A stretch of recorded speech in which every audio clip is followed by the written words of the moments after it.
never guess the places that I've been. You never guess the places that I've been.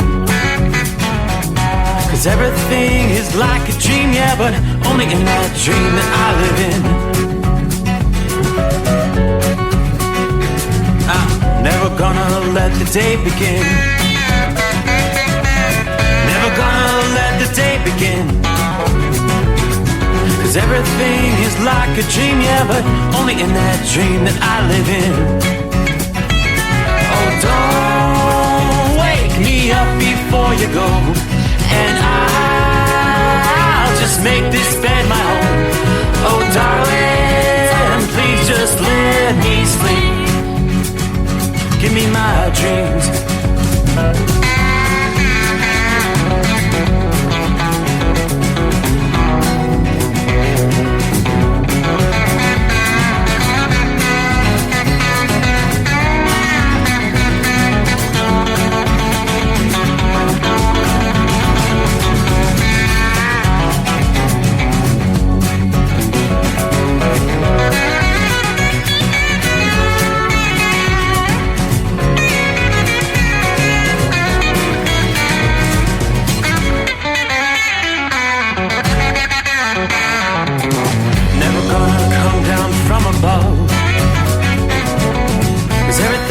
Better from above.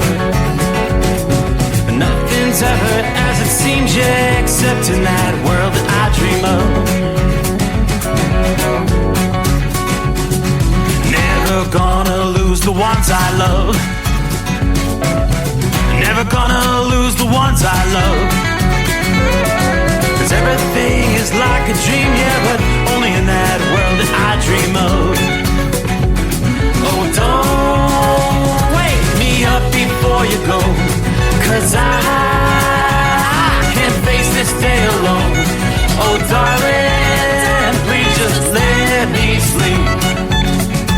Give me my dreams. Give me my dreams. Give me my dreams.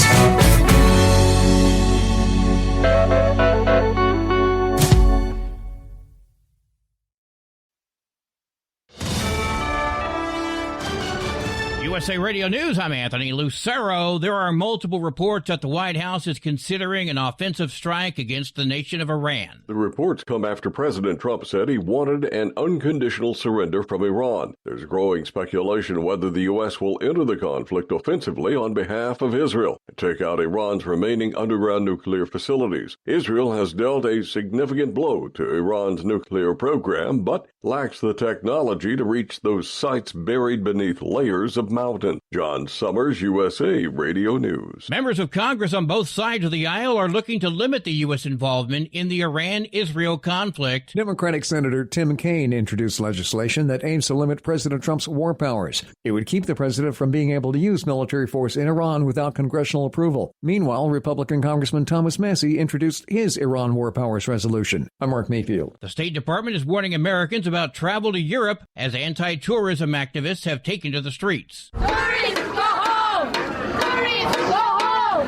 Tourists, go home! Travelers are being urged to exercise caution with demonstrations heating up in Spain. Locals marched through the capital recently and used water guns on tourists. They're angry about what they see as over-tourism and the sharp rise of the local cost of living. The U.S. Embassy in Spain notes there are additional protests related to the conflict in the Middle East. I'm Brian Shook. A federal judge says the government cannot enforce President Trump's order that Americans have to put their birth gender on passports. The judge ruled that anyone who applies for a new passport can choose the gender they identify with or select X on the application form. The decision comes after a lawsuit filed by a group of transgender and non-binary plaintiffs along with the ACLU. The judge said that the government failed to give a rationale for the policy. I'm Tammy Trujillo. From America's News Network, USA Radio News.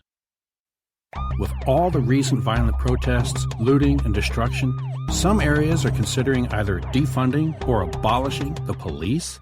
At a time when America's neighborhoods need the protection of police the most, some elected officials would rather create more chaos by playing politics. If you're sick of elected officials caving in to demands of the radical left, you're not alone. It's time we stand up and declare our support for local police. The majority of police officers are important partners in protecting our God-given rights.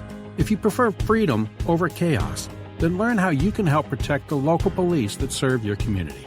Call today and request your free Support Your Local Police info packet. Dial 800-JBS-USA-1.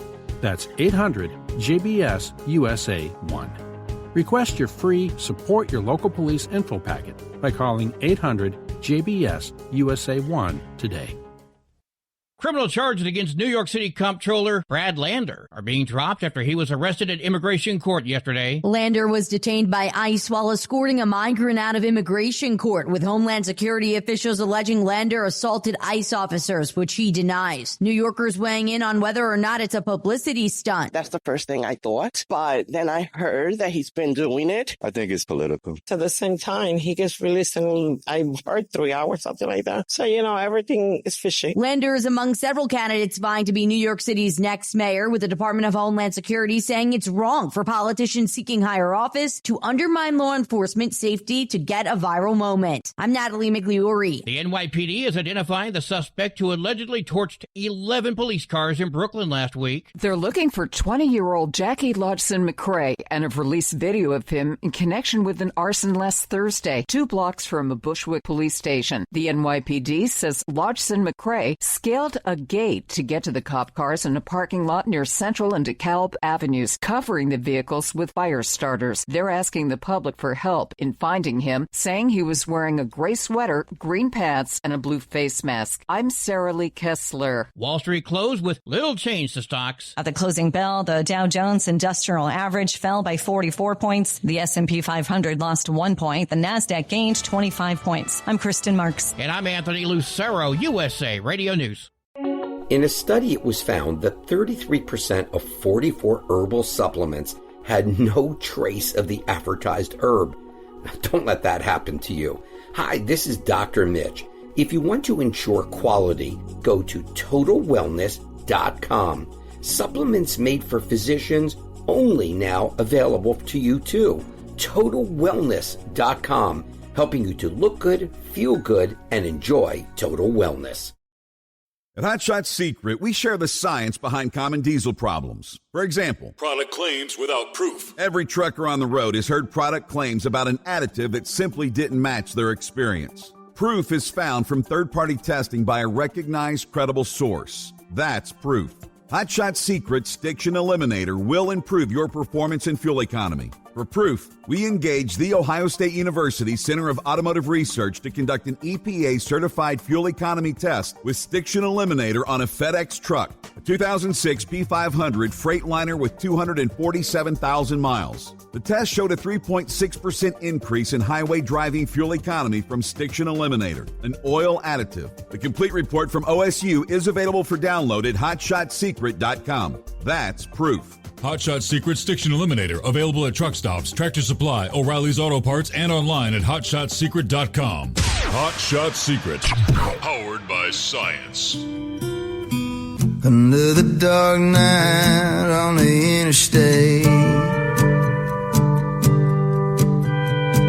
Another 100 miles in the pouring rain. These are words all the time I've spent away.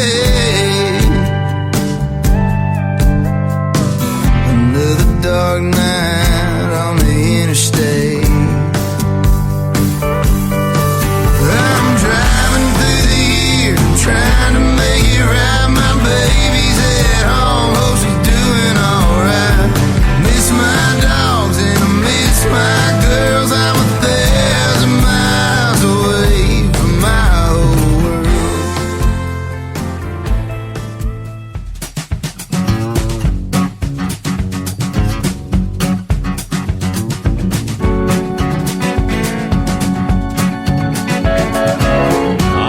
All right, here we go. Ready or not, looks like we hit the midnight hour on the East Coast. You know what that means? It's a brand new day. All right, we head down the back half of another work week as we will make our way into a Thursday. Or you could say Friday Eve, right? That is correct. And we turn the page on the calendar. 19th day of June coming on here. Welcome aboard. It is the Steve Summers Overnight Drive, live from the Hot Shot Secret Studios. There's still some light rain outside the secret bunker. You had some rather rambunctious thunderstorms several hours ago. You woke up to the loss of power and the rumbles of thunder. I guess it was about 8 o'clock in the evening. Things broke up for a bit. Now we had another round of rain that's been pushing through for the past hour or so. Should be winding down in this area, southwest Ohio. But there are still some additional showers, a few rumbles of thunder stacked up back into portions of Illinois. If those hold together, they do say we may see a little more rain early there on a Thursday morning. But tonight, the heavier storms.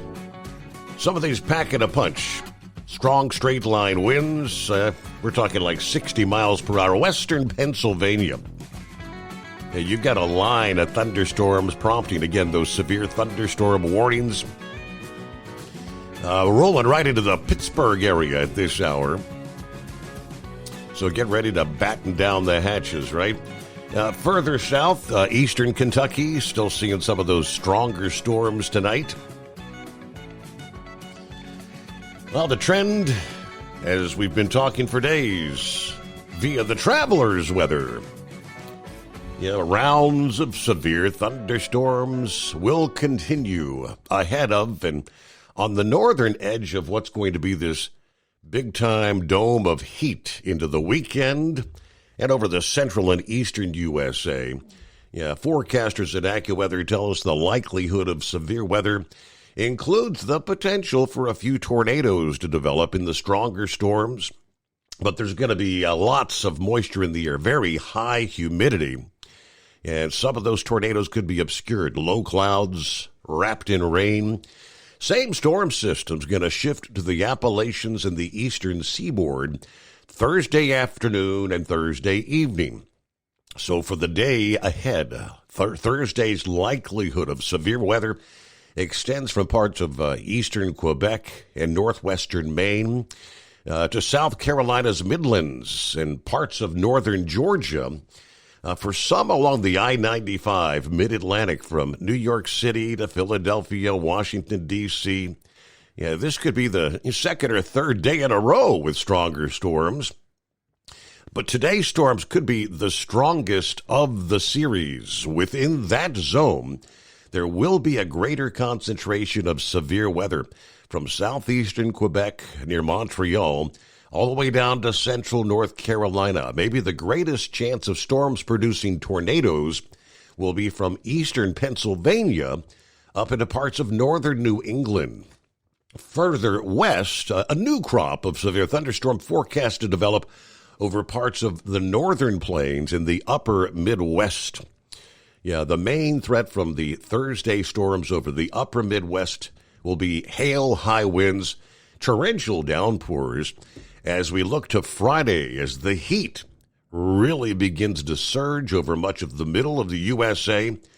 More potent thunderstorms are forecast to erupt along the northern rim of that pressure dome, the high pressure there. So that means that's going to be a sector from eastern North Dakota, northern portions of Michigan. The potential for high winds, hail, flash flooding cannot rule out a couple tornadoes. But the thing everybody's talking about is the heat dome. More storms are going to run along the northern edge across the upper Midwest, parts of the Northeast, and the adjacent areas of southern Canada this weekend. Should large, strong complexes of storms develop, there is the potential for a long-lived damaging wind event, a.k.a. a derecho. In lieu of any derecho, that thunderstorm complex that rolls over the top of the heat dome then southward just off the Atlantic coast. It has the potential to slowly develop into maybe a tropical rainstorm off the Carolina coast toward the end of the month. We'll be watching for that. Meanwhile, yes, more on the forthcoming heat. Areas out west have been blistering hot. Matter of fact, Phoenix, Arizona, you were cooking. It was 117 degrees actual air temperature. Not a lot of moisture or humidity. It's the dry heat. Felt like 118 degrees this past day. We still have heat advisories and extreme heat warnings down toward the Four Corners region, continuing into Thursday here. Nevada, Utah, Arizona, of course, in the heat. We begin to look further to the east. We have extreme heat watches in place now, stretching from Nebraska, eastern portions of the Dakotas, much of Minnesota, western portions of Wisconsin, the entirety of Iowa. And we'll probably see more of those advisories, heat watches becoming excessive heat warnings over the next several days. Things out west first, you'll cool off areas west of the Rockies. Meanwhile, the sweltering heat shifting off to the east, gripping the center of the country from Friday through Sunday. To finish up the week, temperatures could challenge daily records from the central Rockies to the plains and the Midwest. Temperature's going to be climbing into the upper 90s, lower 100s, a good 10 to 20 degrees above average for the second half of June here. The magnitude and longevity of the heat wave going to be kind of a shock to the system. AccuWeather says some 170 million people will experience temperatures at or above 90 degrees during the building heat wave into next week. Denver, at least 4-day stretch with highs in the 90s or greater starting today, Thursday through Sunday, including a couple days where you'll be above the century mark Friday and Saturday. Detroit, where you have not hit 90 degrees yet this year, you'll have a stretch of maybe 7 days at or above 90 starting on Saturday, so nearly an entire week. We'll be talking about the heat there in the Detroit area. June 23rd to June 25, dangerous heat focused on the northeastern portions of the country. Widespread highs in the 90s, some areas approaching or exceeding 100. Obviously, a big-time surge in demand for cooling. The effects of the heat dome in the central and eastern states, somewhat limited because where you've seen plenty of rain, the evaporation process will hold temperatures down a few degrees. Washington, D.C., where you've seen only 2 consecutive days with highs in the 90s so far this year, you as well may be looking at a stretch of 7 consecutive days with 90 or greater starting Sunday. Looking toward Monday, New York City, you'll look at 5 consecutive days, highs of 90 or greater. The heat dome will be kind of challenged from the south, west, and north later next week. Clouds, showers, and thunderstorms return. But there's a pocket in the mid-Atlantic region that could avoid the moisture and the downturn in temperatures for a rather extended period of time. Of course, summer arriving officially Friday, right? Summer's a prime time for a lot of outdoor activities. When the sun is scorching, it can be dangerous. Bring your pets indoors from the heat. Make sure they have plenty of water. Avoid walking your dogs during the heat of the day. The pavement can actually burn their paws. As a general rule, if you can't hold your hand on the pavement without getting scalded, it's too hot for the pads on your puppy. Choose a grassy area instead. Obviously, the heat's going to make pools, beach locations very, very busy. Summertime, almost here. Around the country, 844-844-3388. Let me quickly say good morning to Joe. Check it in. How are you, Joe? Oh, hey, Steve. I'm doing pretty good, and you? Doing well, thank you. Ready for summertime? Not too much. Not really? I'm not a huge fan of the heat. Oh, Like you boy. were saying earlier, it's going to be in the 90s Yeah. this coming week, so it's not very exciting for me. So how was your Father's Day? Oh, had a good Father's Day. Thank you so much. Oh, that's cool. Yeah, me and my dad went golfing, so we had a pretty good day together. Did you beat Dad? Oh, I don't golf. I just like to drive the golf cart. Oh, so you drive the cart and Dad plays golf. Yeah, and he was playing with his friends, so that was, a pretty fun time. It was Yeah, nice weather, that's- nice in the 70s, and so yeah. That's cool. But I wanted to say real quick that well, I guess it's technically yesterday, but it was Autism Pride Day, which is basically people on the spectrum celebrating their pride. So I thought that was a pretty cool thing that that we got to celebrate and we got to share our pride. So thanks again for having me on the show, Steve, and God bless. Thanks. All right, Autism Pride Day. I wasn't familiar with that one. All right, thanks for checking in, Joe. He's not a big fan of the heat. Hey, we'll see who else is checking in coming up at 844-844-3388. When your injectors fail, your truck and your paycheck stop moving. At Industrial Injection, we remanufacture diesel injectors to perform better than brand new. Tighter specs, cleaner fuel delivery, and tested in-house by diesel experts. Plus, we build turbos, pumps, engine kits, and more, all backed by over 40 years in the diesel industry. It doesn't matter if you're running on modern common rail or legacy mechanical. We've got you covered. Call 800-955-0476 or visit industrialinjection.com. Knowledge you trust. Quality you depend on. At Hot Shot Secret, we share the science behind common diesel problems. For example, Fuel additives. the purpose behind most fuel additives is to impact performance of your diesel or provide protection to your fuel system. Hot Shot Secret Everyday Diesel Treatment provides both performance enhancement and protection with 6 key components. This fully formulated premium fuel treatment includes the performance-enhancing cetane boost, injector cleaner, and LX4 lubrication, as well as protection against water with a demulsifier and rust inhibitor, plus a stabilizer that minimizes fuel filter clogs. Everyday Diesel Treatment delivers a 6-in-1 premium fuel treatment for every fill-up, every time. Everyday Diesel Treatment is available at truck stops, Tractor Supply, O'Reilly's Auto Parts, and online at HotShotSecret.com. Hot Shot Secret, powered by science.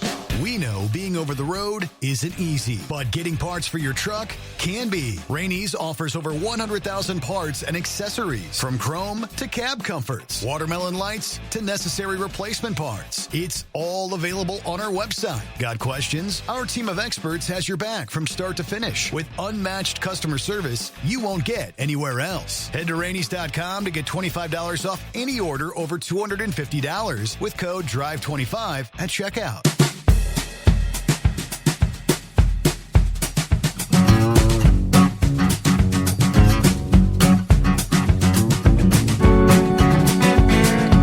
Let me start out with a special shout out and a congratulations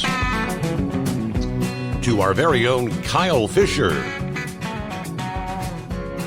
Word coming down this past day that Kyle has been elected to the SEMA Association's MPMC Select Committee.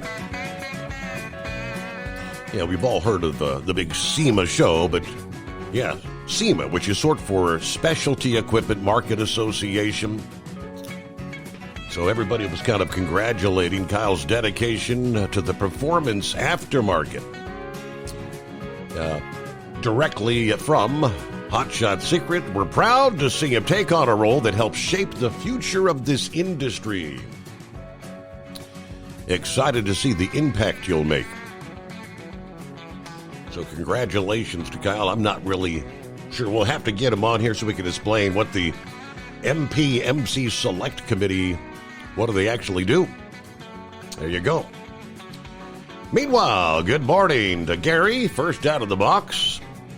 Maybe Philly Dan has a night off, or maybe he'll be a little late to the party. Hello, Pappy Saddle Up Nocturnal listeners, the midnight hour. on the eve of Friday. Rain, go away. Come back another day. Southwest Ohio got hit pretty hard. Trees down, wires down, poles down, transformers on fire. We had a lot of that going on earlier. Most of which is cleared up now. Still a little bit of lingering rain. Yes, indeed. Snuggle up to whomever, whatever. Break out the rain gear and heat up that cup of joe. Let's get the party started. I did see a little bit further north of us there, up toward Dayton. They had a major, I guess one of those high transmission power lines that had come down across the interstate and shut down Interstate 75 in both directions, right up toward the I-75, I-70 interchange earlier this evening.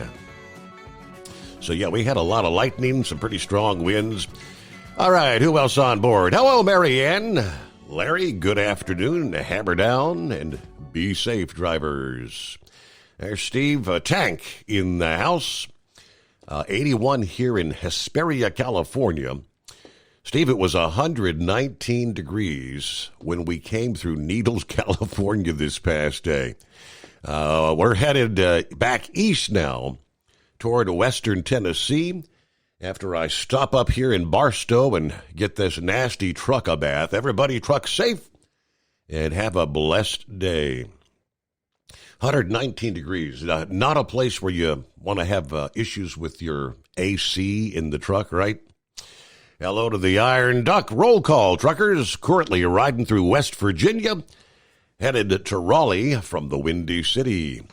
Keep the rubber side down. All right, good to have you with us. There's Jerry. Good morning. Hope you're safe, moving up and down the highways. Thank you to Hotshot Secret for sponsoring the Steve Summers Overnight Drive. Praying for everyone that may need a prayer for comfort and recovery. As always, tell them you love them every chance you get. You never know what may happen. All right, Eskimo Mom, I guess, are you kicking off your week? Howdy, Overnight Drive Nation. Happy Friday Eve to most, but for me, bah humbug. Summer begins Friday. Just over... Well, no, it's not 2 days till Independence Day. Typo. 189 days till Christmas, though. Going on 5 hours, 20 minutes or so without power here after that line of storms rolled through here in western Ohio. Yeah, we did lose power, but it was relatively brief. I don't know, just a few minutes here. So 5 hours, that sucks. 70,000 in the Miami Valley alone without power. At the peak of this storm, as I just mentioned, 75 was shut down after a major power line came down across the interstate there. Now, since I'm without power and didn't want to leave my husband by himself, especially since he has some health issues, I called off this evening. AES Ohio is estimating our power to be restored about 4:30 a.m. We are 68 degrees, rain beginning to move out from the home 20. All right, be safe out there. So Eskimo Mom and a night off. Good morning, Steve and the Overnight Drive crew. Happy 69th birthday to Ken Kakamais out of Belvedere, Illinois. If you show up tonight, you old Buster Bound driver and ex-car hauler, when are you ever going to retire? All right, hope I said the name right there, but happy birthday there, 69. There's another mile marker. Gilligan on board. Good morning as we roll into a Thursday. Hello, Steve, the overnight listeners. I'm driving under the stars in Christiansburg, Virginia at this hour. A very warm 75 degrees tonight. Everybody keep it shiny side up. Couple of others. Let me see here. Who else? Tank asking a question. Steve, do you remember the driver's name that was injured in the truck accident in Louisville? You said they had a GoFundMe set up for him. I don't recall the name, but I do know that that story I had shared, it was on CDL Life. I'll see if I can pull that back up for you. CDL Life is the website.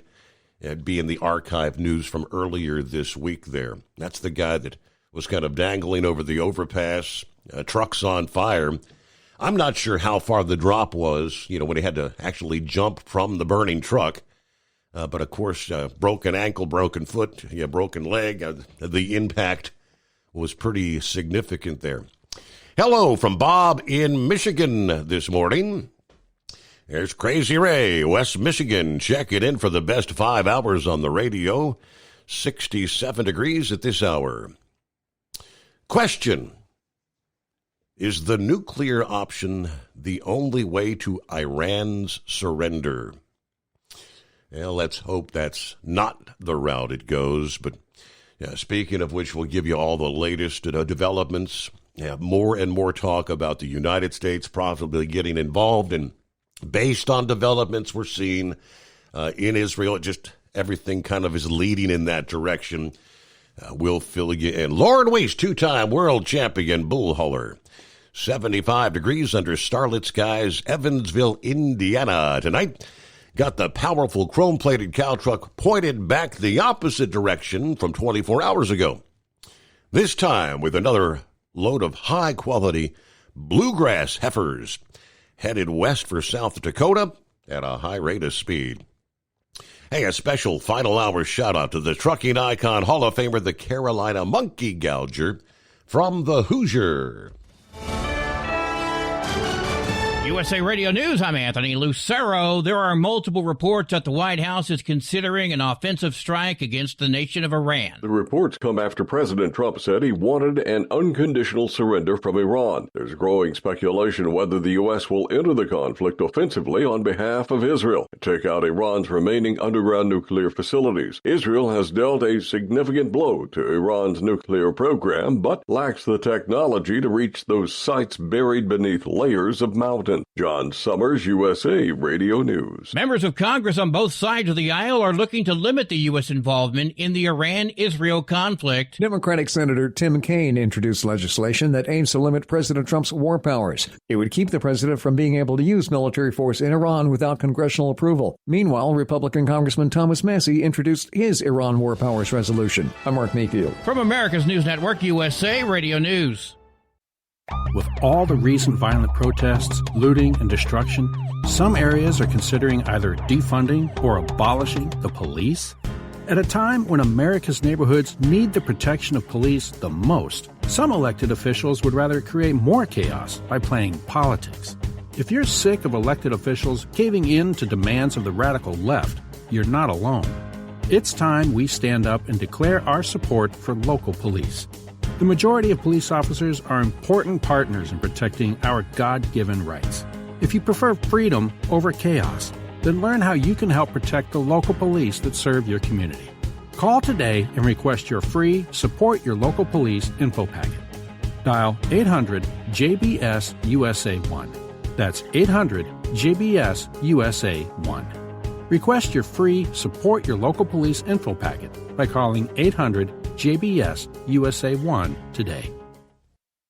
Your factory fuel filter is letting you down. AirDog heavy-duty diesel fuel systems don't just filter your fuel. The AirDog fully optimizes your truck's fuel system for peak efficiency. The factory-provided filter simply removes particulates and water from fuel. The AirDog system removes all contaminants, including entrained air, water, and particulates, and feeds the engine pump with optimal pressure. Check out airdogdiesel.com to learn how you can capture every bit of performance and efficiency from your fuel system. At Hot Shot Secret, we share the science behind common diesel problems and their solutions. For example, excessive black smoke.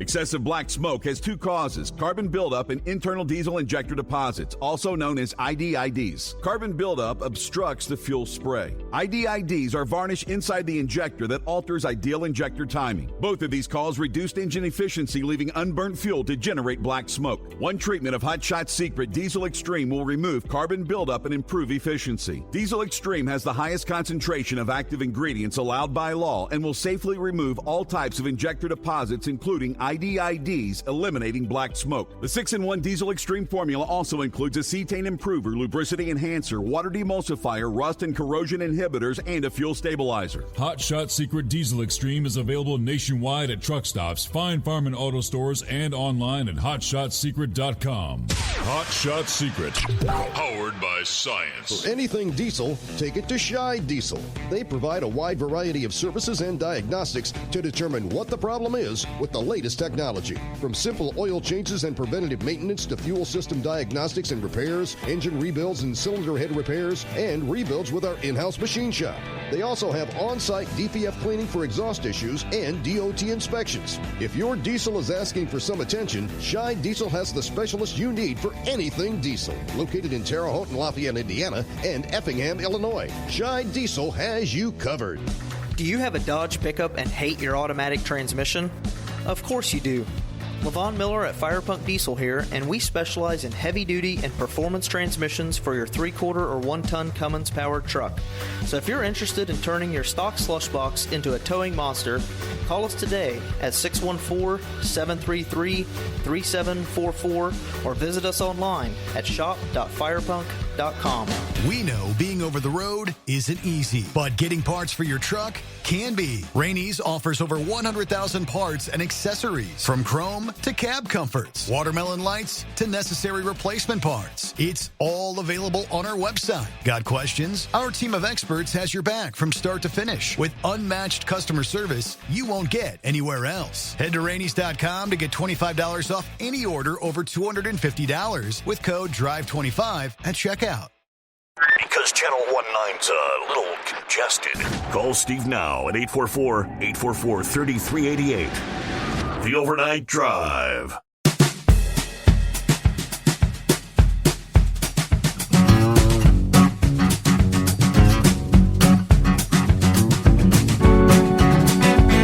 All right, I got the phone lines open at 844-844-3388. We'll see what's going on with Buckeye Boy. Checking in from Ackworth, Georgia, 71 degrees. It's right about where we are. Just got back this evening from the Great Wolf Lodge with the grandkids and, kind of bushed. Had a great time. The kids were so wore out, they will sleep good tonight. All right, the grandson, who's the youngest, kind of overdid all the sweets and the food. When we got back, he stepped out of the car, barfed all over. Poor feller.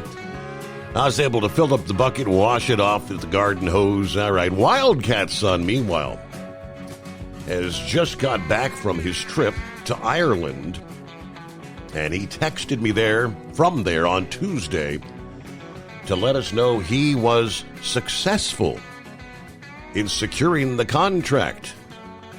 All right, this is going to be life-changing for him and his company. We are so proud. That's great. So Wildcat and the oldest are headed for Six Flags tomorrow, and that's not my thing. So I'll be hanging out here at the Home 20, getting schedules finished, working on gathering the fishing gear, all right, to get some lines wet. And we go to the lake house just west of Nashville. Let's see, any drivers fish that lake and have some bait, style, or rig suggestions? Think we might do some bank fishing, possibly from a boat as well. Got another 1.5 inches of rain from Tuesday to this past day here. All right, be in Tennessee Friday through Sunday afternoon. I guess you'll be playing in the heat there. Gonna be hot, isn't it? Kind of hot to be fishing. All right, everybody, be safe out there. Thank you for the update there. Congratulations to the Sun, though. The big contract. It sounds like a pretty big deal when you fly halfway around the world and get her done. All right, hello to who we got? Is that Carol? Who says I-40 at the mile marker 450 in Cook County, Tennessee, closed again due to flooding, rock, and mudslides. I-40, is that the same zone where they had just the one lane open? I'll double check on that, but thanks for the heads up. Meanwhile, it's 844-844-3388. Yeah, I guess responding to the question from Crazy Ray. Would we use the nuclear option? Absolutely not, says Pappy. If he meant, should USA use nukes? No way. Yeah, we better not be the first to do anything nuclear. I concur there. That's not the route we want to go. Hello to Jerry. Morning, Steve. Great show as always. 72 degrees here in Fitzpatrick, Alabama. We don't need any more rain. Been kind of soggy. Let me give you some of the updates here. This is what kind of has me leaning toward things are probably going to intensify a bit further, as in I think we, the USA, may actually join in the efforts to destroy some of those deep underground bunkers. U.S. Ambassador Mike Huckabee this past day announcing evacuation flights and cruise ship departures for those wishing to leave Israel after last week's voluntary evacuation notice, posting urgent notice. American citizens wanting to leave Israel, U.S. Embassy in Israel. We are working on evacuation flights and cruise ship departures. You must enroll in the Smart Traveler Enrollment Program. You will be alerted with updates. STEP, that's the Smart Travel Enrollment Program, is recommended for anyone traveling to foreign countries regardless of risk level, according to the State Department website. Yeah, last week, as we know, the State Department issued the voluntary evacuation order for all non-emergency U.S. government employees stationed in Israel, the West Bank, or Gaza. Family members of diplomatic employees or service members, as well as all non-essential personnel, were given the option to depart the region due to the volatile, unpredictable security situation. Now, yesterday's Israel's Minister of Defense, Israel Katz, writes a warning to Iran as he announced the destruction of Iran's internal security headquarters. The tornado continues to hit Tehran. Air Force jets have now destroyed the Iranian regime's internal security headquarters, the Iranian dictator's central repressive arm. As we promised, we will continue to harm symbols of government and strike at the Ayatollah regime everywhere. In the travel advisory for Israel, the State Department warned in response to security incidents and without advance notice, the U.S. Embassy may further restrict or prohibit U.S. government employees and their family members from traveling to certain areas of Israel, the Old City of Jerusalem and the West Bank. The advisory cautioning citizens do not travel to Israel due to armed conflict, terrorism, civil unrest. Do not travel to the West Bank or Gaza. Continued military presence in northern Israel within about 2.5 miles of the Lebanese and Syrian borders. Terrorist groups, lone actor terrorists, and other extremists continue plotting possible attacks in Israel, the West Bank and Gaza as well. They may attack with little or no warning, targeting tourist locations, transportation hubs, markets, shopping malls, local government facilities. The security environment is complex. It can change quickly. Violence can occur in Israel, West Bank, and Gaza without warning. Now, those who decide to travel to the aforementioned areas are being asked, visit the State Department's Travel to High-Risk Areas page to check the most recent alerts from the embassy website. Meanwhile, going back in time to last week, I guess, before this all began to unfold, word comes down that President Trump told senior aides he actually approved the attack plans for Iran, but he withheld a final order hoping that Tehran would abandon the nuclear program. Meanwhile, with the situation growing ever more precarious, the Iranian supreme leader said his country will never surrender. He also warned that U.S. intervention will bring irreparable consequences. Of course, we have been building up forces over the past several days. Indeed, a third Navy destroyer entered the eastern Mediterranean. A second U.S. carrier strike group is headed toward the Arabian Sea. The Pentagon says this buildup is a defensive action, although, as the Journal noted, it's better positioning the U.S. should the president make a final determination to join in the attacks. The news report also said the buildup could also be a tactical move intended to pressure Iran to come to the table, capitulate, or make concessions. Trump and other world leaders pressing Iran to sign on to an agreement to scrap their nuclear enrichment program. But they won't do it. All right, Israel's targets continue involving the Iranian nuclear efforts. Iran going nuclear, widely viewed with enormous potential to destabilize not just the Middle East and imperil Israel, but even threaten the greater world community. All right, 844-844-3388. Some of the latest developments here as we make our way into a new day, 19th day of June. At Hot Shot Secret, we share the science behind common diesel problems. For example, Fuel additives. the purpose behind most fuel additives is to impact performance of your diesel or provide protection to your fuel system. Hot Shot Secret Everyday Diesel Treatment provides both performance enhancement and protection with 6 key components. This fully formulated premium fuel treatment includes the performance-enhancing cetane boost, injector cleaner, and LX4 lubrication, as well as protection against water with a demulsifier and rust inhibitor, plus a stabilizer that minimizes fuel filter clogs. Everyday Diesel Treatment delivers a 6-in-1 premium fuel treatment for every fill-up, every time. Everyday Diesel Treatment is available at truck stops, Tractor Supply, O'Reilly's Auto Parts, and online at HotShotSecret.com. Hot Shot Secret, powered by science. Hello, Big T here with Diesel Power Group. Listen, if your truck's in a repair center and you think it's being misdiagnosed or worse, being overcharged for an overhaul or an engine replacement, you need to stop and call Diesel Power Group now.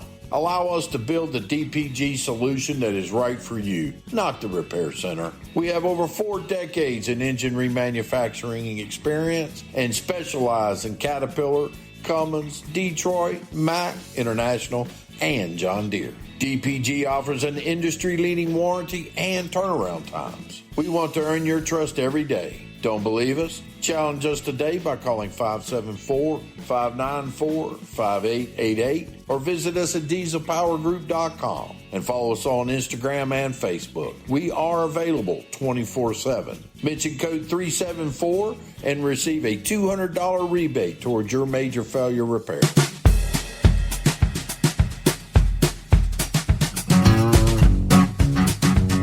All right, for the driver that asked about the name, the driver that had to jump from the burning truck there in Louisville last weekend, Jeffrey Walker was the name.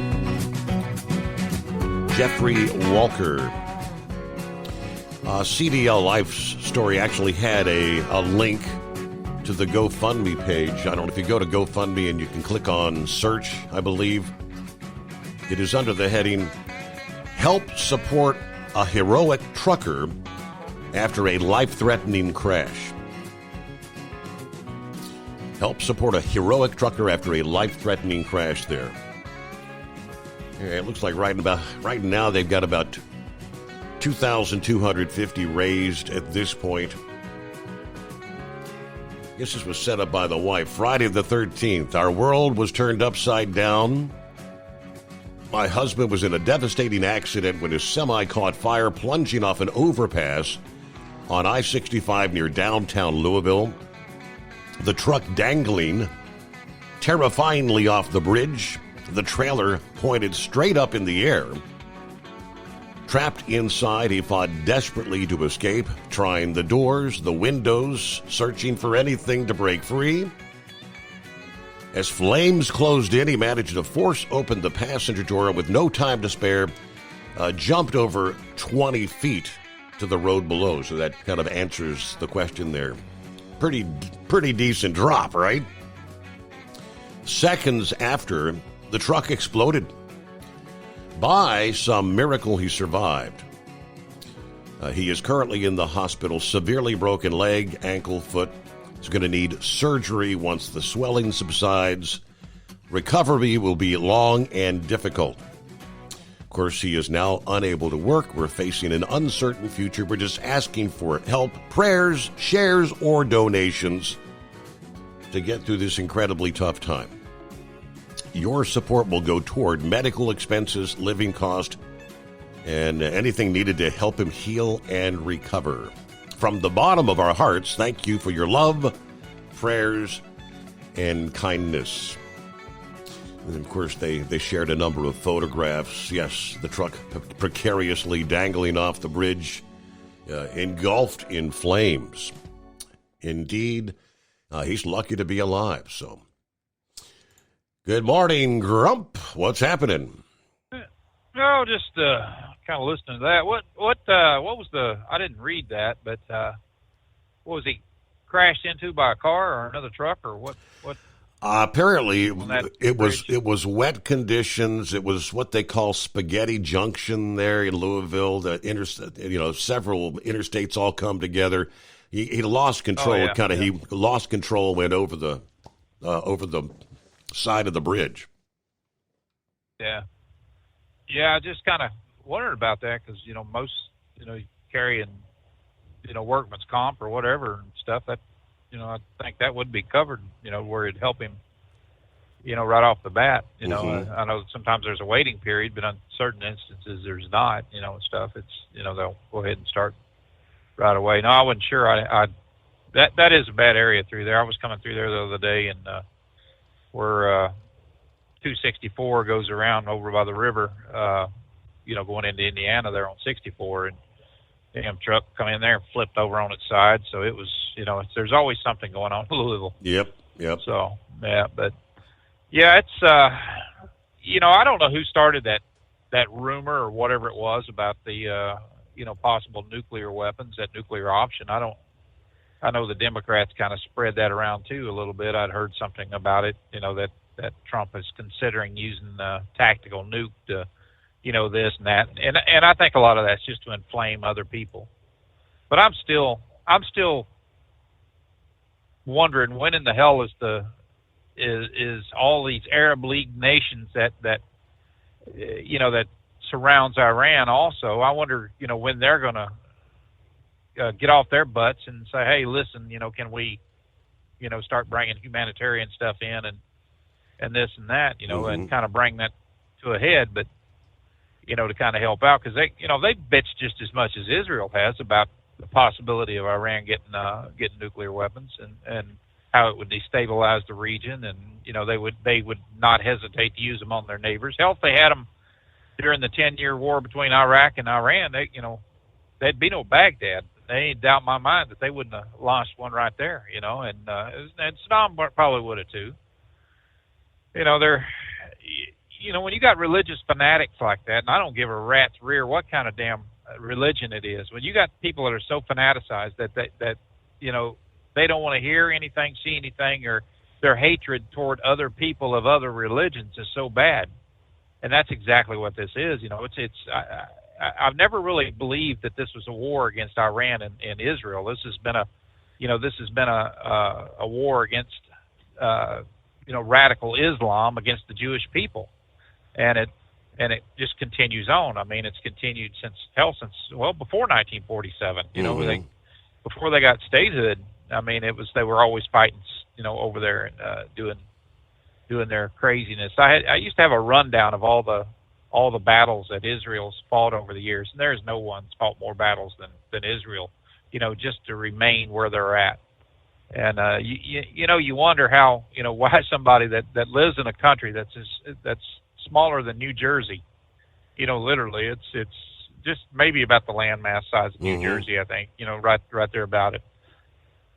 How they can keep hanging on and hanging on and hanging on. Well, they do have nuclear weapons. I know, they've made that clear that they do have nuclear weapons over there, and they, that would be a mistake if Iran was to hit them with something, crazy. I mean, if China was to slip some kind of a damn missile in there, the tactical nuke or something like that, that could hit Tel Aviv or something that, it'd be Katie bar the door, man. There'd be no end to it. It would just be the Stone Age for both countries. And right now I see a lot of Iranians that are really kind of rising up. I mean, Elon Musk, he opened up Starlink, for free over there, and, just for communication purposes and stuff. And they're getting a lot of videos out now and a lot of messages, to other people and talking about, how they're, a lot of them are thanking Israel for trying to take out that regime. They said they're just such a harsh regime. Younger people don't want to deal with that, man. They don't want to deal with that kind of a religious fanaticism. They want to be able to have a cell phone, walk up and down the damn streets wearing shorts or their hair down, like any normal human being would want to, and stuff, instead of this crap where, if they don't have their, hair covered and everything, that they're, they want to beat them on the damn street corner and stuff like that. Those days are coming to a head, and it's coming to a head all over the place. I mean, so it's all over the Middle East, and where this is going, I don't know. I know, like I said, we got another battle group streaming in there, and whether it's a show of force or whether they're actually going to take action, I don't know. I hope the hell they don't. I hope it's, not something that would, draw us into another war somewhere else. But you think about it, Steve, we've had Israel and so many other places, like Ukraine is fighting a proxy war for us right now. It's just the way it's always been, against Russia. And, they don't hide the fact that they do this, this Iranian mess, it's been, it's just been another proxy against Iran. And it's, sometimes you wish the hell that we'd just go ahead and, and get it over with, jump into that fight. But other times, is everything that we see and everything that we've done over the years, and stuff like that, how many times have we went to other countries and bled for those other people, and most of them wouldn't pee on us if we were on fire. And it just, it really makes you think about where we're at in this world and who our friends really are, and why it's always the United States when we have other countries that'll try our might, but they won't do a damn thing to step up to help, humanitarian or anything else. It's always the American taxpayer that is asked to do more, to pay more, so that more money can roll out. And I just seen a thing today saying, well, they just moved the, Social Security to where it's going to be bankrupt up to 2033. Well, hell, that's just a few years away. Yeah. It's just a few years away, but why in the hell is it that, our Social Security system, everything that we pay into is going to be bankrupt, when we pay, probably 52 to 53% of our total income goes to some form of tax. Why is it that is going to go bankrupt when they have endless buckets of money to support these worthless ass illegals that is coming across the border, offering them, giving them cars, phones, places to live, paying their rent, paying their utilities, and, in all these blue cities and blue states that have done that. And there's been a few red that's done it also, and hand out EBT cards to these fat, lazy. I could sit in my store right now and see people walking in there, get stuff on their EBT card or go get cash on the damn thing and go over and buy some beer or something. It's like there's no limit to this. And people are so pissed off right now, and everything, because Trump was, they were talking about getting people that's on Medicaid, that if you're on Medicaid, you better have a damn job. This lay around, when every place in this country is hiring, right now and lay around on your fat, worthless ass drinking beer. And you know, if you have a hangnail, you run to the freaking hospital and taxpayers have to pay for it. I'm sick of that crap, man. You know, and it's just and these damn wars now, you know, we'll spend millions and millions and millions of dollars, you know, supplying every country that we think may be a threat to us, whether they are or not. You know, I'm just a firm believer that we need to take care of the people right here in this country. Mm-hmm. Well, hold that thought there, Grump, because we're almost a news update. I knew that there had been calls for Elon to open the Starlink. I didn't realize. I guess he did do that. Last weekend he confirmed Saturday that he turned on Starlink for Iranians after the Islamic regime had pretty much shut off internet activity or internet service throughout the whole damn country. At Hot Shot Secret, we share the science behind common diesel problems. For example, fuel additives. The purpose behind most fuel additives is to impact performance of your diesel or provide protection to your fuel system.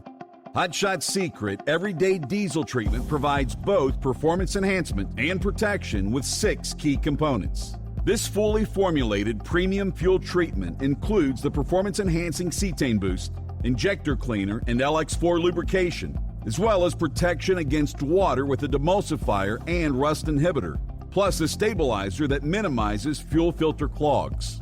Everyday Diesel Treatment delivers a 6-in-1 premium fuel treatment for every fill-up, every time. Everyday Diesel Treatment is available at truck stops, Tractor Supply, O'Reilly's Auto Parts, and online at HotShotSecret.com. Hot Shot Secret, powered by science. Hello, Big T here with Diesel Power Group. Listen, if your truck's in a repair center and you think it's being misdiagnosed or worse, being overcharged for an overhaul or an engine replacement, you need to stop and call Diesel Power Group now. Allow us to build the DPG solution that is right for you, not the repair center. We have over 4 decades in engine remanufacturing experience and specialize in Caterpillar, Cummins, Detroit, Mack, International, and John Deere. DPG offers an industry-leading warranty and turnaround times. We want to earn your trust every day. Don't believe us? Challenge us today by calling 574-594-5888 or visit us at dieselpowergroup.com and follow us on Instagram and Facebook. We are available 24/7. Mention code 374 and receive a $200 rebate towards your major failure repair. USA Radio News, I'm Anthony Lucero. President Trump is not interested in Russia getting involved in the Iran-Israel conflict. He actually offered to help mediate. I said, do me a favor. Mediate your own. Let's mediate Russia first, okay? At an event at the White House today, the president said he spoke with Vladimir Putin and signaled he's not supportive of the idea that Russia could mediate the negotiations. I said, Vladimir, let's mediate Russia first. You can worry about this later. Trump has so far been unsuccessful at brokering a ceasefire deal between Russia and Ukraine. Senator Ted Cruz is pushing back after a clip from his interview with Tucker Carlson went viral yesterday. The clip shows a conservative personality quizzing the Texas Republican about the population of Iran. I don't know the population at all. No, I don't know the population. You don't know the population of the country you seek to topple? How many people live in Iran? 92 million. Okay. Yeah, how could you not know that? Carlson went on to accuse Cruz of not knowing anything about Iran. Later, Cruz says Carlson released a snippet playing a gotcha on the population of Iran. Cruz says he declined to play that silly game. Carlson's original post of the clip has racked up more than 26 million views. The Senate is working through President Trump's big, beautiful bill. Iowa senior Republican Senator Chuck Grassley updates where it stands. This week is opportunities for every member of the Senate to go through it, give reactions, maybe some possible changes, and then a week from now we'll be on the bill all week till we get it done. Senate Majority Leader John Thune can afford to lose only 3 Republicans when the bill eventually goes to the Senate floor. Republicans are using a legislative procedure called reconciliation, which will get the bill passed with just a simple majority. House Speaker Mike Johnson has warned the Senate to limit any changes to the measure, citing the razor-thin margin the bill has in the Republican-controlled chamber. John Summers, USA Radio News. From America's News Network, USA Radio News. Hi, it's Mark Falter, host of the Financial Fitness Show. I strongly believe that no one should ever pay 1 penny more in taxes than they are legally obligated. Unfortunately, for most hardworking Americans, this just isn't the case. Why? Because most people spend more time planning next weekend's getaway than trying to ensure they're going to pay less in taxes. My Financial Fitness team has put together some materials that I know are going to help you. It's the Tax Savings Kit. Tax Savings Kit includes 3 things: free tax analysis, top 10 ways to pay less in taxes, and an investor's guide to taxes. Now, how do you get it? Simple. 866-764-2635. Again, 866-764-2635. I'm Mark Falter. This is Financial Fitness, making personal finance profitable.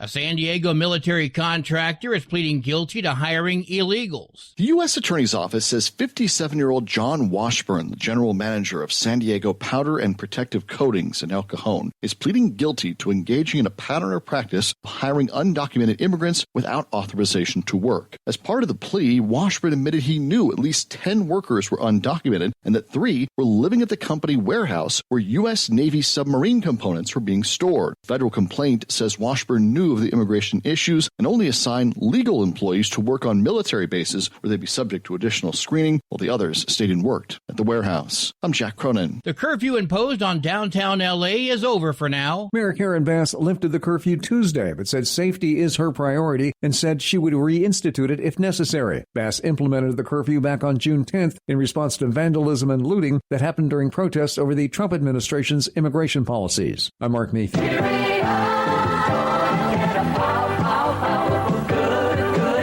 Cheerios has announced that they are discontinuing 3 new flavors. The popular breakfast cereal introduced several new flavors this year, but now Cheerios maker General Mills says it will stop making 3 of them. The 3 flavors are chocolate peanut butter Cheerios, Honey Nut Cheerios Minis, and Honey Nut Cheerios Medley Oat Crunch. Cheerios fans are being urged to grab up the remaining stock of those flavors while they're still on the shelves. I'm Tammy Trujillo. And I'm Anthony Lucero, USA Radio News.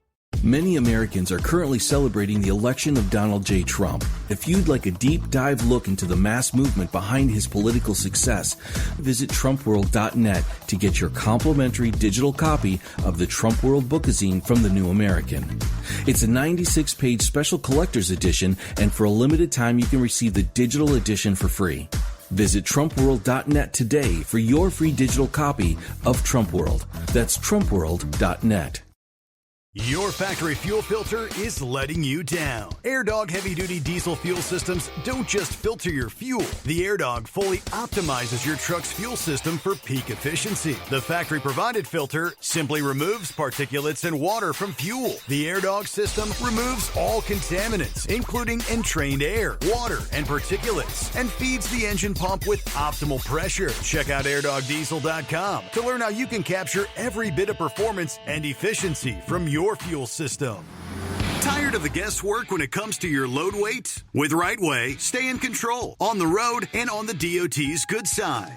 From onboard load scales to Bluetooth-enabled monitoring, RightWay helps truckers and fleets cut down on time, fines, and fuel waste, all without hitting the scale. Smarter hauling starts here. Want more details? Head over to RWLS.com. RightWay. Drive more, scale less. Keep the bugs off your glass and the smokies off your ass. This is the Overnight Drive with Steve Summers.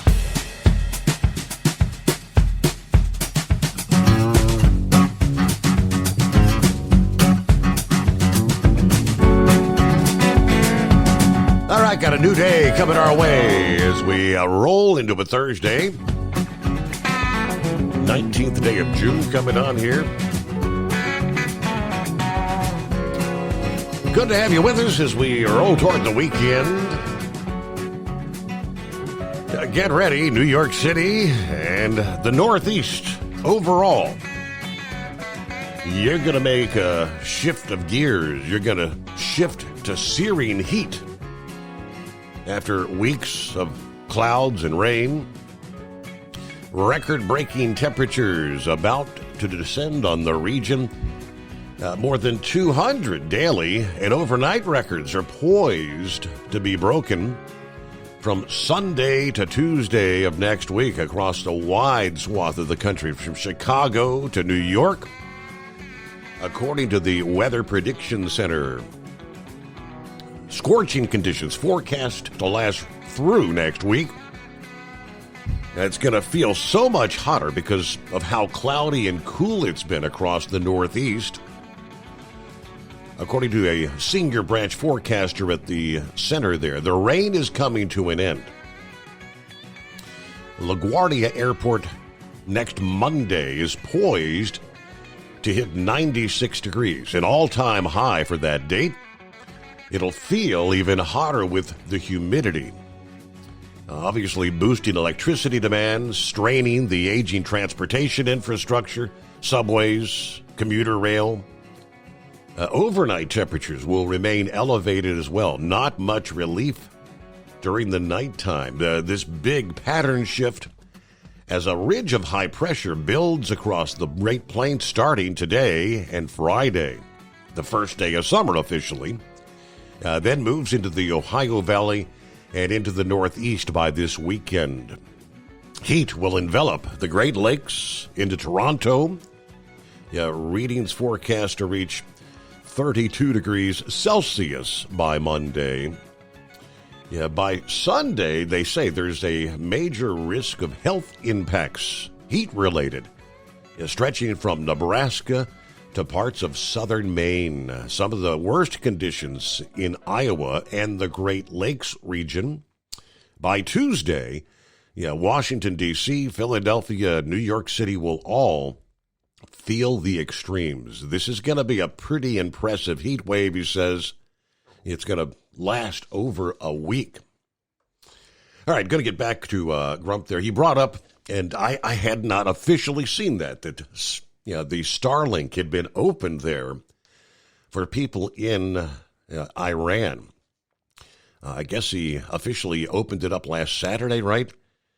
His decision to activate Starlink after the Islamic Republic, the communications ministry, announced limits and disruptions to internet nationwide.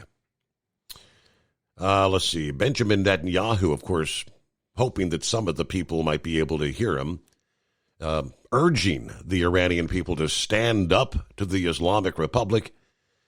Israel's fight is not against the people of Iran. Our fight is against the murderous Islamic regime that oppresses and impoverishes you. In addition, a guy, Reza Pahlavi, the exiled son of Iran's last monarch, issued a sharply worded message calling for Iranian military and security forces to abandon the Islamic Republic and join a popular movement to reclaim the country. In a post written in Persian and shared across his official social media platforms, he accused the supreme leader, the Ayatollah, of forcing the Iranian people into a war that does not represent their will. So again, I found it rather interesting, and I was just brought to mind. I know we had last evening, during our Wednesday morning program, we had a listener there tuned into our program. They're in Iran. And again, this morning, someone over there, obviously someone that understands the English language, which there ain't many of them, tuned in to get the latest. Welcome back, Grump. Yeah, it is it's quite an event right now. I mean, going on, because you got the Iranian people that, like I said, there's so many of them that just want to rise up, but hell, they've been beat down so damn bad. And I got a friend of mine up in Canada there. His name's Ramin. His family were Iranian, and during the Shah uprising, when all that started back, when they took the hostages and everything, his uncle, lived across the street, and he was out, and him and his cousin was outside playing. They were kids during that time. He was about 10 years old or so. and his cousin got shot by one of the Iranian guards, or that was in the revolution there, and his uncle was pro-Shaw, pro-American, this, that, and they were fighting for their own independence at that time too, and he wound up getting beheaded out in the street in front of all of them. They just chopped his head off, and they live in Canada now, and I went to his house, to his parents' house one Thanksgiving, and you couldn't find better people, man. And I was talking to his father there, and he brought a prayer rug. I was sitting outside, and he brought a prayer rug out, and I said, "Well, let me give you some time here, I'll go sit inside there." He said, No, it's cool, man. He said, "Just sit down." He said, "I don't have to do this now." And so we sat down with him. We were talking, and he said, "You was in the military?" I said, "Yes." And we talked about that a little bit, and he said, do you have prayers and stuff? So I think everybody does, at a certain point in their life. They, even the atheists have a, bow their head for some reason. But I said, I pray. And he said, "What do you pray for?" And I, told him different things.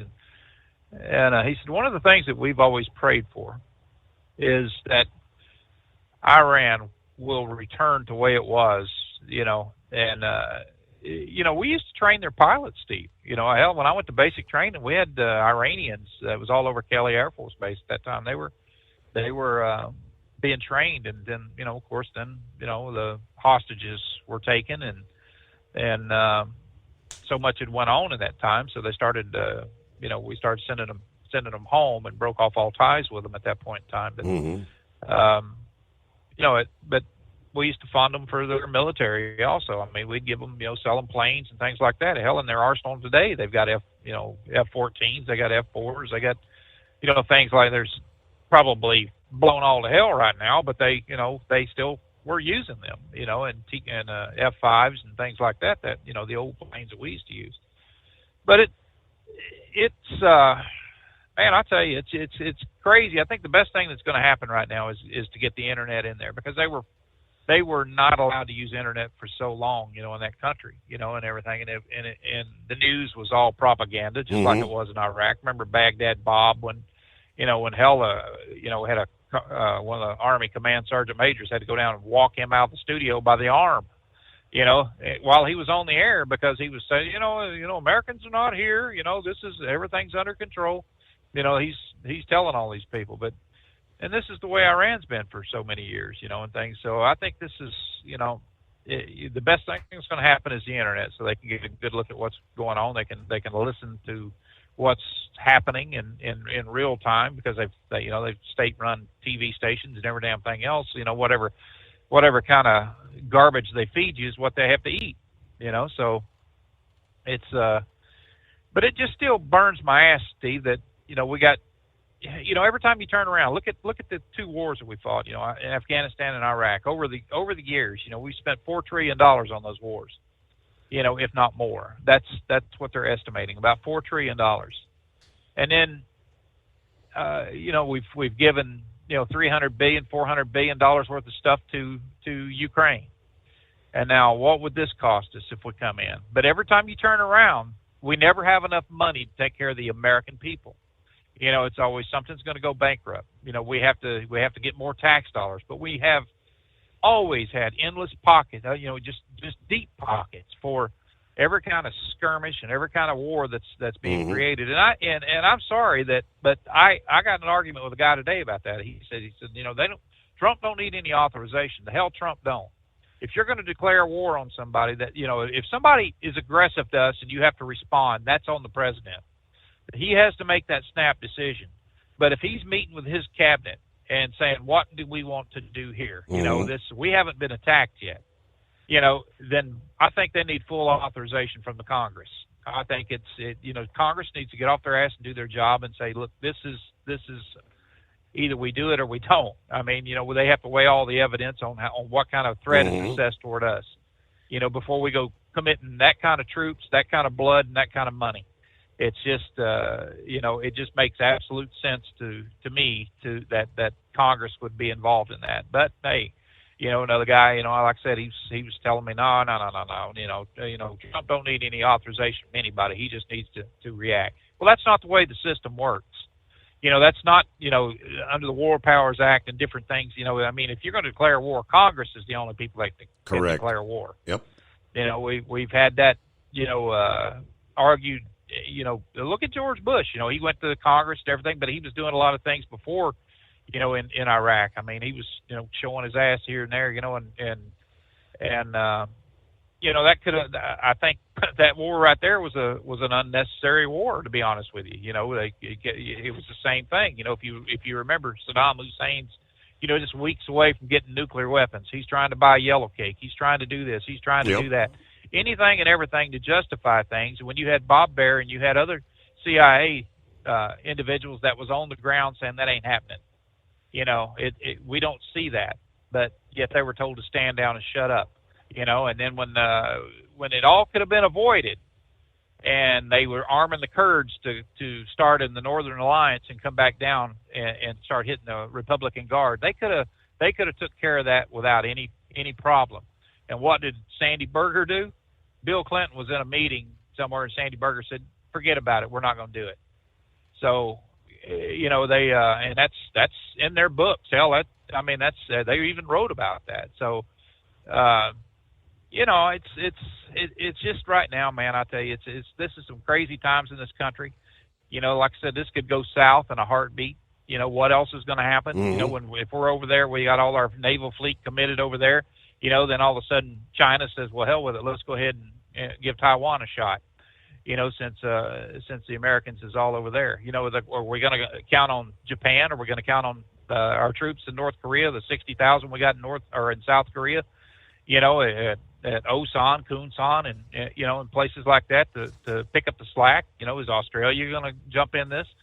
What could happen if all this happens? And I think right now they need to really think this through. It's we are so damn tired of wars and everything else. It's just the American people is. It's just we lived so long with war in Iraq and then Afghanistan and everything. We just had enough, man. And and you're talking to somebody that's retired military. I just don't want to see any more people bleed for people that really don't care for us when they got people in the region that was hollering the same damn stuff that we're hollering. They should not have nuclear weapons. Then how about getting off your ass?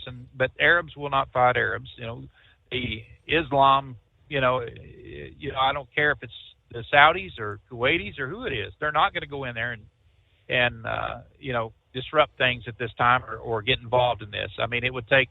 Yeah, Jordanians and people have shot down some of the missiles that are coming over in their airspace, but that's to protect themselves.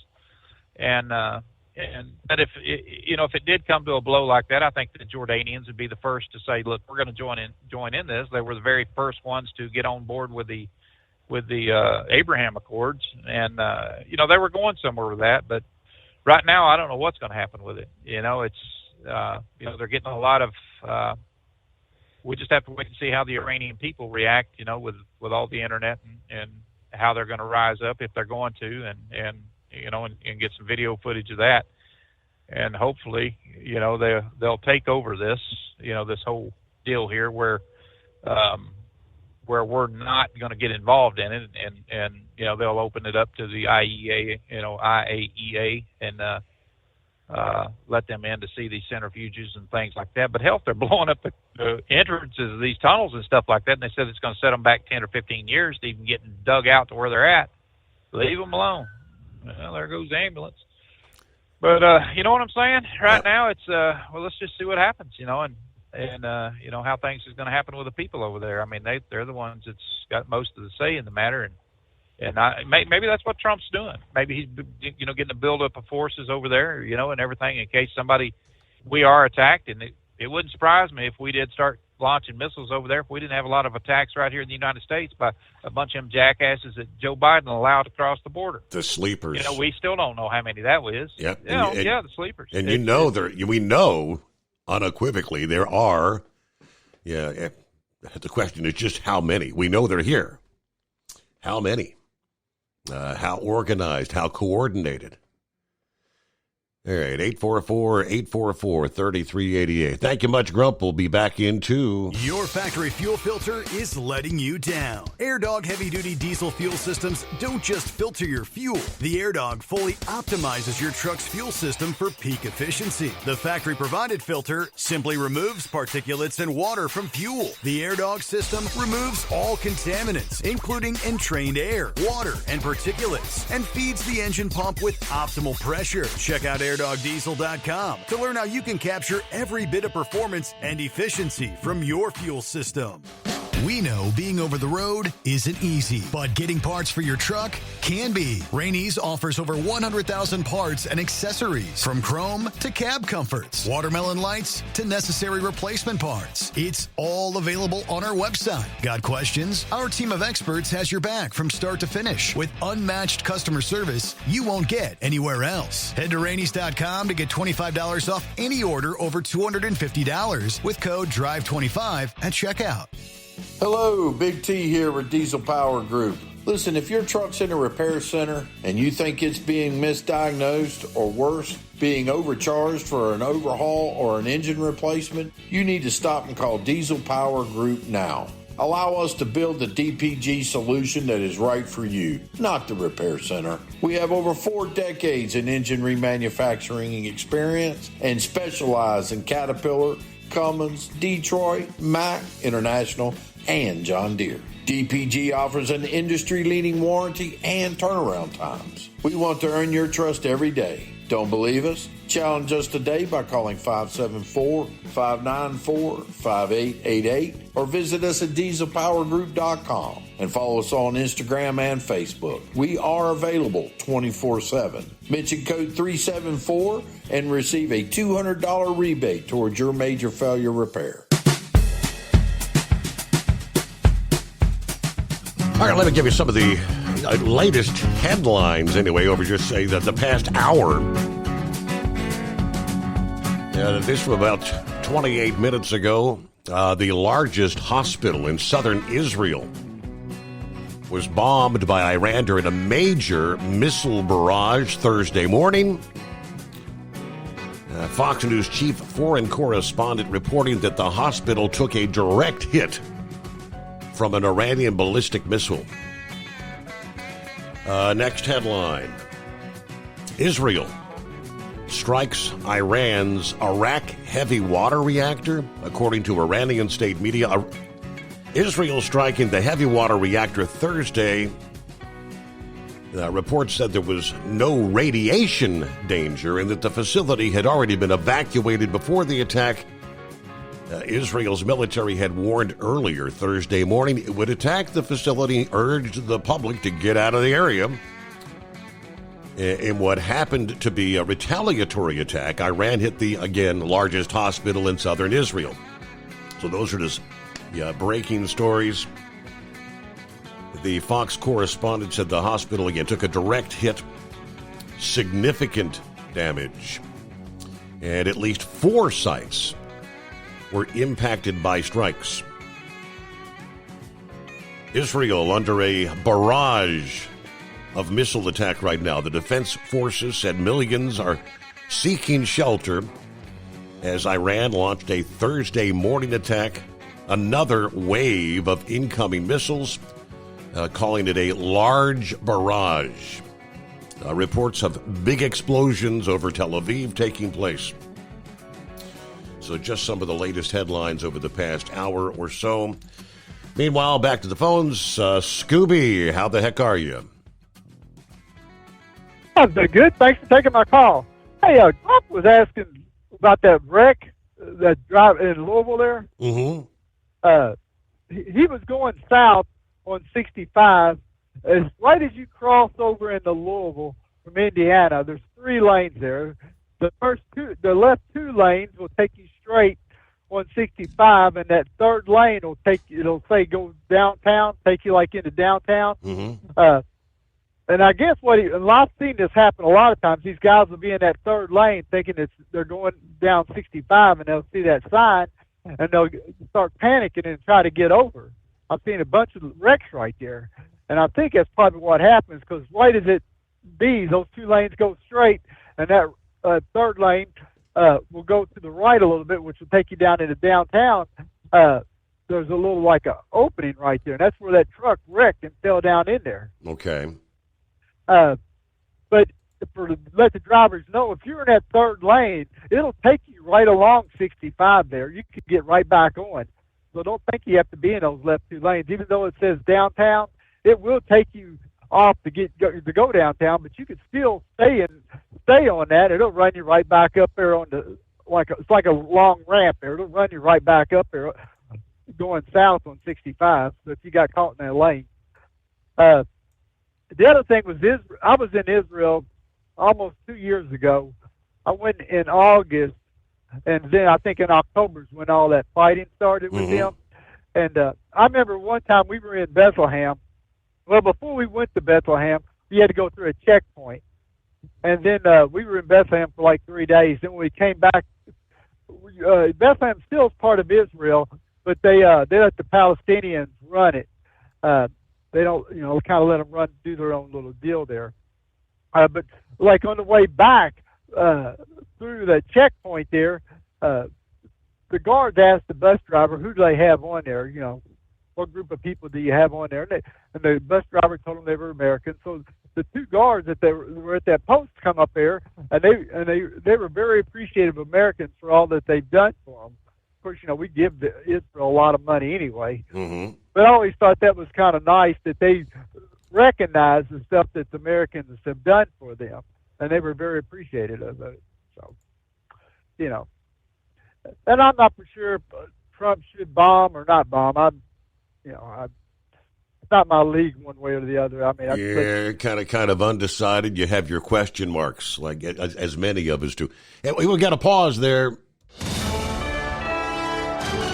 USA Radio News, I'm Anthony Lucero. Members of Congress are calling for a coordinated evaluation plan for Americans in Israel. It comes as Israel and Iran have been locked in conflict for nearly a week, with both countries trading missiles. In a bipartisan letter, New Jersey Congressman Josh Gottheimer and fellow Intelligence Committee members urged President Trump and Secretary of State Marco Rubio to share what concrete steps they're taking to get Americans out of Israel. Members of Congress say they understand the security situation in Israel has made for many obstacles, but they're urging the administration to explore all evacuation routes by land and sea. I'm Natalie Migliori.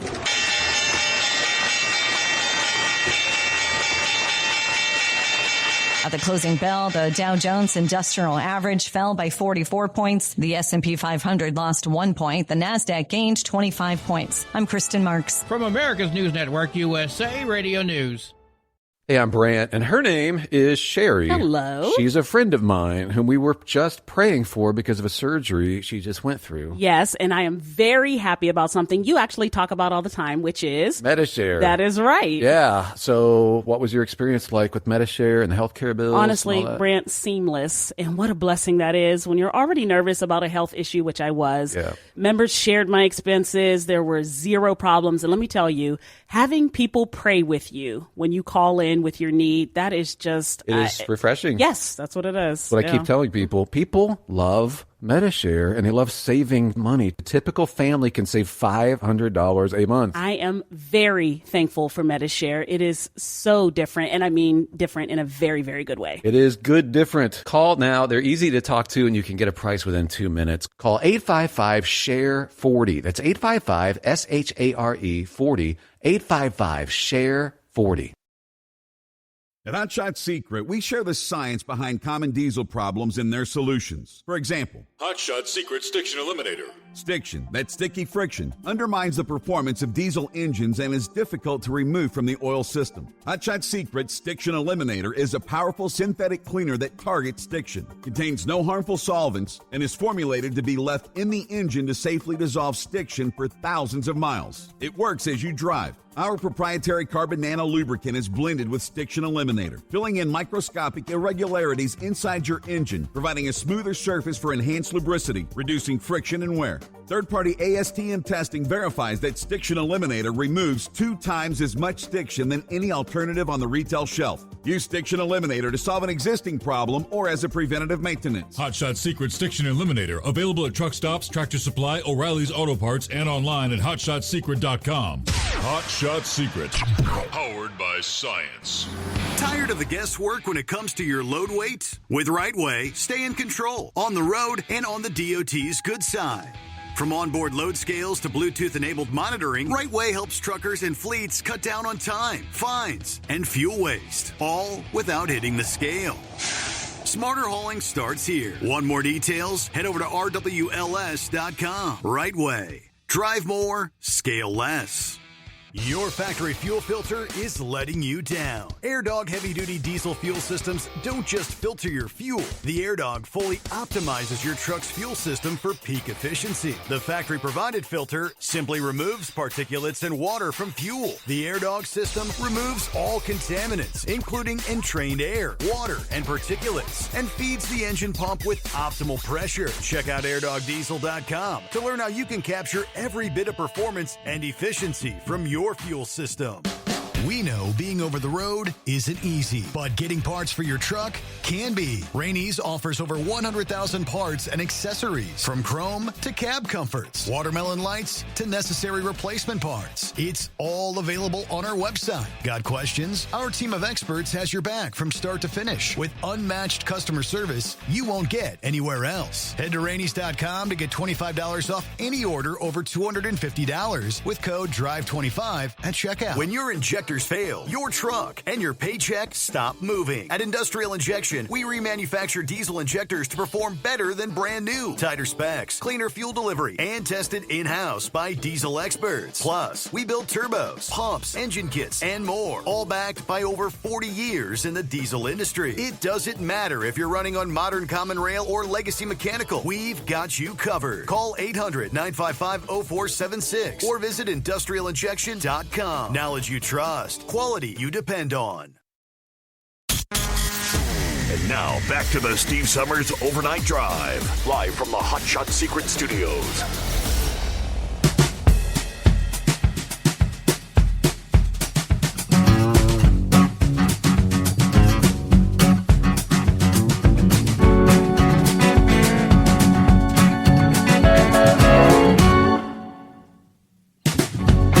All righty, back at it here where we leave off. Let me get back to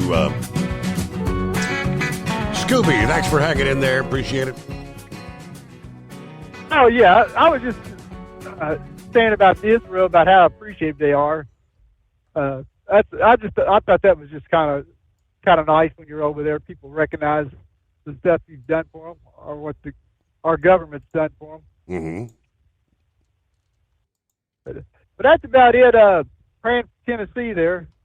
She's doing. Yes, and I have not received any sort of update, so I'll let you know when any word comes in. But yeah, prayers for Knucklebuster in Tennessee.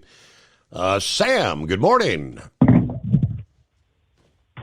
Hey, good morning. Hey, know you call me Sam, but to a lot of the listeners, they might know me more as the Templeton guy. Are you familiar with the character from the Charlotte's Web TV show, movie? Certainly. Yeah, well, that's kind of my thing. I'll go to, a buffet and I'll say something like, Templeton would enjoy this, or even Trash Day I call a Templeton Tuesday. That's sort of what I'm known for. But I wanted to call tonight to kind of set the record straight with the issue. There's a guy named Rob who has tried to claim to be the Templeton guy as well. And his big claim is that he read a book called The Elements of Style by the same author, by E.B. White.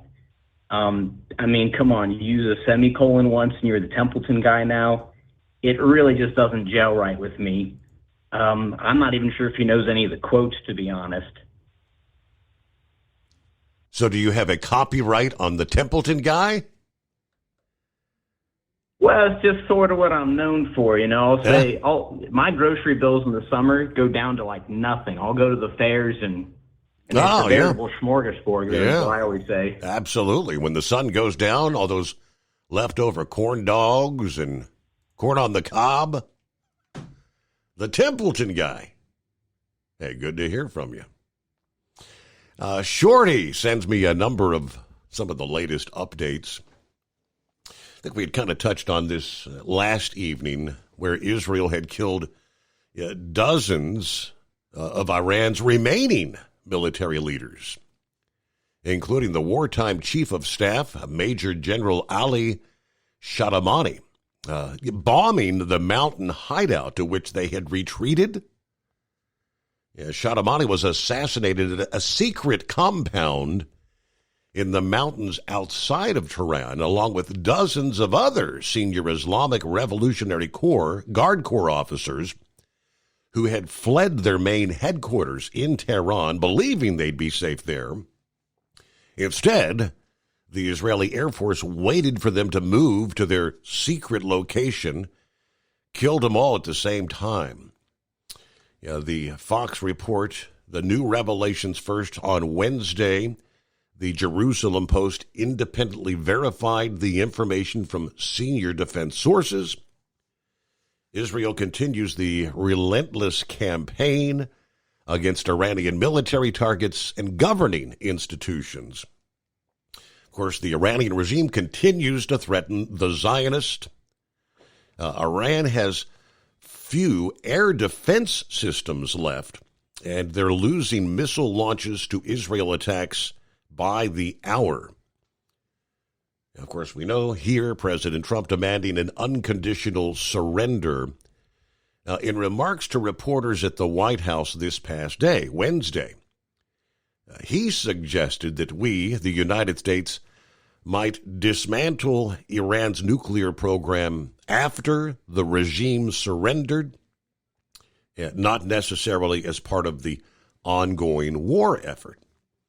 Now, of course, that would mean you're banking on the military and the Ayatollah to surrender, and at least at this point, I don't see that happening. But Carl, good morning. Good morning, Steve. Thank you for taking my call. Just was listening to Grump there a little bit about what he was saying there, but the president does have power over the armed forces of the United States. Congress does not. Okay? He does not have to have any sort of approval from Congress to do a bombing raid. He doesn't. George Bush didn't have it either. Okay? He did not have congressional approval over doing what he did in Iraq or Panama, for that matter. Let's talk about Panama. Let's talk about Panama. There's got to be a clarification, though. There's a difference. We have been using military response on the likes of the Yemenis, the Houthi rebels. When we are attacked, we can respond. But declaration of war on another country as a whole, that's what requires congressional authority. When have we heard Donald Trump say, I'm declaring war on Iran? When have we heard that? We've not. He's never said that, as a matter of fact. He's not declaring war on Iran. He's giving them a spanking. Let's talk about what George Bush did against Noriega. Okay? Do you remember Panama in 1990? I do. Hello? Yes. Okay. All right. Okay.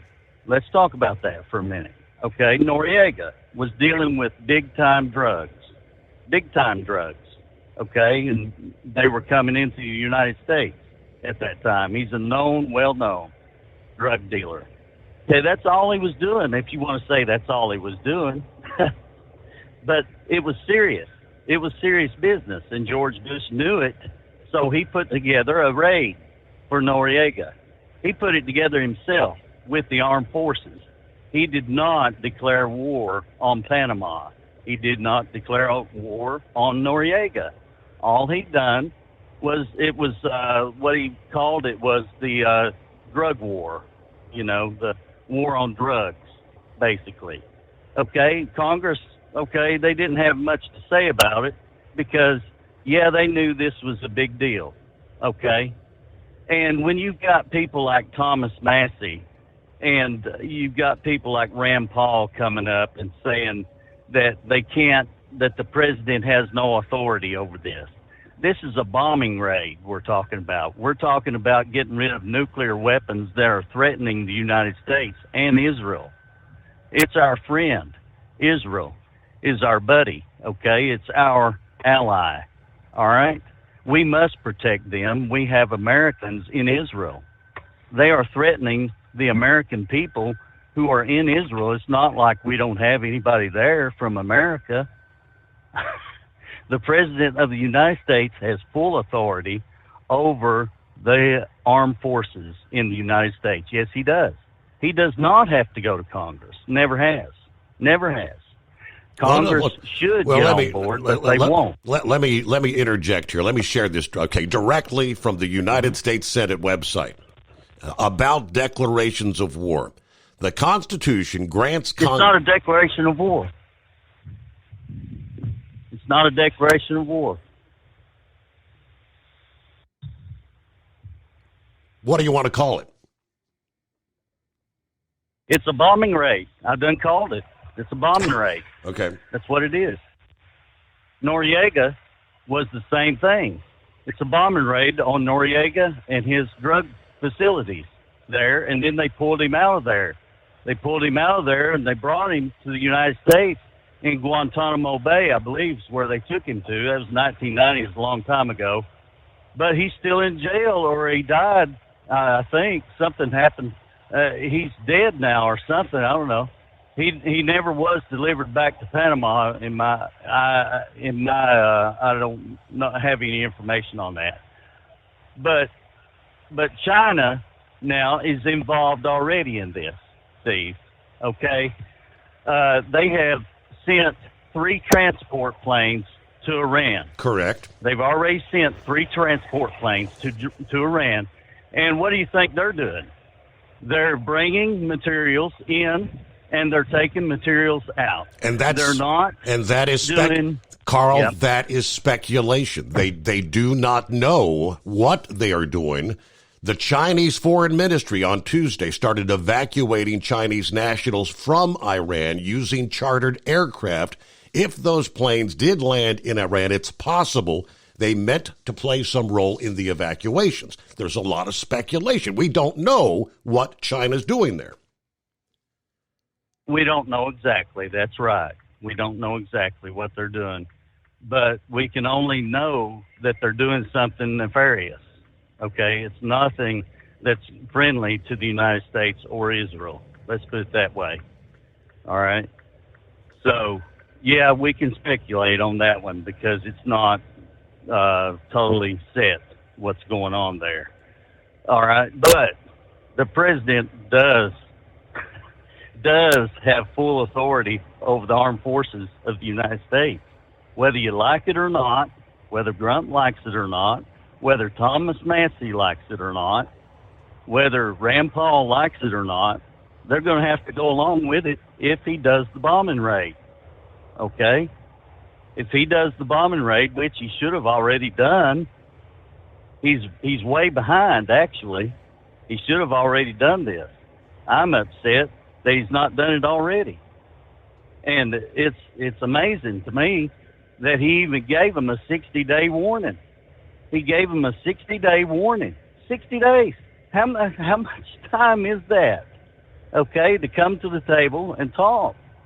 I mean, Donald Trump has been patient, way beyond patient.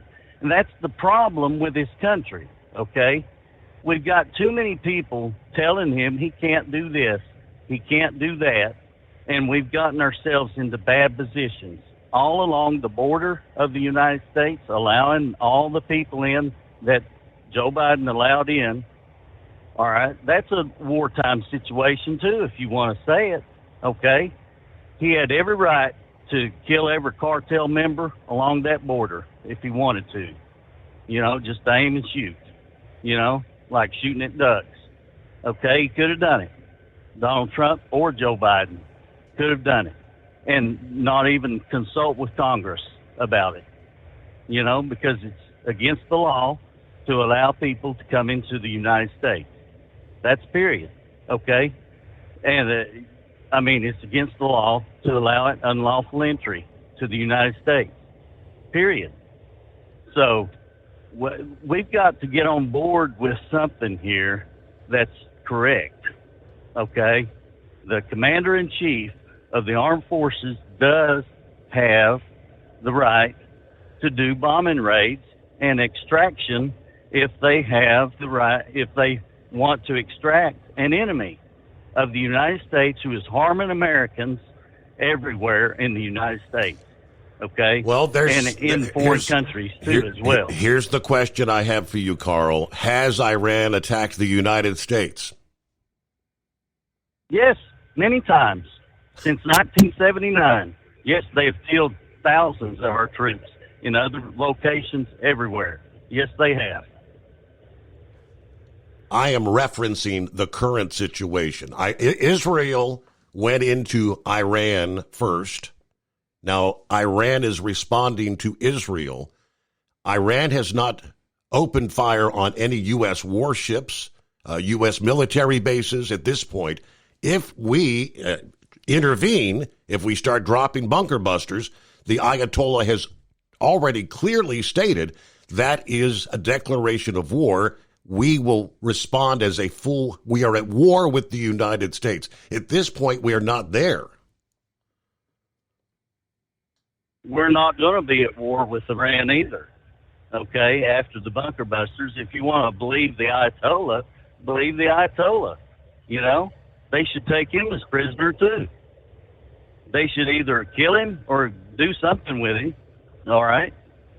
Put him in a trash dump and burn him, do something with him to keep him quiet. Put a blanket over his head or something, I don't know. But he's causing a lot of trouble, okay? He's getting into people's psyche, too, as well, and wanting people to be afraid of him. If people want to be afraid of the Ayatollah, I don't think so. They don't have the ability. They don't have it, Steve, okay? They just don't have it, all right? They don't even have what Ukraine's got. They don't have nothing. Iran has nothing. They had chemicals with Iraq, okay, when they fought Iraq. Let's talk about Iraq just for a minute, okay? Iraq did have weapons of mass destruction. They had chemical weapons, and they moved them into Syria. That's well documented. A lot of people forget about that. Syria has used those chemical weapons on their own people, all right? And George Bush did the same thing there. He went into Iraq without congressional declaration of war. George Bush didn't declare war. He just did what he needed to do, what he felt like he needed to do. But it was way late. It was way late. He got congressional authorization to use military force. Okay, but they did not declare war. But he got congressional authorization. They did not declare war. Correct. Well, if you want to call that the same thing, it's not the same thing. It's not a formal declaration of war. No. But we have not done that. All right. Straight from, again, the United States Senate website, the Constitution grants Congress the sole power to declare war. Congress has declared war on 11 occasions, including the first declaration of war with Great Britain in 1812. Congress approved its last formal declaration of war during World War II. Now, how many wars have we been in since then? Since that time, Congress has agreed to resolutions authorizing the use of military force. And that's the way it continues today to shape the military policy through appropriations and oversight. That's all I can tell you. I guess we're kind of splitting hairs when you say that the U.S. military forces are going to go in with all their might with the B-2s and the F-22s and maybe whatever's left of the Iranian Air Force. I don't think there's much I think most of their planes have been destroyed in the air or on the ground. Their military missile launch capabilities are being greatly diminished. I think they're maybe down to their last gasp. Launching. How many missiles do you think they have left? And of course, he mentioned the China scenario. Now, there were 3 planes. They were Boeing 747 cargo planes, which are commonly used for transporting military equipment and weapons, and hired to fly government contract orders. Analysts doubt that the 3 planes would be carrying anything quite so provocative as Chinese military equipment for Iran. Although China has long supplied ballistic missile components, China has also attempted to disguise some controversial shipments of military hardware to Iran as well as Libya, describing them as innocuous consumer goods only to have the deception discovered by customs officials. Again, the Chinese Foreign Ministry, we do know, on Tuesday began evacuating Chinese nationals using chartered aircraft. That's the question mark. If the 3 mystery planes did land in Iran, they may be playing some role in that. They say all 3 of the cargo planes flew westward along northern China, crossing into Kazakhstan, then south into Uzbekistan and Turkmenistan, and then dropped off the radar screens as they were approaching Iran. All 3 of the planes apparently filed false flight plans that showed the destination to be Luxembourg. But none of those 3, anyway, flew anywhere near Europe. Latter flights from the same region did head toward Luxembourg, which is the home base of the company that operates the aircraft known as Cargolux. Cargolux, partially owned by a Chinese company, denying that their planes entered Iranian airspace. They blamed faulty public tracking data for creating the appearance of the planes surreptitiously flying into Iranian airspace. Of course, we can't trust the Chinese either, can we? We all know that. All right, I guess what I shared. So the last declaration of war, they say, was World War II. Yes, we had Vietnam, we had Korea, we've had numerous other. Those have all been based on what? Congressional authorization to use force? Yes, just like it was in Iraq. That was signed into law, legislation. It went through Congress to authorize the use of force on the war on terror. That was what the legislation read. Okay. Now, I don't need a lecture from that guy. I don't know who the hell he thinks he is, but I don't need a lecture from him on telling me about war. I've been there, done that. I don't know what he's done in his life, but by God, I've lived it. So, first and foremost, Israel come right out the other day and said, this is war. This is war. Now, any time that an ally joins in the fight, it's, number one, they're joining in the war. So whether they declare it or not, whether Trump says that we're going to war or not, he said we may have to join in this fight, is exactly what the man had said. And he didn't know whether he's going to give them the bombs to hit them bunkers with, or whether we was going to do it ourselves. All right, the fact of the matter remains that if he joins in this for any kind of a long-term thing without the United States being attacked, I mean just literally attacked during this process right here, Congress has got to approve it whether Carl likes it or not. I mean, that's just the damn way it is. So we can launch missiles at anybody in our defense.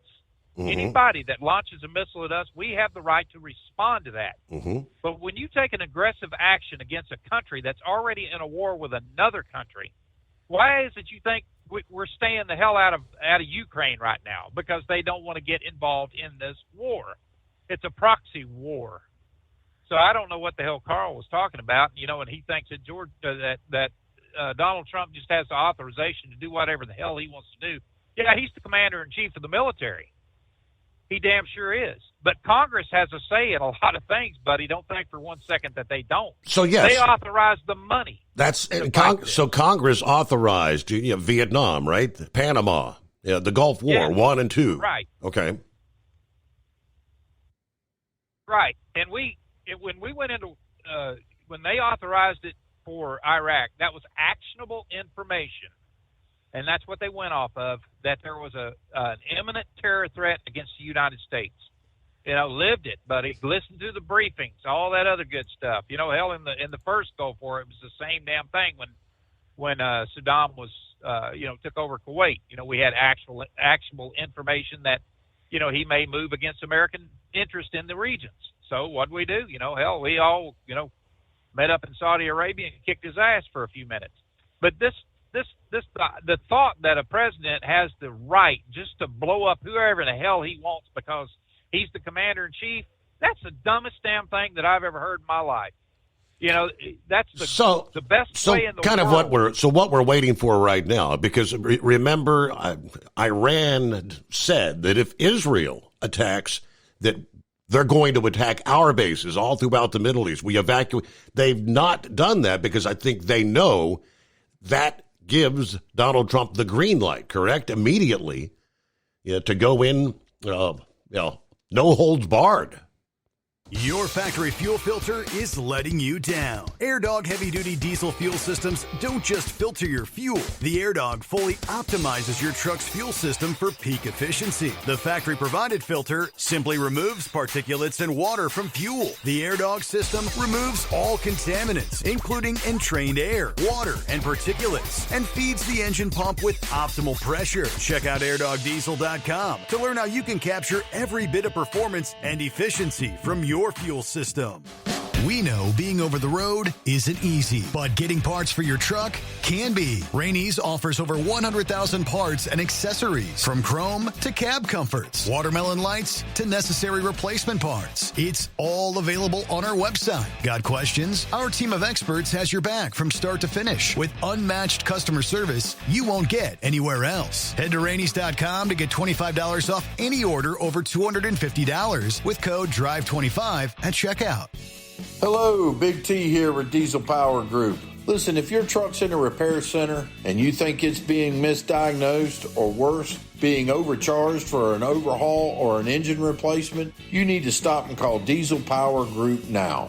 Allow us to build the DPG solution that is right for you, not the repair center. We have over 4 decades in engine remanufacturing experience and specialize in Caterpillar, Cummins, Detroit, Mack, International, and John Deere. DPG offers an industry-leading warranty and turnaround times. We want to earn your trust every day. Don't believe us? Challenge us today by calling 574-594-5888 or visit us at dieselpowergroup.com and follow us on Instagram and Facebook. We are available 24/7. Mention code 374 and receive a $200 rebate towards your major failure repair.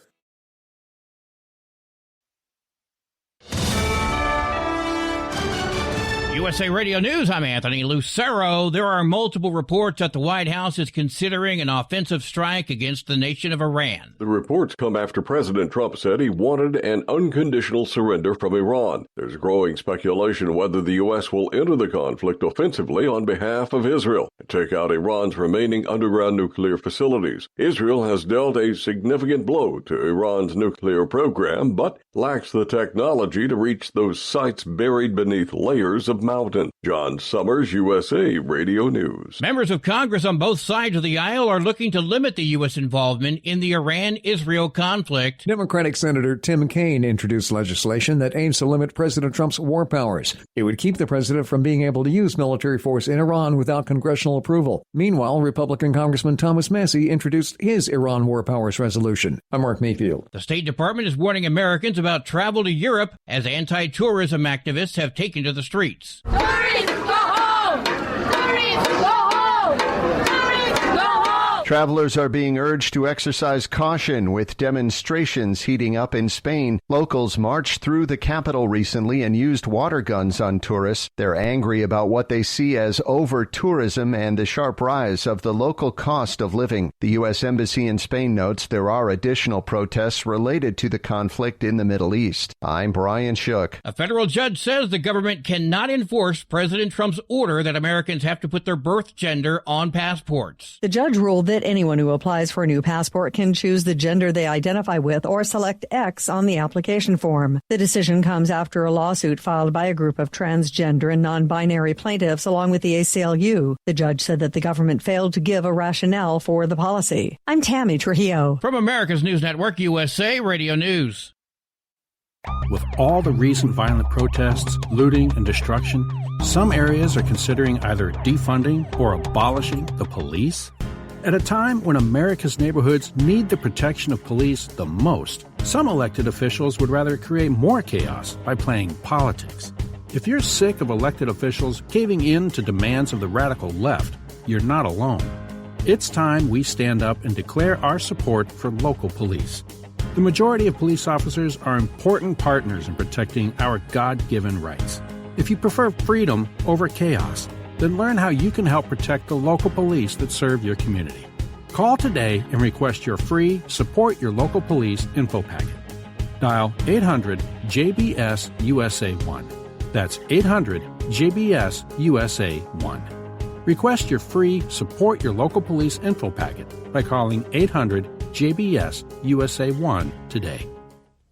Criminal charges against New York City Comptroller Brad Lander are being dropped after he was arrested at immigration court yesterday. Lander was detained by ICE while escorting a migrant out of immigration court, with Homeland Security officials alleging Lander assaulted ICE officers, which he denies. New Yorkers weighing in on whether or not it's a publicity stunt. That's the first thing I thought, but then I heard that he's been doing it. I think it's political. At the same time, he gets released in, I heard 3 hours, something like that. So, everything is fishy. Lander is among several candidates vying to be New York City's next mayor, with the Department of Homeland Security saying it's wrong for politicians seeking higher office to undermine law enforcement safety to get a viral moment. I'm Natalie Migliori. The NYPD is identifying the suspect who allegedly torched 11 police cars in Brooklyn last week. They're looking for 20-year-old Jackie Lodgson McCrae and have released video of him in connection with an arson last Thursday, 2 blocks from a Bushwick police station. The NYPD says Lodgson McCrae scaled a gate to get to the cop cars in a parking lot near Central and DeKalb Avenues, covering the vehicles with fire starters. They're asking the public for help in finding him, saying he was wearing a gray sweater, green pants, and a blue face mask. I'm Sarah Lee Kessler. Wall Street closed with little change to stocks. At the closing bell, the Dow Jones Industrial Average fell by 44 points. The S&P 500 lost 1 point. The Nasdaq gained 25 points. I'm Kristen Marks. And I'm Anthony Lucero, USA Radio News.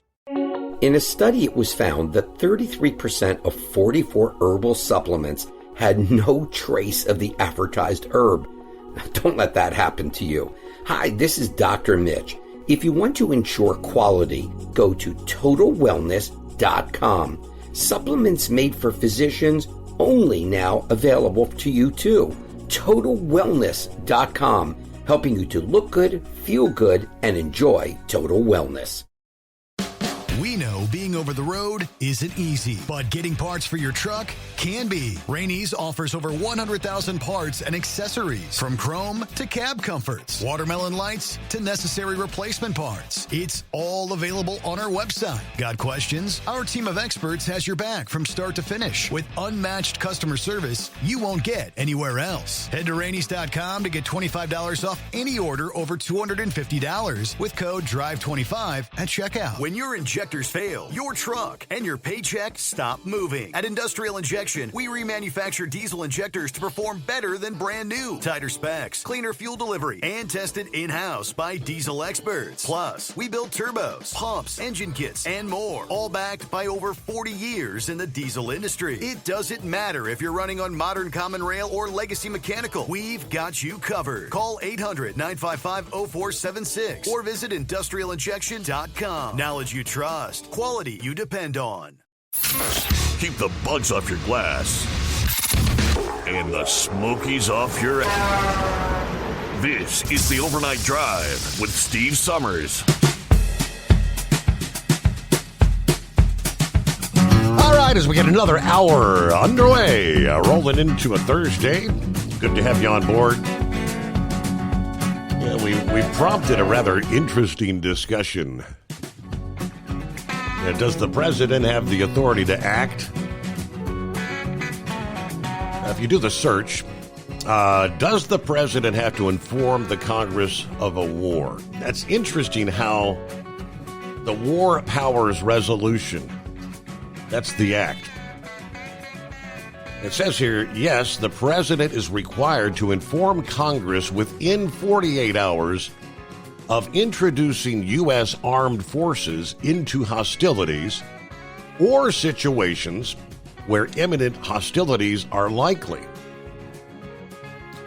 Now, that says inform Congress. Does that mean they have to approve it?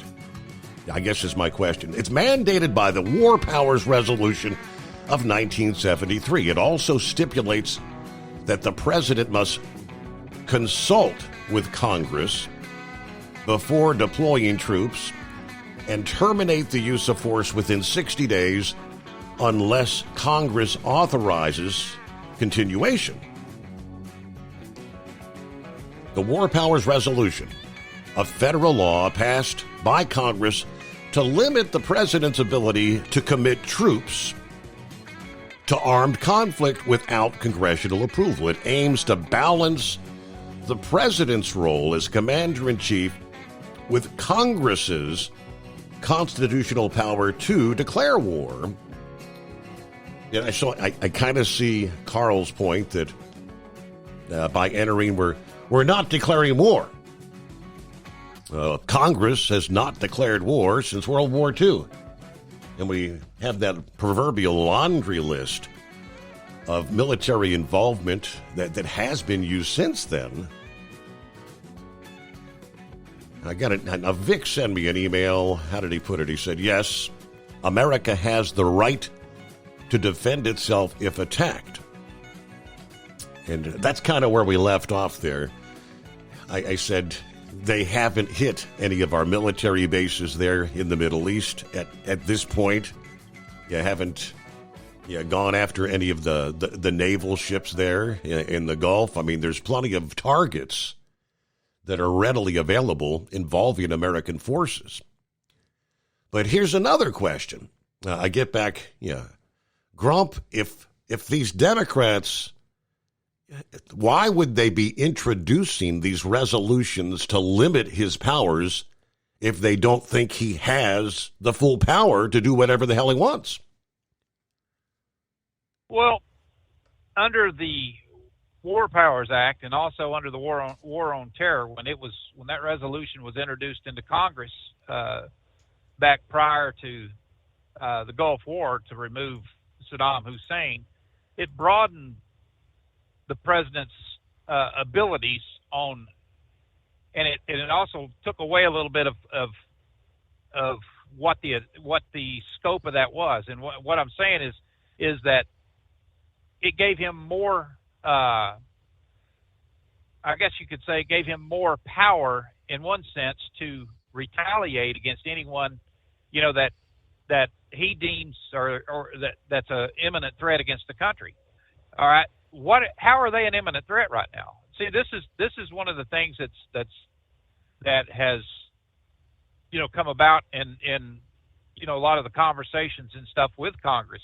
A lot of the discussions that they're having right now is whether or not this is turning into an offensive move. And what I mean by an offensive move is that he's moving more resources into the area. We've had a 40,000 troop buildup. It was jacked up to 60,000 troops.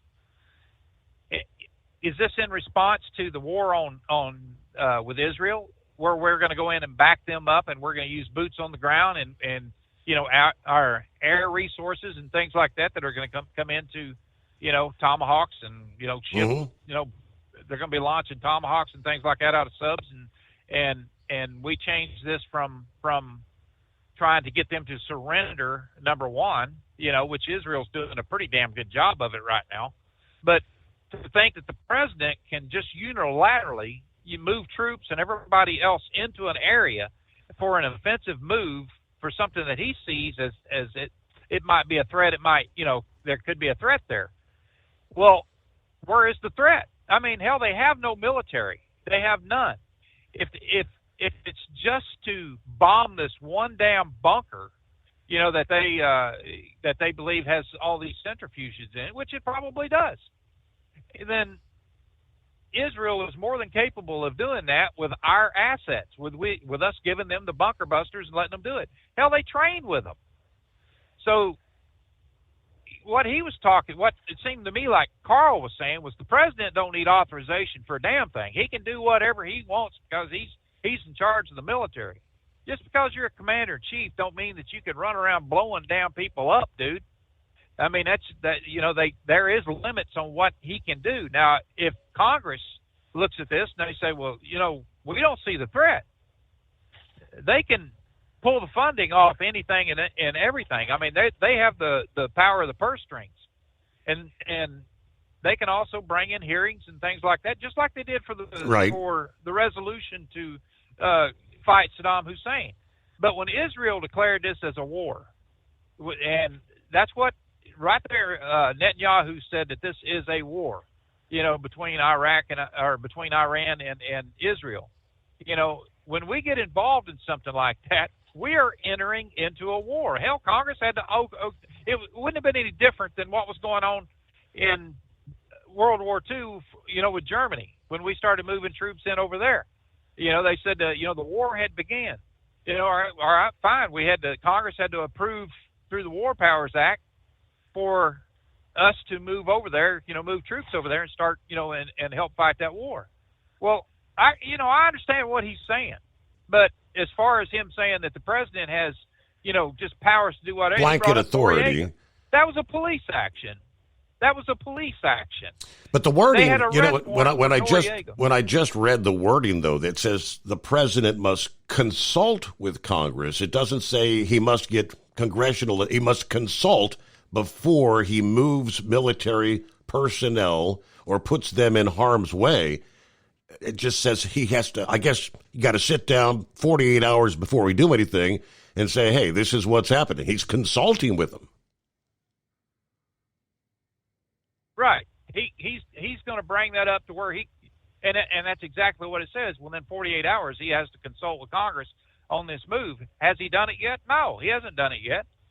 And what I'm looking at this, and I think what a lot of people look at on this is how far is Trump willing to go with this? Now, I don't think he wants to get involved in this. The way he's looking at this, Steve, I don't think he really wants to get involved with this. What he's doing, though, is moving more troops into the area just in case, that one of our bases or one of our ships, Iran has hundreds of these damn little two-man subs that may carry explosives or whatever, and getting out of places. Like I told you before, they paint them green so they can lay in the moss and things like that, shallow waters, and move out into an area where they can hit our ships and things like that. They barely pick them up.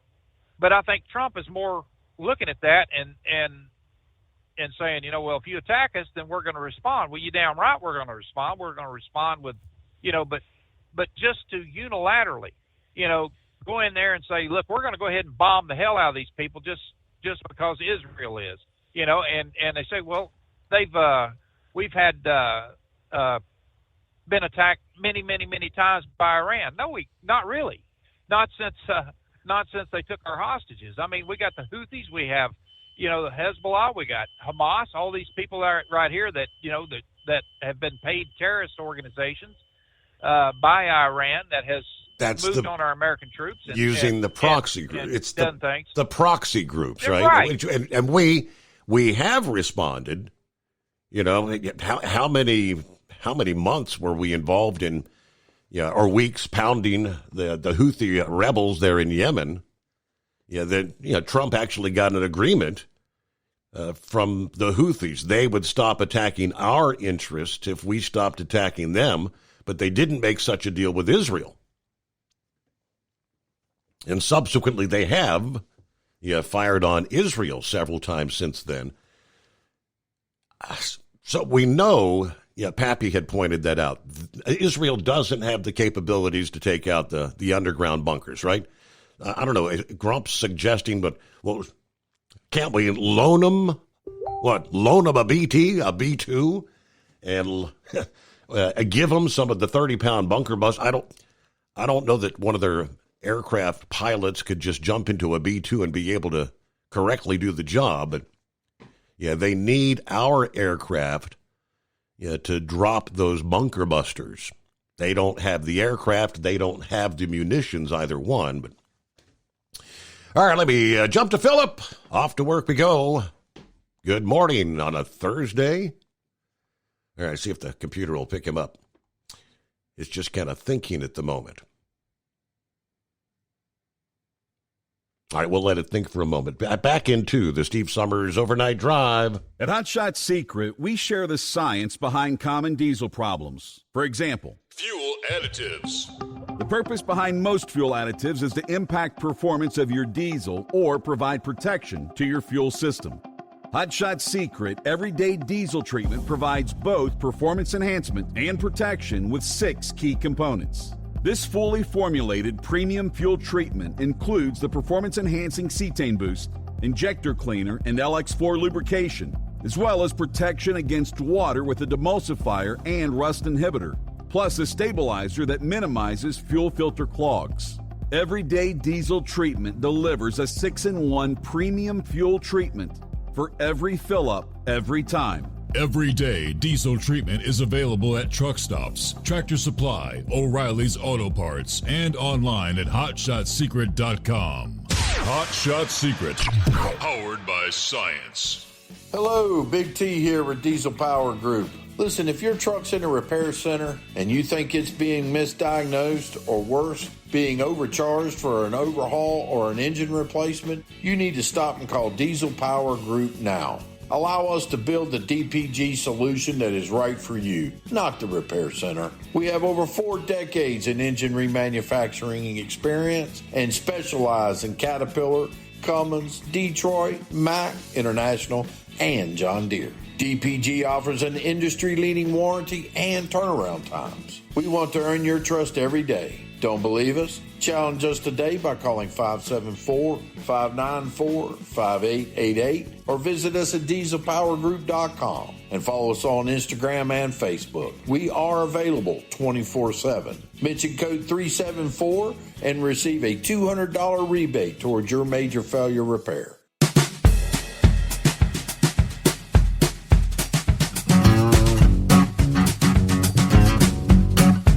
All right, there we go. Welcome back.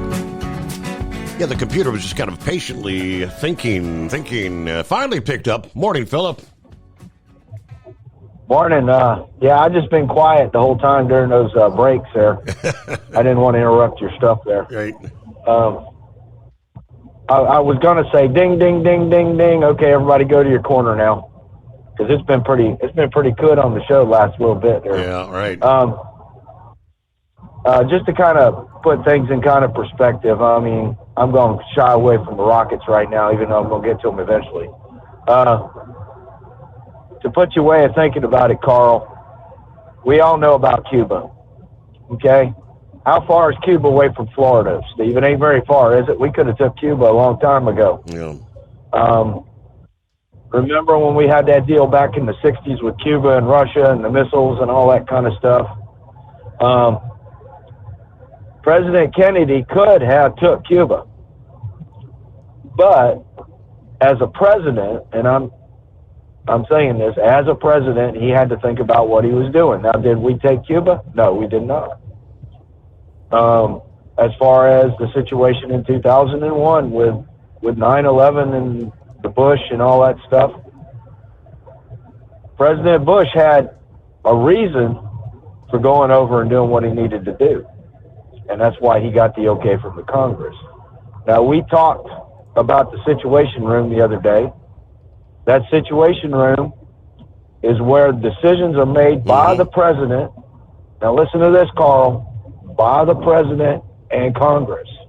Excuse me. My voice is going crazy here. But decisions are made there. Okay, we have all these committees that Congress forms. Those committees meet with the president. Sometimes they meet in that situational room. Okay? So, if we didn't have that, Carl, it would be called a dictatorship in our country. Right, Steve? Right. Am I correct in saying that? Okay, so you look at Russia, communism. Who calls the shots in Russia? Putin does. All right? I wouldn't say it's a dictatorship, but it pretty much is pretty damn close as you can get to being a dictatorship, as you want to put it. Okay? But that's a different government than ours. The way our government is structured, the president has to go to Congress. Okay? Now, can he do something on the fly? I'm pretty sure he could do special operations on the fly, and we've seen that before. But I'm pretty sure that when he makes a decision to do a special operation, that he has to get a packet together that says, hey, this is my reasonings for doing what I'm doing. And he has to submit that to Congress on some level. Okay? I'm not saying that he doesn't, but he's got to. That's just the way our government's structured. And it's been that way forever. Now, can he do it? I don't know. All right, I think we're going to have to, we'll get a reconnect here on the phones. Things acting kind of squirrely this morning.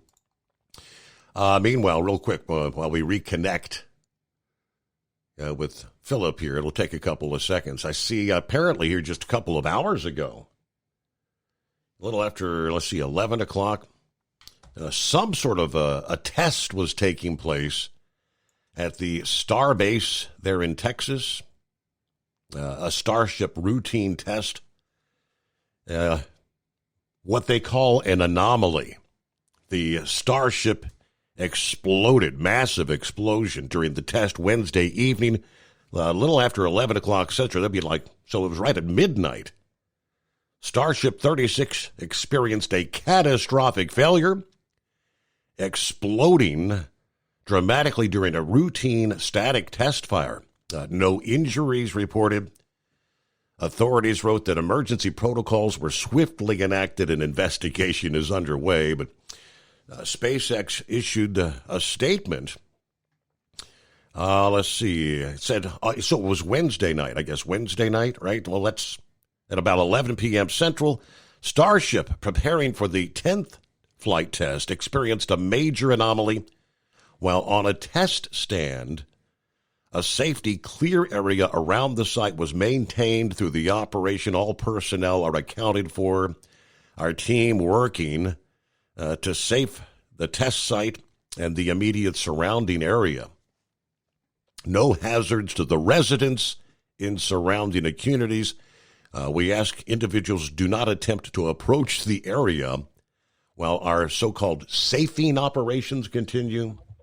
That's pretty bizarre. I saw the video, Philip. Would you check that out when you get a chance? That was a major explosion.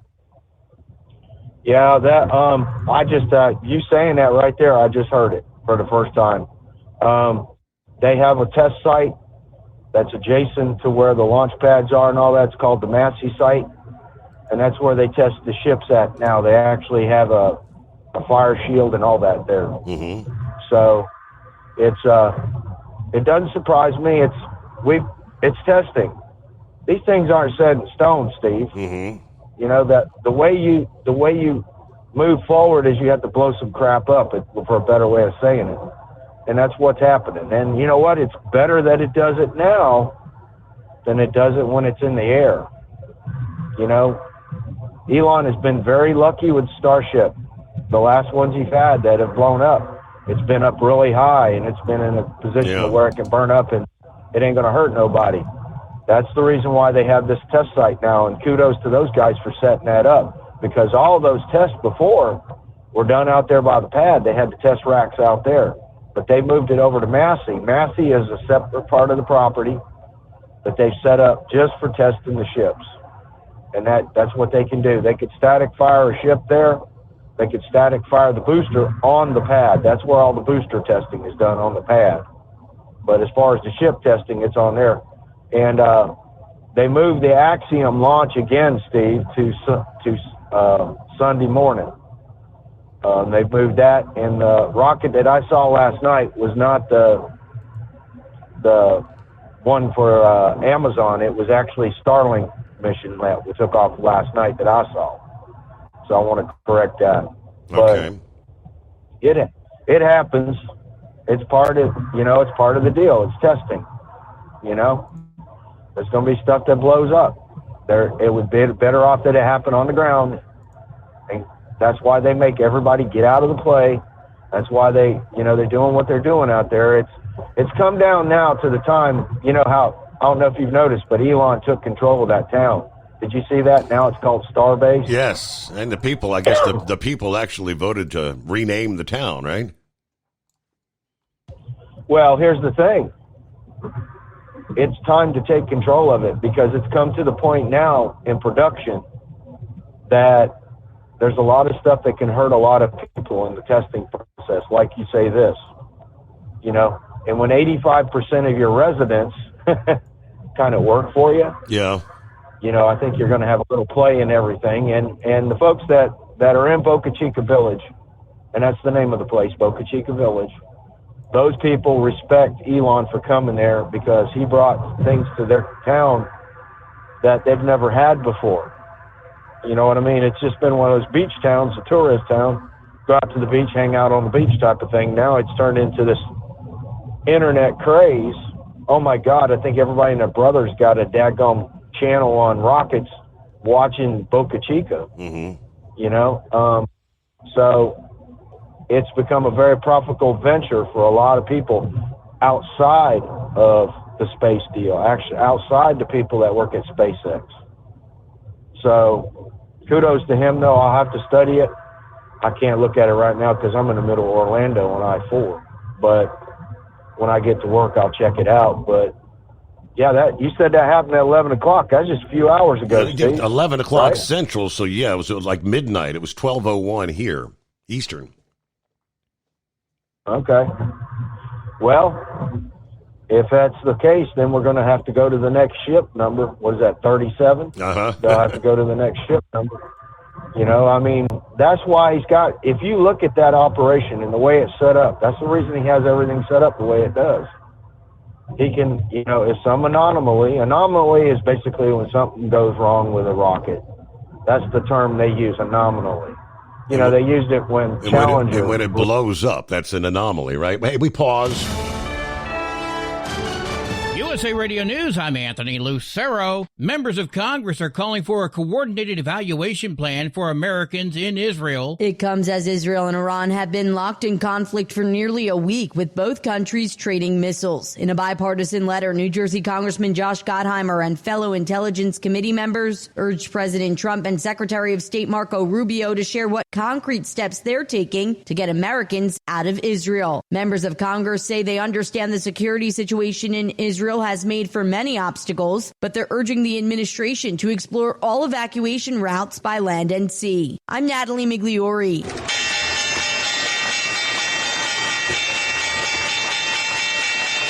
At the closing bell, the Dow Jones Industrial Average fell by 44 points. The S&P 500 lost 1 point. The Nasdaq gained 25 points. I'm Kristen Marks. From America's News Network, USA Radio News.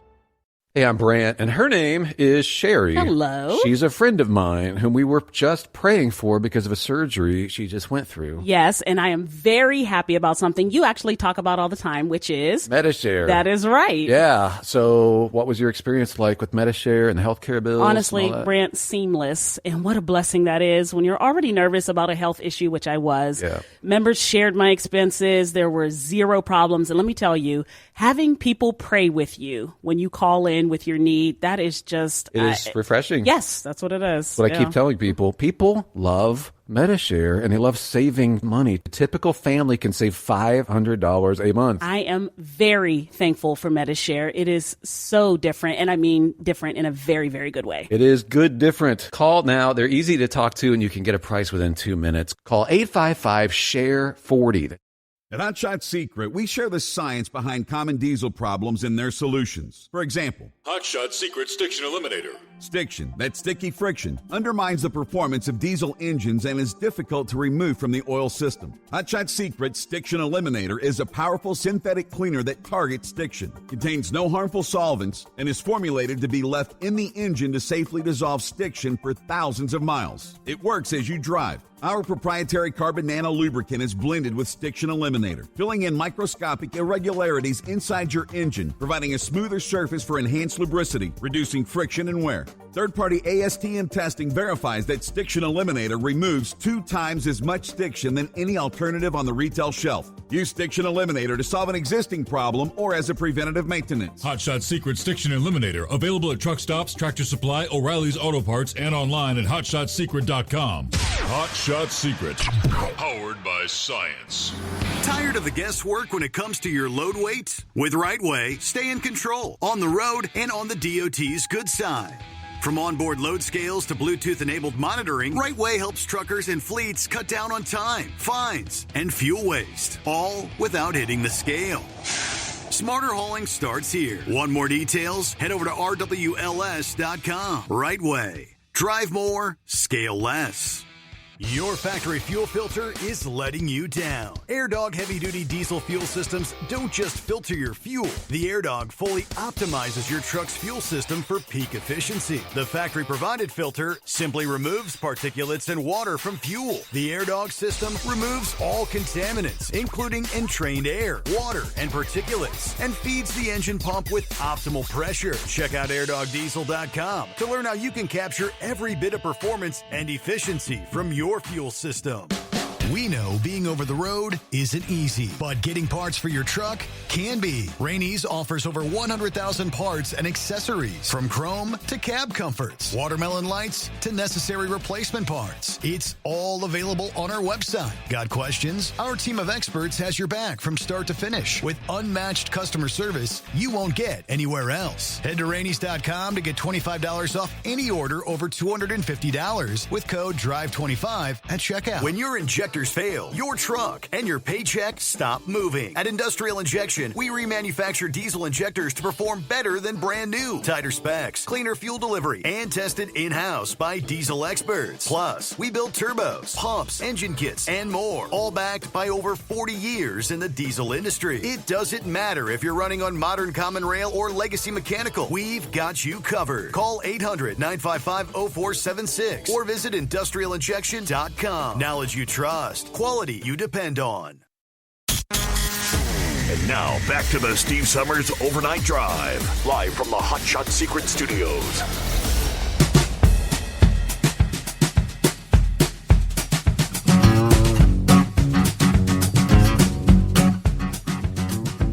All righty, back at it here. Weekend just around the corner. All right, we'll get back and finish up with Philip. Thanks for hanging in there.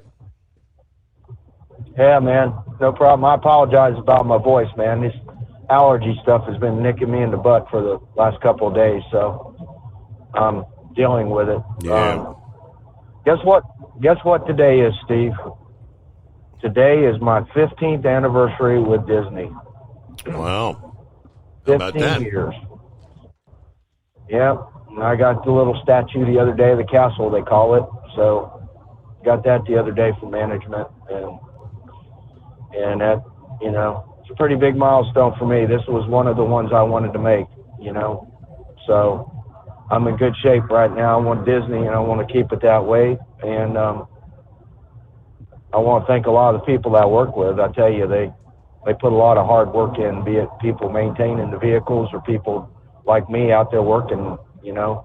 A lot of people don't understand in an operation how many people are involved with it and what's going on. When you go to the theme park, you just think, oh, I'm just there, you know, those people are there doing their job, whatever. But there's a lot of stuff that goes on behind the scenes that, you know, we don't talk about and we don't need to. And I appreciate a lot of the folks that I work with, even though sometimes it's just like this radio show. We've heard it this morning, everybody bumping each other's heads, you know, which is a good thing. You know, we can have conversation and be adults.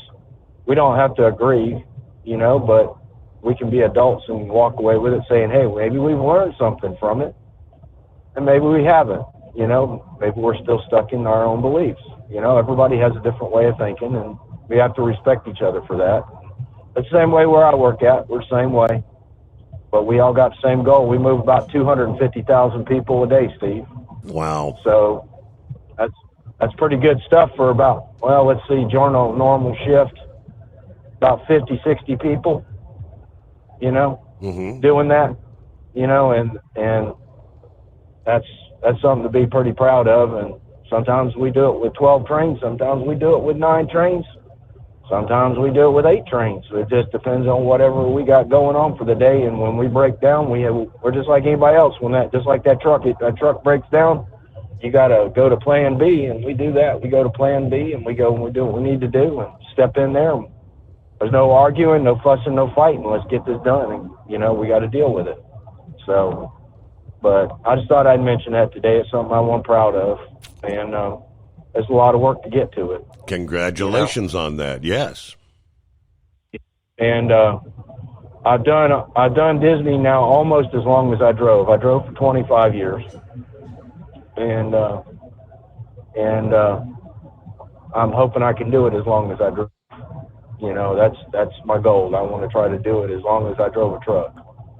You know, now whether the trains are there and that amount of years, another 10 years, who knows? We don't know. It's a fluid situation, like everybody always says. You know, it's one of them things, but we'll hope so. But you know, buddy, that's all I got today. I appreciate everybody out there, and we can agree to disagree, guys. It's not a bad thing, and don't always think that your way of thinking is the best way. You know, you can always learn something new for the day. So y'all have a good one. Thank you for having me. We try to learn something new every day. There you go. Let me give you a couple of industry headlines. Plowboy got you coming up here in just a second.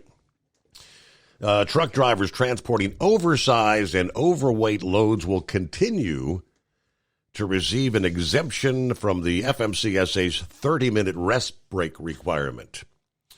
The FMCSA announced in a notice that is scheduled to be published in the Federal Register tomorrow, Friday, that it is granted the Specialized Carriers and Rigging Association a 6-month provisional renewal of the exemption from the hours of service. Now, the provisional renewal set to expire December 17. Meanwhile, the FMCSA will accept comments before determining whether to renew the exemption through June of 2030. It's about 1,400 members of the SCNRA, a trade association. So the exemption covers truck drivers for all specialized carriers transporting oversized loads that need a permit from a state or local government agency.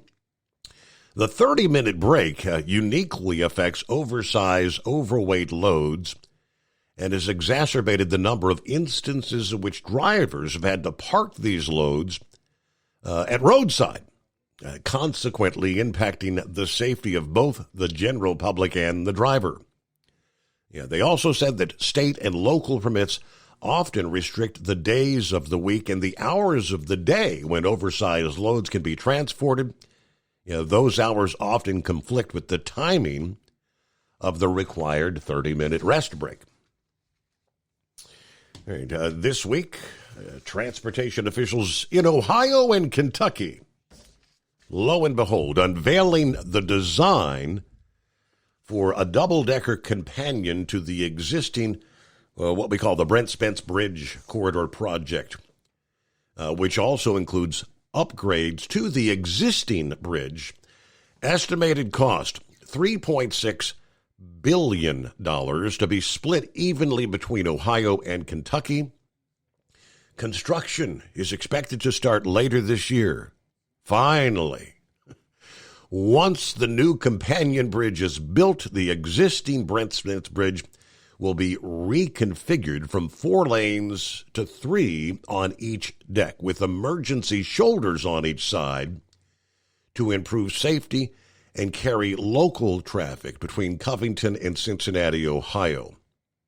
The new companion bridge will carry traffic on Interstate 71 and I-75. This will become an iconic part of the skyline, but improving safety and travel between the two states, addressing one of the worst bottlenecks in the nation right now. They have selected a cable-stayed independent deck bridge design in which both the upper and lower decks will be supported by a cabling system. The existing bridge, built in 1963, that currently carries traffic volumes far exceeding the original design. This is going to be a game changer for those commuting. It'll revolutionize this crucial economic corridor. This is what we've been dreaming of for years, and that many said would never happen. And we're getting it done, working together, and we're doing it without tolls. That was a big factor in how we're going to pay for it. All right, Plowboy, good morning. Well, good morning, Steve. Just got a couple of things I thought. How much do you follow Overdrive magazine online? What do I think of it? No, how often do you follow it? It's not like it's one of my daily go-tos, All right. You might ask something we've talked about quite often on this show. You brought it up with different stories. Apparently, I'd like to tip my hat, start off, to the state of Arizona and its high-class DPS agents. I know they can be a-holes at times, but Flagstaff, apparently, they stopped a $1.6 million load of goods that was stolen from DFW Airport in Grapevine, Texas. Came through Childers, went through New Mexico, and nabbed in Arizona at Flagstaff. But there's another branch to this, too. The drivers in the truck had some bogus names, and they were illegally here in the United States. And apparently they got their driver's licenses from the state of Gavin Newsom, or whatever. Yeah. Yeah. So, it was kind of almost a trifecta in one. And no name given or something like that on one license, and another name of Diamond. And praise the Lord goes to DPS agents in Arizona. And I can't figure out. It looked like they tracked them through Childress, Texas. It was not my favorite area. And all the way through New Mexico. I just like to kind of figure out why in the hell they let them get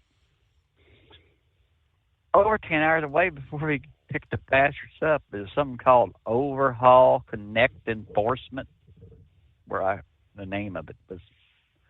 I guess this is some law enforcement agency that's trying to nab a stolen freight. Mm-hmm. Now my other one I had. Apparently we got a rhino who graduated at Harvard and was put into to being a judge, and now he's wanting to bring President Trump to trial because all of a sudden I guess they're going to be in a pissing match.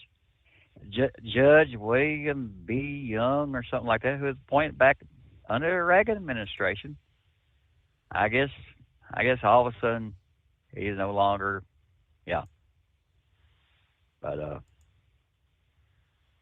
But back to what was being talked about a little bit ago, I do have a direct question. Did not we bring somebody to being our friend one Sunday morning, I think it was? Did not Reagan flatten somebody's house and killed his 1-year-old son? Mm-hmm. I don't remember no Congress being brought to a section on that one. And the same with the attempted. Then we kind of run around with our hands in our pockets when we had our USS Cole hit, our Navy soldiers killed. That's during Clinton's administration. So one of these days we're going to say, damn, I wish the hell Trump jumped into this damn thing. Instead of poking in the eyes of one another. But I don't know. Probably ruffled some feathers, but other than that, hell, what is the temperature nationwide? 71 degrees. Hell, we got a nice little breeze there in Kansas City at 71, and you said y'all are in the lower 70s, correct? Correct. And then we're just waiting for we're waiting for the heat wave to roll in.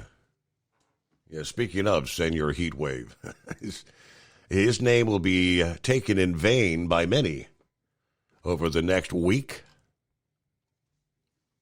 A lot of folks like horse feathers will be saying, it's too hot.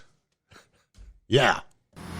Tired of the guesswork when it comes to your load weight? With RightWay, stay in control on the road and on the DOT's good side. From onboard load scales to Bluetooth-enabled monitoring, RightWay helps truckers and fleets cut down on time, fines, and fuel waste, all without hitting the scale. Smarter hauling starts here. Want more details? Head over to RWLS.com. RightWay. Drive more, scale less. At Hot Shot Secret, we share the science behind common diesel problems. For example, product claims without proof. Every trucker on the road has heard product claims about an additive that simply didn't match their experience. Proof is found from third-party testing by a recognized, credible source. That's proof. Hot Shot Secret Stiction Eliminator will improve your performance and fuel economy. For proof, we engaged the Ohio State University Center of Automotive Research to conduct an EPA-certified fuel economy test with Stiction Eliminator on a FedEx truck, a 2006 P500 Freightliner with 247,000 miles. The test showed a 3.6% increase in highway driving fuel economy from Stiction Eliminator, an oil additive. The complete report from OSU is available for download at hotshotsecret.com. That's proof. Hot Shot Secret Stiction Eliminator, available at truck stops, Tractor Supply, O'Reilly's Auto Parts, and online at hotshotsecret.com. Hot Shot Secret, powered by science. When your injectors fail, your truck and your paycheck stop moving. At Industrial Injection, we remanufacture diesel injectors to perform better than brand new. Tighter specs, cleaner fuel delivery, and tested in-house by diesel experts. Plus, we build turbos, pumps, engine kits, and more, all backed by over 40 years in the diesel industry. It doesn't matter if you're running on modern common rail or legacy mechanical. We've got you covered. Call 800-955-0476 or visit industrialinjection.com. Knowledge you trust. Quality you depend on.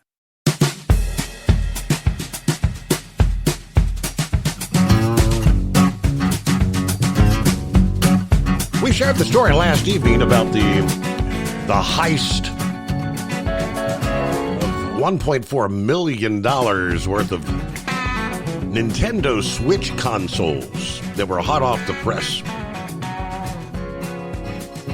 Discovered missing during a pre-trip inspection at a Love's travel stop in Bennett, Colorado. This major gaming hardware heist, highlighting the vulnerability of high-value cargo. As we know, cargo theft is surging 27% last year. 3,625 incidents. Electronics like these consoles are prime targets. Strategic thefts include double brokering, identity fraud. That category spiked 430% last year. Organized networks, oftentimes overseas, exploit digital tools like load boards, complicating recovery. But it was 8 o'clock in the morning, June 8th.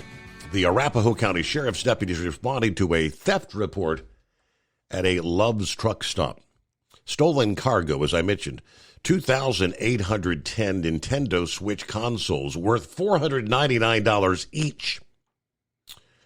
Reportedly, they were the Mario Kart World Bundle Switches, part of a major shipment for the just launched platform.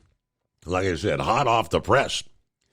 Yeah, they were en route from Nintendo of America's headquarters in Redmond, Washington, to a GameStop distribution center in Grapevine, Texas. Yeah, the driver said not aware of the specific contents of his load that were described as carrying games or toys. Now, investigators cannot confirm whether the theft occurred at the truck stop or elsewhere. GPS tracking, which is common for high-value cargo, aids logistics but risks exposing trailer locations to thieves. Classified as a major felony, the case could lead to charges of theft valued at $1 million or more. Now, social media networks suggesting maybe an inside job? I mean, stealing 8 to 10 pallets weighing thousands of pounds would require specialized equipment like a pallet jack and a straight truck, which would indicate meticulous planning. The driver's claim of ignorance about the load's value, contrasted with the targeted theft of coveted consoles, points to a leaky supply chain information, possibly from Nintendo or the freight broker or the carrier. The heist's undetected execution implies knowledge of logistics likely from someone with access to shipment details. Now, some of these organized crime groups familiar with trucking operation do often exploit insider information. Now, we've seen this in past console thefts. But to reduce the risk, if you're hauling high-value loads, use team drivers for constant supervision. Never leave trailers unattended. Always park in well-lit, monitored areas. Secure your trailers with high-security locks and tamper-resistant seals. Install real-time GPS trackers and cargo monitoring systems. Conduct frequent visual inspections of the seals and the locks. Vary your routes and your schedules to avoid any sort of predictable patterns. And obviously stay vigilant for suspicious activity and report any concerns immediately. Now, right along that line, there was a big-time theft here several years ago, and I remember covering this at the time, and finally some arrests taking place. 7, as a matter of fact, have been named in an indictment regarding a massive jewelry heist that took place at a truck stop in L.A. This was back in July of 22, the Flying J in Lebec, California. These 7 men were named on Tuesday of this week. According to the Desert Sun, the defendants were accused of breaking into a semi-truck that was employed by Brinks. I remember initially covering this story. I didn't realize Brinks actually had like tractor trailers that they had contracted. This truck that was contracted by Brinks parked at a truck stop near Los Angeles on its way back from a big jewelry show. Recall that?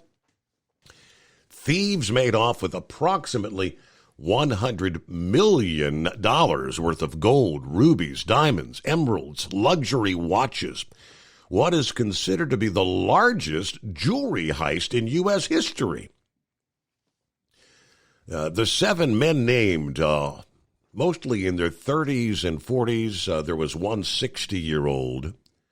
I won't go through all the names, but let's see, one of which is already incarcerated in Arizona on separate burglary charges. Each of the 7 are facing 2 counts of conspiracy to commit theft from interstate and foreign shipment, and theft from interstate and foreign shipment as well. Several of them are also facing 2 counts of conspiracy to interfere with commerce by robbery, and additional counts of theft from interstate and foreign shipment. 3 of these guys allegedly scouted the truck as it left the jewelry show, loaded with 73 bags of jewelry. 4 others and some unnamed accomplices then followed the semi-truck for 300 miles, tracking it through rest stops and Buttonwillow, Kern County, and eventually Lubbock. While the truck was stopped in Lubbock, those defendants stole 24 bags from the Brinks truck. Again, approximately $100 million worth of jewelry inside. Yeah, 4 of these individuals are also accused of participating in multiple other high-value heists before this particular major jewelry heist. So they were obviously an organized ring of thieves. All right, let me see under the sports headlines. Speaking of which, haven't heard from Braindead in a few days, have we? No sports updates. Maybe he's on vacation. Maybe he's having a long week. Hopefully he's not under the weather. But I'm sure he would have touched on this. A 5-decade sports dynasty is ending at the Los Angeles Lakers. The team is being sold for a staggering $10 billion. You heard that right, with a B. The Buss family is offloading their majority ownership in the team after 46 years and multiple national titles. It is being purchased by the Los Angeles Dodgers owner, Mark Walter. According to ESPN, he's the CEO of diversified holding company TWG Global.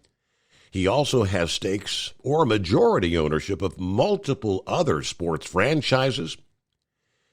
Jeannie Buss, who's been the face of the family's ownership since 2013, will continue in her role as Lakers governor. But this price tag, the $10 billion deal, is the largest sale ever of a professional sports team in the world. $10 billion.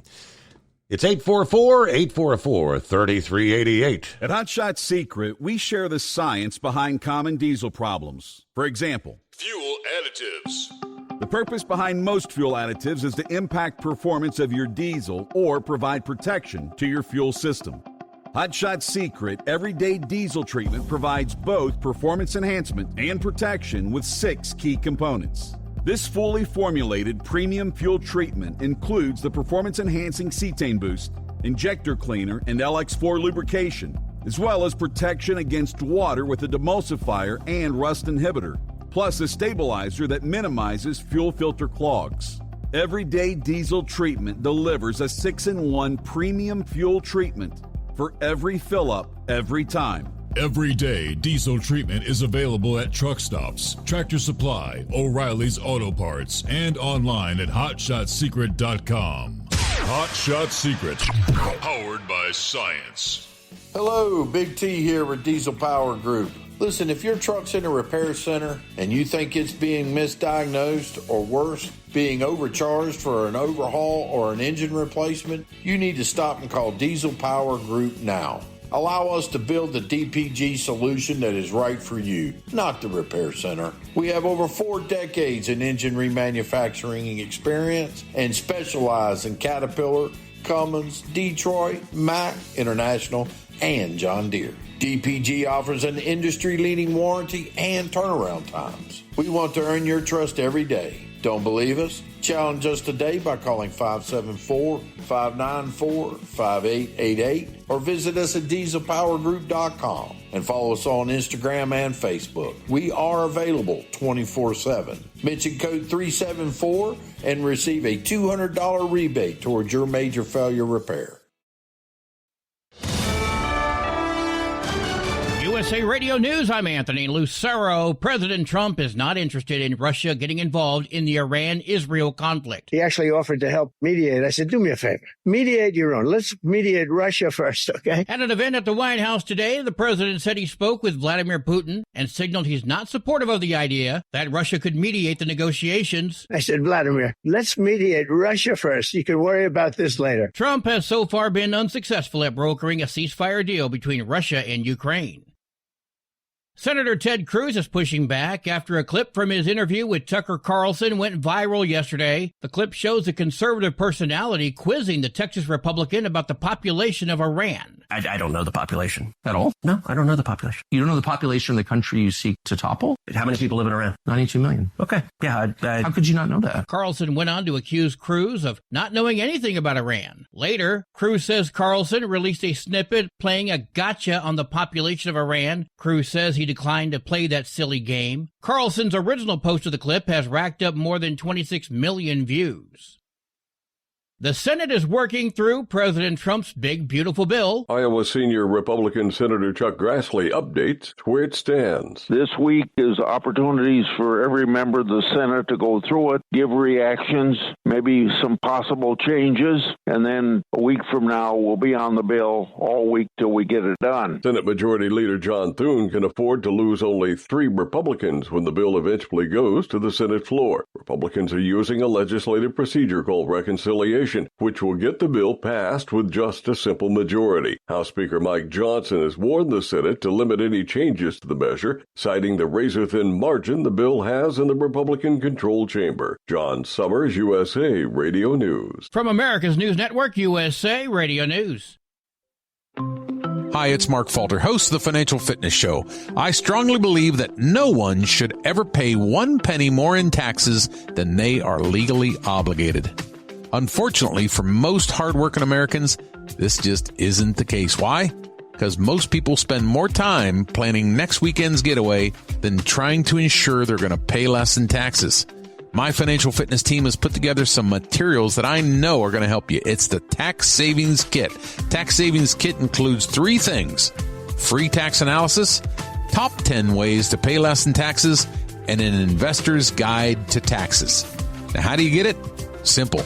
866-764-2635. Again, 866-764-2635. I'm Mark Falter. This is Financial Fitness, making personal finance profitable. A San Diego military contractor is pleading guilty to hiring illegals. The U.S. Attorney's Office says 57-year-old John Washburn, the general manager of San Diego Powder and Protective Coatings in El Cajon, is pleading guilty to engaging in a pattern or practice of hiring undocumented immigrants without authorization to work. As part of the plea, Washburn admitted he knew at least 10 workers were undocumented and that 3 were living at the company warehouse where U.S. Navy submarine components were being stored. Federal complaint says Washburn knew of the immigration issues and only assigned legal employees to work on military bases where they'd be subject to additional screening, while the others stayed and worked at the warehouse. I'm Jack Cronin. The curfew imposed on downtown L.A. is over for now. Mayor Karen Bass lifted the curfew Tuesday, but said safety is her priority and said she would reinstitute it if necessary. Bass implemented the curfew back on June 10th in response to vandalism and looting that happened during protests over the Trump administration's immigration policies. I'm Mark Mayfield.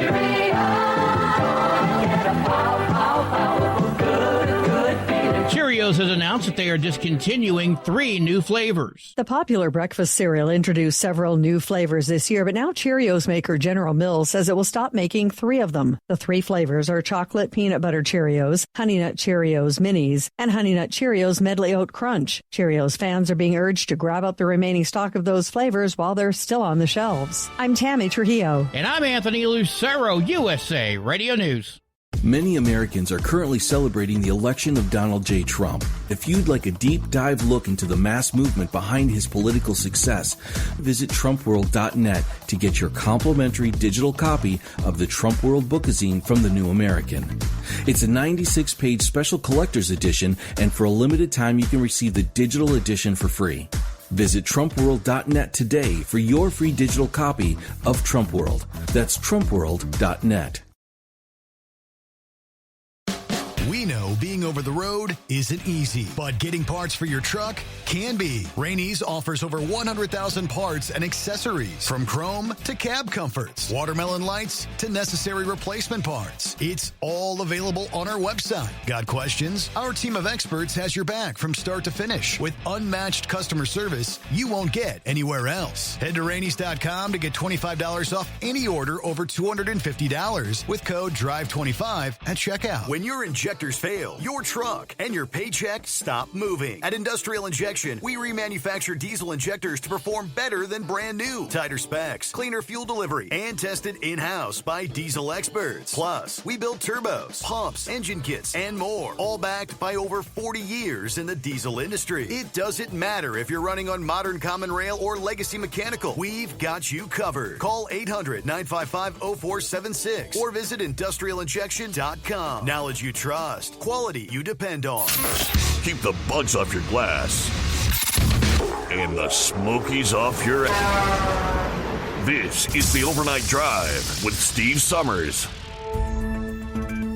The test hook was the best hook in 2 nights of four-wheel drive.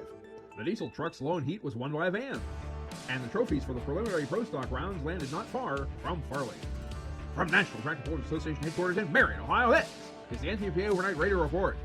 The third iteration of the Farley Nationals NTPA event was the first of its kind, separating its invitees into qualifying heats on Thursday and Friday, with every participant wrenching, driving, and hoping to make it to the Saturday night finals. In Yoder Popcorn Pro Stock, the Jason Rowan team from nearby in Farley brought 3 vehicles and placed one at the top of each prelim.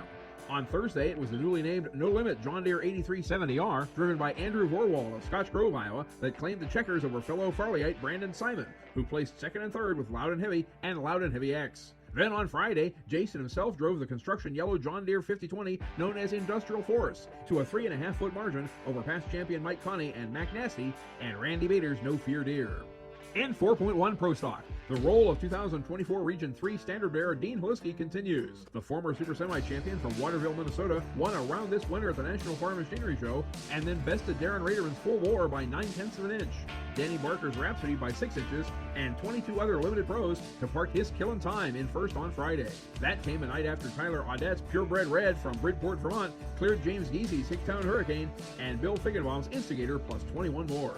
In two-wheel drive, Scott Naring's Overload from Reedsburg, Wisconsin was the Session 1 champ with a 364-foot pass, about 16 inches better than Jason Sullivan's Cornburner, and 36 ahead of Tony Fleming's High Maintenance. In Session 2, a pair from the Lone Star State went 1-2, with Cole Zajcek's Texas two-step T-Bucket from Columbus a truck length better than Dustin Corliss' Whippet from Pat Spring.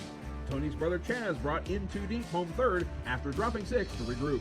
In four-wheel drive, if you weren't first, you're last, or at least not first.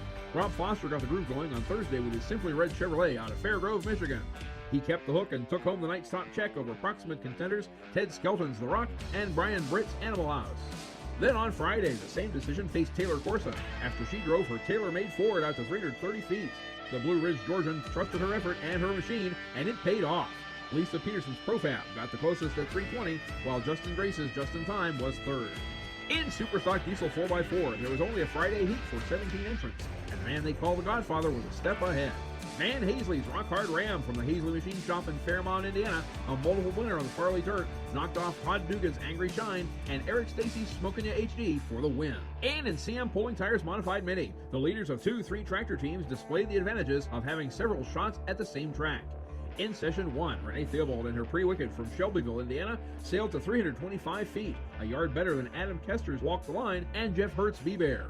But Kester went to school on that run and brought his beast of burden from Wadesville, Indiana for Session 2, set on kill. He ran up 12 feet on Renee's son Grant's Little Wicked and Tyler Slaw's guest drive on Dad Bruce's Show No Mercy. So, who claimed the $50,000 grand prizes on Saturday? You'll have to wait for next week's report to find out. But until then, there's some awesome Eastern Region action coming your way in Sykesville, Pennsylvania, and Fremont, Michigan on Saturday, June 21st, and in Greenfield, Indiana on Sunday the 22nd. Check out ntpapull.com or the NTPA mobile app for information and classes to appear. Reporting for the NTPA on the Overnight Drive, I'm John Dunlap. Stay safe and pull hard.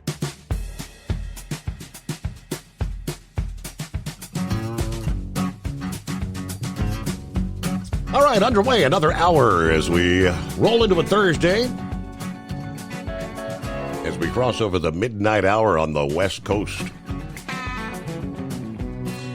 I just forwarded a satellite photograph. I guess it was a radar photograph of the Starship explosion that occurred right about midnight Eastern there. And it was a static fire test.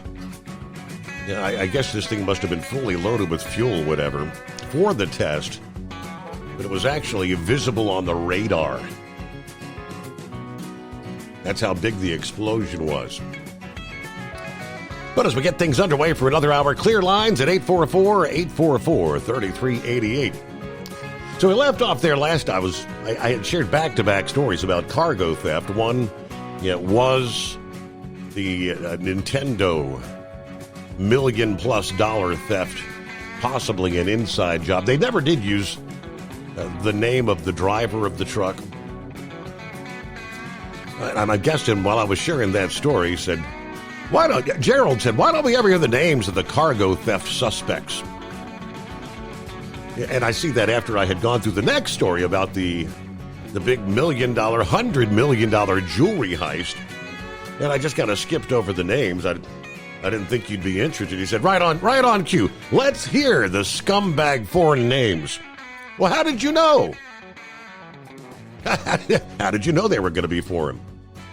Yeah, the 7 named in the indictment, so I'll share them with you. 31-year-old Carlos Victor Cercado. 36-year-old Jaziel Padilla Resto. 41-year-old Pablo Raul Larioge. 60-year-old Victor Hugo Valencia Salazano. 33-year-old Jorge Enrique Alban. 42-year-old Jesson Nilan Persia Flores. 36-year-old Eduardo Macias Ibarra. The reason I skipped him because I figured I'd have a difficult time pronouncing them, and I probably butchered them. But nonetheless, there you go. Yes, I don't think most of them were native born. I don't know. Could have been. They may have come over with parents and been born in the USA, but most likely not. All right, I mentioned this past morning on our Wednesday morning program where the president had made a post that Wednesday morning they were going to break ground at 7:30 a.m. They were going to be planting some big, beautiful flagpoles. And indeed, they did. And they are beautiful. The 2 big, beautiful flagpoles on the White House grounds that I guess they hoisted the flags at 11 a.m. this past morning. And the lefties are losing their minds? Yeah, what? Trump announced the installation Tuesday, saying the flagpoles were always missing from this magnificent place. After the 100-foot flagpoles were put in place, the left-wing media ripping the administration for changes to the White House grounds. The flag's not the only thing sparking outrage from the left, they say. The Daily Beast reported on the new flagpoles, calling them one of the latest monstrous changes Trump has made to the White House. The monstrous changes in question also include renovations to the Rose Garden to make it easier for women to walk on with high heels. They also characterized these patriotic flagpoles, which will fly the American flag and the POW MIA flag below, as tacky. Are you kidding me? Yeah, Trump spoke to reporters on the South Lawn during the installation when he was asked about deportation efforts being rolled out by the administration. In response, Trump turned to the workers and jokingly asked if any of them were illegally in the country. Yeah, we got to get the bad people out of here first, and we're doing that, he said. We're taking them out by the thousands. Murderers, drug dealers, mentally insane from insane asylums. Any illegal immigrants in there? As he kind of jokingly turned to the workers at the press conference. No? Well, if they were, they'll find out. Anyway, Mediate promptly reported on the incident, calling it a stunning moment, and accused the president of laughing as he threatened to destroy someone's whole life. The reason he was laughing is because he was making a joke. They then accused Trump of taking a break from threatening Iran to oversee the installation of the flagpoles, suggesting the president putting foreign policy on the back burner. They failed to note that Trump actually took several questions related to the conflict during the press conference. Yeah. Despite this, Trump stuck to his big, beautiful flagpoles, encouraging future administrations to keep them up on the White House grounds as a magnificent display of patriotism. I think they're awesome. Yeah, and then, 100-foot flagpole. Yeah, these are big, beautiful American flags, which rightfully deserve to be flying over the White House. All right. Meanwhile, in the state of Tennessee, the Supreme Court upholding a Tennessee law banning sex changes for minors. This is a pretty big one. The High Court ruled 6-3 with liberal-leaning justices, surprise, dissenting, that Tennessee's Senate Bill 1 does not violate the Equal Protection Clause of the 14th Amendment of the U.S. Constitution, contrary to the claims of the transgender activists who sued the state. This case carries with it the weight of fierce scientific and policy debates about the safety, efficacy, and propriety of medical treatments in what is an evolving field. The voices in these debates raise sincere concerns. The implications for all are profound. The Equal Protection Clause does not resolve these disagreements, nor does it afford us license to decide them as we see best. Our role is not to judge the wisdom, fairness, or logic of the law before us, but only to ensure it does not violate the equal protection guarantee of the 14th Amendment, says Chief Justice John Roberts. Now, having concluded it does not, we leave questions regarding its policy to the people, their elected representatives, the Democrat process. The judgment of the United States Court of Appeals for the Sixth Circuit is affirmed, he says. Yeah, the court ultimately rejecting claims brought by the transgender identifying minors, their parents, and a doctor that Tennessee law discriminates on the basis of sex.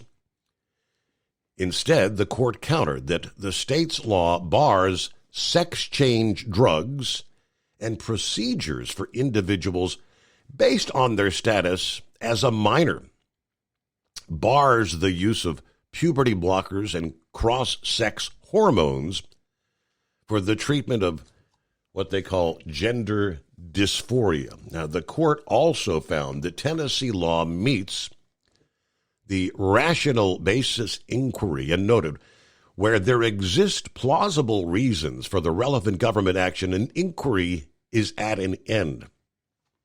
Senate Bill 1 clearly meets this standard.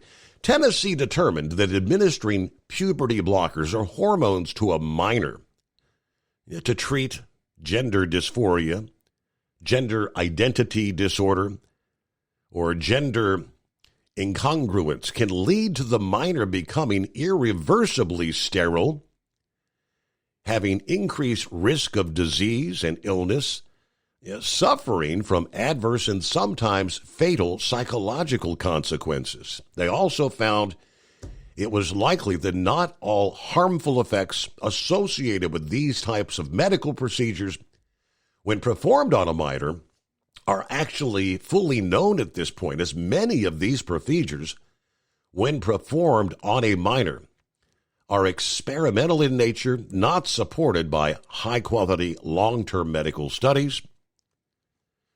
Tennessee, at the state level, determined minors don't have the maturity to fully understand and appreciate the life-altering consequences of these procedures, and many individuals have expressed regret for these procedures that were performed or administered to them for such purposes when they were minors.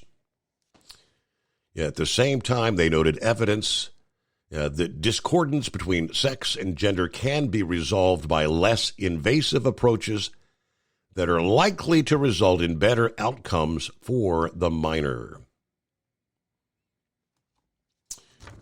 In the state of Tennessee, so that is obviously a major precedent setter for states all around the country in this ongoing debate about sex change operations, kids, young people. You're giving drugs to a boy who's 6 years old who thinks he wants to be a girl or vice versa. I think the Supreme Court made a brilliant, correct decision there this past day. All right, we'll return into the Steve Summers Overnight Drive, 844-844-3388. When your injectors fail, your truck and your paycheck stop moving. At Industrial Injection, we remanufacture diesel injectors to perform better than brand new. Tighter specs, cleaner fuel delivery, and tested in-house by diesel experts. Plus, we build turbos, pumps, engine kits, and more, all backed by over 40 years in the diesel industry. It doesn't matter if you're running on modern common rail or legacy mechanical. We've got you covered. Call 800-955-0476 or visit industrialinjection.com. Knowledge you trust. Quality you depend on. At Hot Shot Secret, we share the science behind common diesel problems. For example, fuel additives. The purpose behind most fuel additives is to impact performance of your diesel or provide protection to your fuel system. Hot Shot Secret Everyday Diesel Treatment provides both performance enhancement and protection with 6 key components. This fully formulated premium fuel treatment includes the performance-enhancing cetane boost, injector cleaner, and LX4 lubrication, as well as protection against water with a demulsifier and rust inhibitor, plus a stabilizer that minimizes fuel filter clogs. Everyday Diesel Treatment delivers a 6-in-1 premium fuel treatment for every fill-up, every time. Everyday Diesel Treatment is available at truck stops, Tractor Supply, O'Reilly's Auto Parts, and online at HotShotSecret.com. Hot Shot Secret, powered by science. We know being over the road isn't easy, but getting parts for your truck can be. Rainey's offers over 100,000 parts and accessories, from chrome to cab comforts, watermelon lights to necessary replacement parts. It's all available on our website. Got questions? Our team of experts has your back from start to finish with unmatched customer service you won't get anywhere else. Head to Rainey's.com to get $25 off any order over $250 with code DRIVE25 at checkout.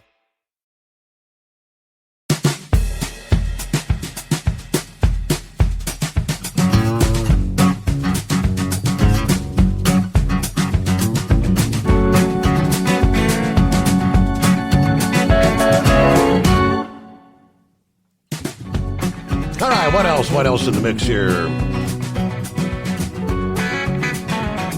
Got an email from Vic.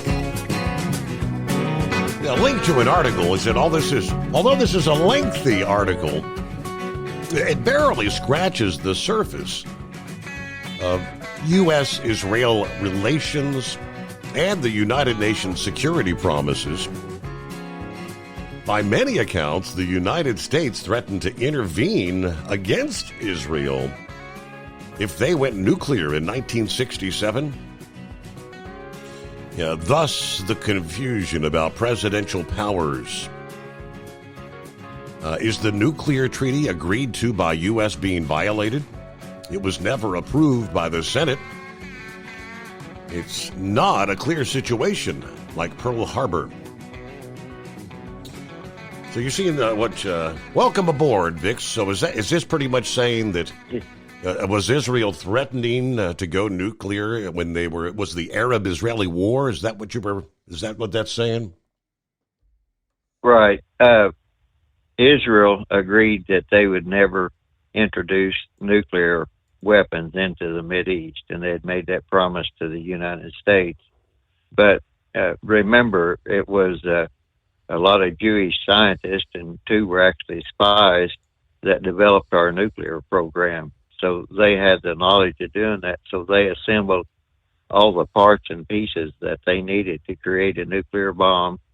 Initially, they thought about just carrying it into a certain site to where it wouldn't create a lot of Israeli casualty, but would of the Arab armies, because 1967 was when Egypt still owned the Sinai Peninsula, and they assembled there and attacked across the Sinai Peninsula, and then Israel wound up taking the Sinai Peninsula back, and they've been arguing about that ever since. But the big thing was that the United States told them that if they went nuclear, if Israel went nuclear, that the United States would have to intervene.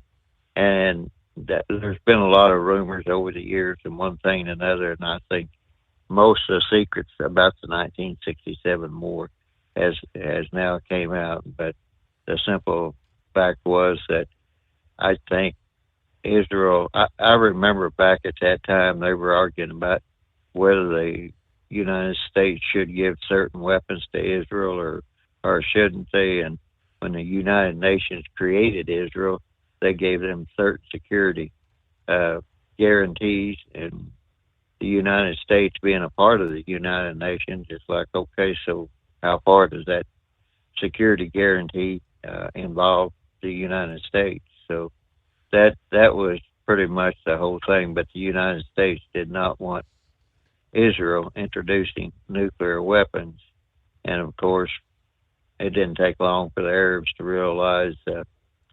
Shoot, that's the name of that place. It started with a D, where Israel had their nuclear site, and it was very close to the Sinai Peninsula, and they were getting worried that the Arabs might overrun that, so they were going to do something to stop them before they could do that. That's a very abbreviated version, and that's never really been successfully negotiated, resolved, or anything else. And they're just, every time you turn around, there's people that keep wanting to try to push Israel off of what had been their actually traditional homelands, and Palestine, the Palestine Authority, they were given an opportunity to have their own state at the time, but they didn't want to do that. They tried to bring the Arab nations together to basically push Israel off into the sea, and that's where it all started from. And they've never been successful, and then Iran, that had always been our friend, and the Shah got deposed, and the Muslims, mullahs and ayatollahs, and all the theocrats which run Iran, then when they took over, they wanted to eliminate Israel and the Jews. And of course, in a theocracy, all those religious leaders, they looked at all the money that the Shah had made, and they were hoping that they could make that same amount of money from oil and everything else. Whether they have or not, I couldn't say. But the most of those people, the theocrats, I'll say, the leaders, they're more motivated by money than anything else. Mm-hmm. Now that's a good place to pause there, Vic, because we're up to the news break. Bottom of the hour, 844-844-3388. USA Radio News, I'm Anthony Lucero. President Trump is not interested in Russia getting involved in the Iran-Israel conflict. At an event at the White House today, the president said he spoke with Vladimir Putin and signaled he's not supportive of the idea that Russia could mediate the negotiations. I said, Vladimir, let's mediate Russia first. You can worry about this later. Trump has so far been unsuccessful at brokering a ceasefire deal between Russia and Ukraine. Senator Ted Cruz is pushing back after a clip from his interview with Tucker Carlson went viral yesterday. The clip shows a conservative personality quizzing the Texas Republican about the population of Iran. I don't know the population at all. No, I don't know the population. You don't know the population of the country you seek to topple? How many people live in Iran? 92 million. Okay. Yeah, how could you not know that? Carlson went on to accuse Cruz of not knowing anything about Iran. Carlson's original post of the clip has racked up more than 26 million views. From America's News Network, USA Radio News.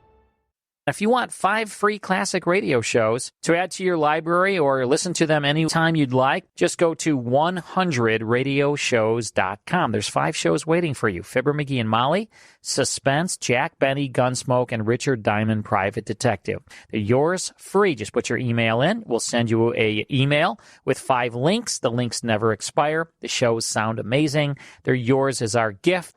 At that site, 100radioshows.com, there are hundreds and hundreds of additional classic radio shows for purchase. If you decide to buy any of those shows, use the promo code radio. That's right. Use the promo secret code word is radio. If you do that, you'll save 70% on your order. Now, that's done at checkout. Make sure you put the promo code in, save 70%. Get some free classic radio shows at 100radioshows.com, at 100radioshows.com. Hello, Big T here with Diesel Power Group. Listen, if your truck's in a repair center and you think it's being misdiagnosed or worse, being overcharged for an overhaul or an engine replacement, you need to stop and call Diesel Power Group now. Allow us to build the DPG solution that is right for you, not the repair center. We have over 4 decades in engine remanufacturing experience and specialize in Caterpillar, Cummins, Detroit, Mack, International, and John Deere. DPG offers an industry-leading warranty and turnaround times. We want to earn your trust every day. Don't believe us? Challenge us today by calling 574-594-5888 or visit us at dieselpowergroup.com and follow us on Instagram and Facebook. We are available 24/7. Mention code 374 and receive a $200 rebate towards your major failure repair. Tired of the guesswork when it comes to your load weight? With RightWay, stay in control on the road and on the DOT's good side. From onboard load scales to Bluetooth-enabled monitoring, RightWay helps truckers and fleets cut down on time, fines, and fuel waste, all without hitting the scale. Smarter hauling starts here. Want more details? Head over to rwls.com. RightWay. Drive more, scale less. At Hot Shot Secret, we share the science behind common diesel problems. For example, ultra-low sulfur fuels. Fuel has 2 purposes, combustion and lubrication. Ultra-low sulfur fuels have diminished the fuel's ability to lubricate. Hot Shot Secret Everyday Diesel Treatment with LX4 restores lubricity, protects your engine, and optimizes performance. Everyday Diesel Treatment is available at truck stops, Tractor Supply, O'Reilly's Auto Parts, and online at hotshotsecret.com. Hot Shot Secret, powered by science. We know being over the road isn't easy, but getting parts for your truck can be. Rainey's offers over 100,000 parts and accessories, from chrome to cab comforts, watermelon lights to necessary replacement parts. It's all available on our website. Got questions? Our team of experts has your back from start to finish with unmatched customer service you won't get anywhere else. Head to Rainey's.com to get $25 off any order over $250 with code DRIVE25 at checkout. When your injectors fail, your truck and your paycheck stop moving. At Industrial Injection, we remanufacture diesel injectors to perform better than brand new. Tighter specs, cleaner fuel delivery, and tested in-house by diesel experts. Plus, we build turbos, pumps, engine kits, and more, all backed by over 40 years in the diesel industry. It doesn't matter if you're running on modern common rail or legacy mechanical. We've got you covered. Call 800-955-0476 or visit industrialinjection.com. Knowledge you trust, quality you depend on. We know you'd like to be cuddled up real tight with a sweet little thing all night. But instead, you've got Steve Summers. It's the Overnight Drive.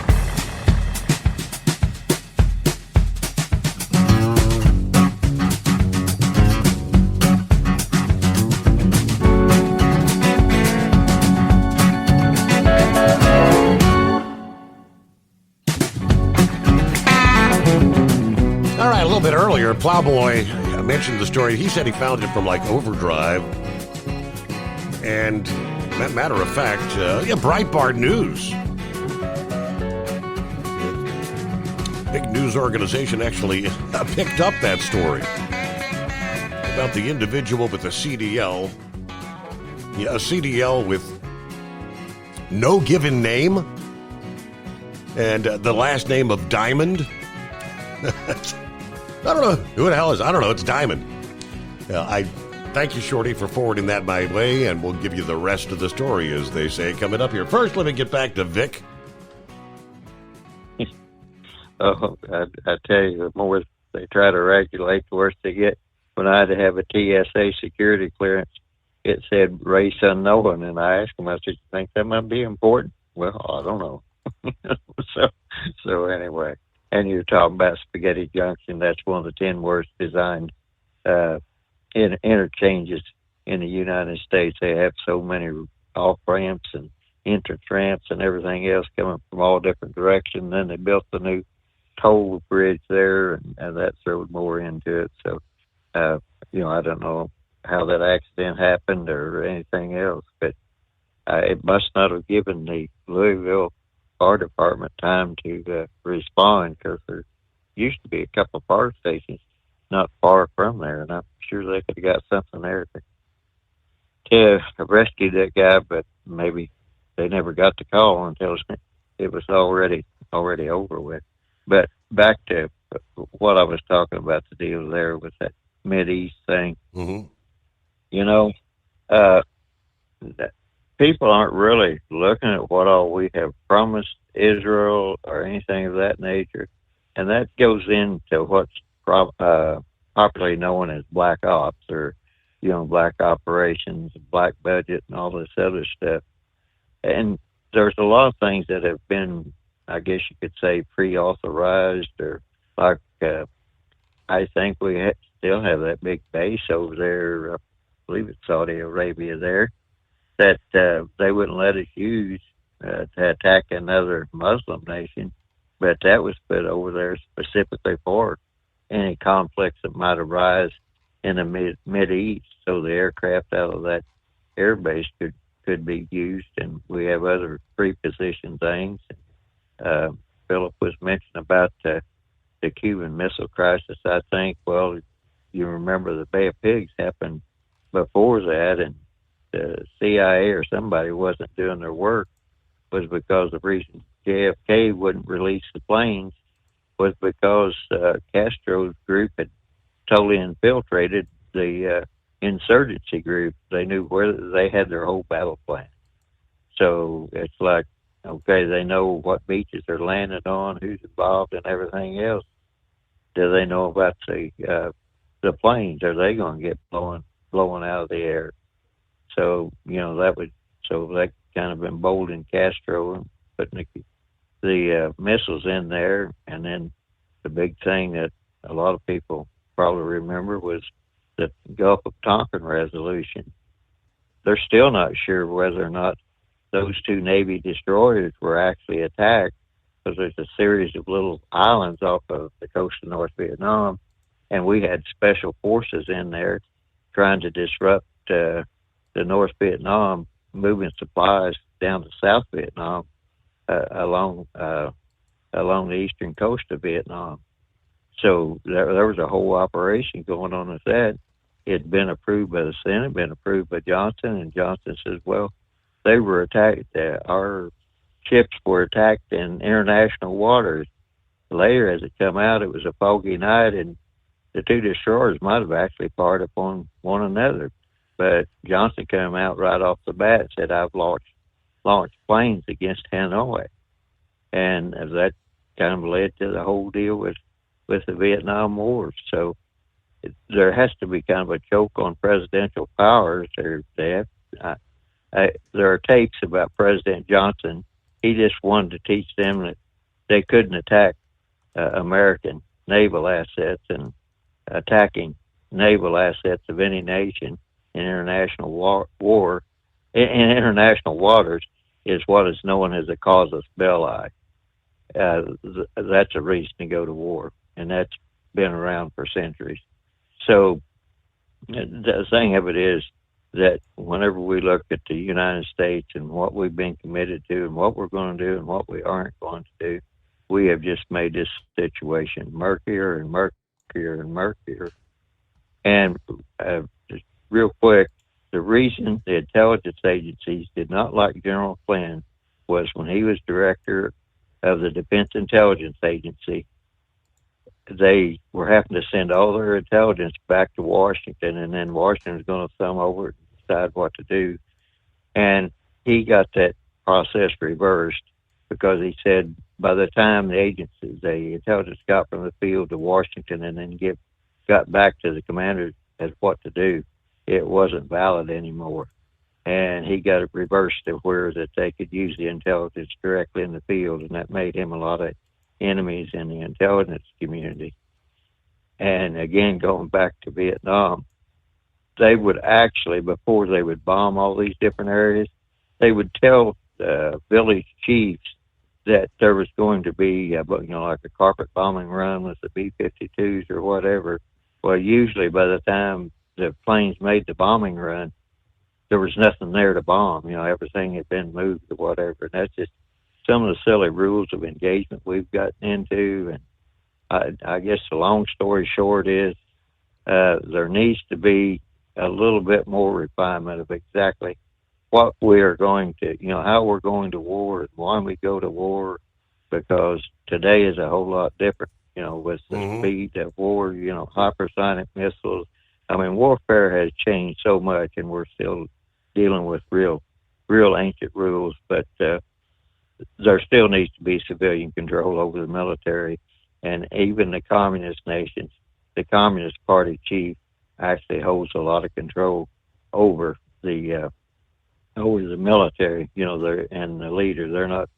They're not totally autonomous either.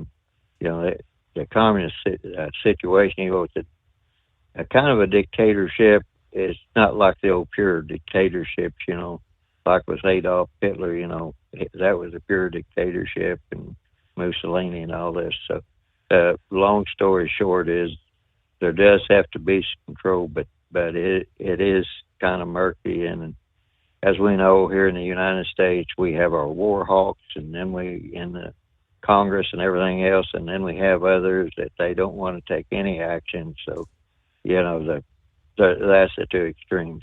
But from time to time, you just come into a situation, and Iran is just funding all of these different little guerrilla organization, terrorist organization. And the big thing is, and the cheapest, if we could figure out some way just to cut off all their money, and they don't have anything. And the other thing is with Iran, if they threaten the Straits of Hormuz and try to close down navigable water, same thing with China, the Straits of Taiwan, all of that is that is a cause for war. Whether or not people want to push it and take it up, that's a whole nother story. But there's a lot of stuff that's in the black budget that's kind of been pre-authorized that the American people don't even know about. And I know in Vietnam, a lot of the SEALs and the Green Beret, they had to send what they wanted to do, just a really minor plan, back to wherever their headquarters was, and then quite often people would go over that, and the SEALs finally quit sending theirs and got the authority to do it on their own, because they were getting attacked a lot on some of the others, and they had to have a native person with them, and some of the native people were actually working for the other side. Mm-hmm. So when you look into that whole black box thing, you talk about it, Pandora's box or boxes, whatever you want to say. It's quite confusing, but they have gotten us into wars, and they've prevented some wars. That's about all I can say. But by and large, there does need to be a lot of modernization, and for the life of me, why anybody would really want, I wouldn't say, I could understand maybe they want to kind of put some limits on Trump, but why anybody would try to take the side of Palestine, which many of them are doing, that's just totally unacceptable. I think they need to be brought in and questioned why that is. And the gal there up in Minnesota from Somalia, she made some ridiculous statement today, or maybe it's before, yesterday, about how This is the United States is becoming one of the worst countries in the world. Yeah, it's like, I guess she's forgotten. She was rescued from a warlord country to where they were stealing food from people, and the NGOs and all that. That's what led to the whole Black Hawk Down thing. And something a lot of people don't realize was that the Black Hawk, the community, the military people that wanted to go, I forget what their mission was. They wanted to go back to rescue food from a warehouse or whatever it was. They requested cover from an Air Force C-130 Spectre gunship, and they were denied. And that's why the Black Hawks were there, and that's how they got shot down. So a lot of strange things happen in a war. It's not a good thing to get started, and it's pretty hard to stop. But the big thing is we know what Iran has threatened, and they've not only threatened Israel when they threatened to shut down the Strait of Hormuz, then that's going to be another international shipping lane, along with the Suez Canal. And that is going to be shut down, and the Black Sea. So at some point, somebody's going to have to make a point that we're not, international shipping lanes can't be shut down just on a whim. Yeah. And I'll just leave it at that. Thank you very much, Vic. Have a great morning. It's kind of like almost a little bit of a deja vu or I-40. We mentioned in the first hour, we've got, again, a rock slide and flooding causing a portion of I-40 to be shut down near the North Carolina-Tennessee line. A little after 5 this past afternoon, Tennessee DOT reported that both directions near the Tennessee-North Carolina line are closed due to a rock slide just east of exit 451. About 6:30, geotechnical engineers responded to remove the barrier rail to allow stuck vehicles to turn around. DOT officials said I-40 on the North Carolina side is closed between exit 20 and the Tennessee state line. They initially reported that a lane was expected to reopen this afternoon, Thursday. That has since been removed. DOT officials later said once the water recedes, staff will be able to evaluate and assess the impacts to infrastructure there. Hopefully this will not be a lengthy shutdown like the previous, but kind of like taking another step back. You got to take the long way around. Morning, Pappy. Steve, what's happening? I thought, I missed about the last hour of your show, but I thought we were told that, if Iran has these nuclear capability, isn't that an imminent threat? Isn't that why this whole thing is going on? Remember what we were talking about last night? Yeah. We're not being lied to. Steve, our naval vessels have already been attacked in the high seas, like Vince was talking about, these proxies. Many of our ships have already been attacked with drones and or missiles. We got an agreement with Japan that we're supposed to keep a carrier group within 24 hours of striking distance to help Japan out. We pulled that carrier group out to send it over there. Steve, listen, I was talking to somebody today at work, and he brought something up. And remember how a couple weeks ago I told you how we own space, outer space, right? I don't know if you heard these comments that Trump made a month or so ago, but he was talking about all these advanced weapons that we got, interdimensional weapons even, I think was the term he used. Anyway, this guy I was talking to, so we got the capability, even the bunker busters that we got that are launched by them B-2 bombers might the big might not be capable of taking out them. He said, but we got a space weapon that will be launched from space that is able to take out anything. So I think that could be the ploy here.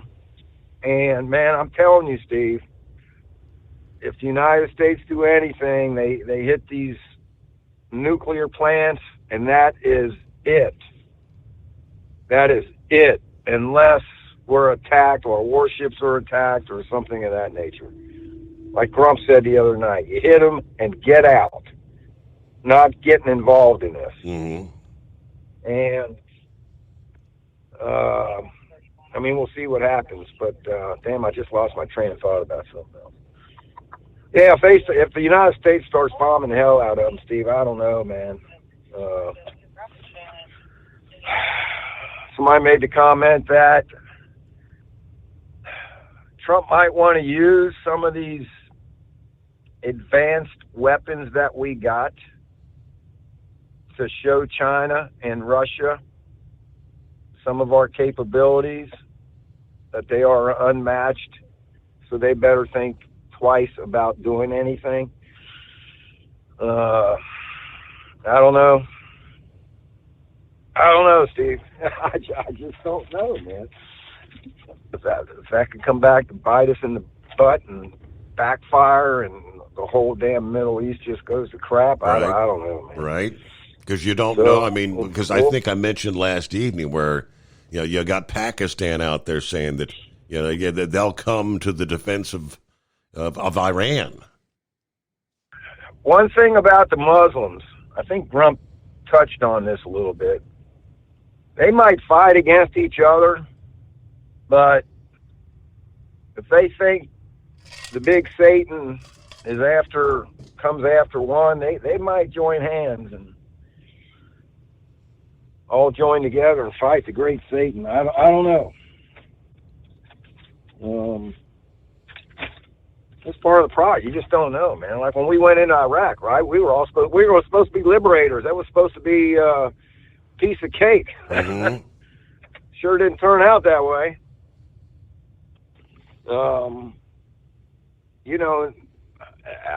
Everything I've heard, the Iranian people want this change. They were being held down, like Trump was saying. So we're told is all I'm afraid to believe anything anymore, Steve. That's how crazy it is, man. So let's see what happens, man. All we can do is take it day by day. I think if anything's going to happen, it's probably either that or Trump is really putting the pressure on him to come back to the table. Mm-hmm. Steve, if we're not at war, when Trump comes out and says, hey, we want an unconditional surrender, that sounds like we're at war to me, man. You don't ask another country for an unconditional surrender. Oh, I don't know, brother. All right, I'm heading to the home 20, brother. All right, here in a few minutes, it'll be quitting time here on a Thursday morning. At some point this past day, the supreme leader, Iran's supreme leader, delivered an address to the nation. Key points from that address in regards to President Trump's threats to Iran. Anyone who knows Iranian history knows Iran does not answer kindly to those types of threats. According to the supreme leader, Israel has committed a grave mistake and will be punished. Iran will not ignore attacks on its territory. Iran will deliver serious consequences to the United States if it joins in the fight. Iran will not accept an imposed peace. They will not surrender. They will fight to the end. And notice has been given, war will be met with war, bombing with bombing, strike with strike. a.k.a. the Supreme Leader. All right, a couple minutes before news break. Got a full hour yet to come, of course, so plenty of room for you at 844-844-3388. Recent cargo theft. $1.6 million in stolen electronics has revealed red flags in California's vetting process for non-citizens with a commercial driver's license. Authorities in a recent cargo theft bust recovering more than $1.6 million in stolen electronics recovered from a tractor-trailer owned by someone whose CDL stated their first name was no name given, and their last name was Diamond. Load had been stolen from the Dallas-Fort Worth International Airport in Grapevine. It was discovered by Overhaul's Law Enforcement Connect when the load went past their Childress, Texas destination, through New Mexico, into Arizona, and eventually coordinated with Arizona Highway Patrol to set up on I-40. When authorities finally stopped the tractor-trailer near Flagstaff, Overhaul reported that 3 subjects were in the tractor, 2 of whom were identified as drivers, and all of whom were arrested, 2 of which were in the country illegally. California DMV spokesperson defended the driver having a CDL, saying it aligns with the law and stems from cases whereby individuals such as from Afghanistan have only one name, according to U.S. Citizenship and Immigration Services. California law requires a customer applying for a driver's license or an ID card to present an identity document such as a birth certificate or a passport that includes their true full name. Again, according to a DMV spokesperson, the DMV will enter the customer's name as indicated on the identity document. If no name given is listed in the first name field on the document, they will enter no name given as the first name. This is the same for all types of driver's licenses and IDs issued by the DMV. Now, California issues limited term CDLs to non-citizens without tracking citizenship status, which kind of goes against federal laws that mandate proof of legal presence for a CDL applicant.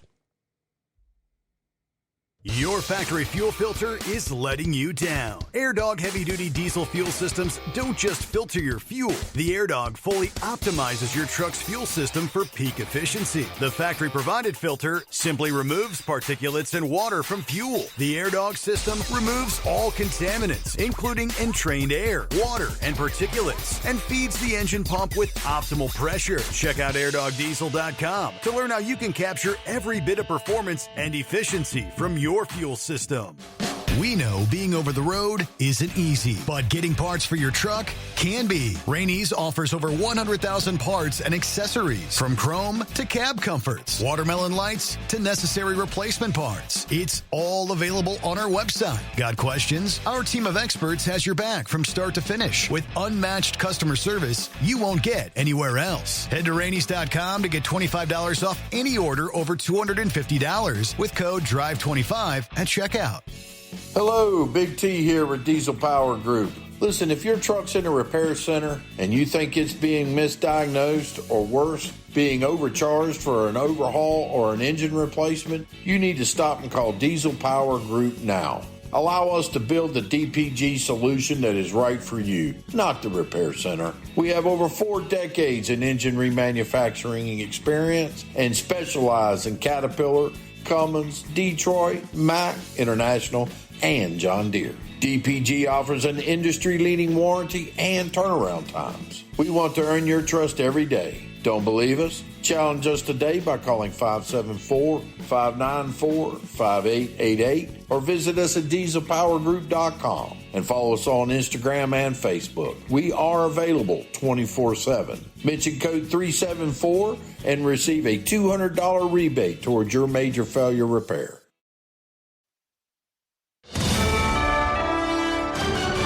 USA Radio News, I'm Anthony Lucero. There are multiple reports that the White House is considering an offensive strike against the nation of Iran. The reports come after President Trump said he wanted an unconditional surrender from Iran. There's growing speculation whether the U.S. will enter the conflict offensively on behalf of Israel and take out Iran's remaining underground nuclear facilities. Israel has dealt a significant blow to Iran's nuclear program, but lacks the technology to reach those sites buried beneath layers of mountain.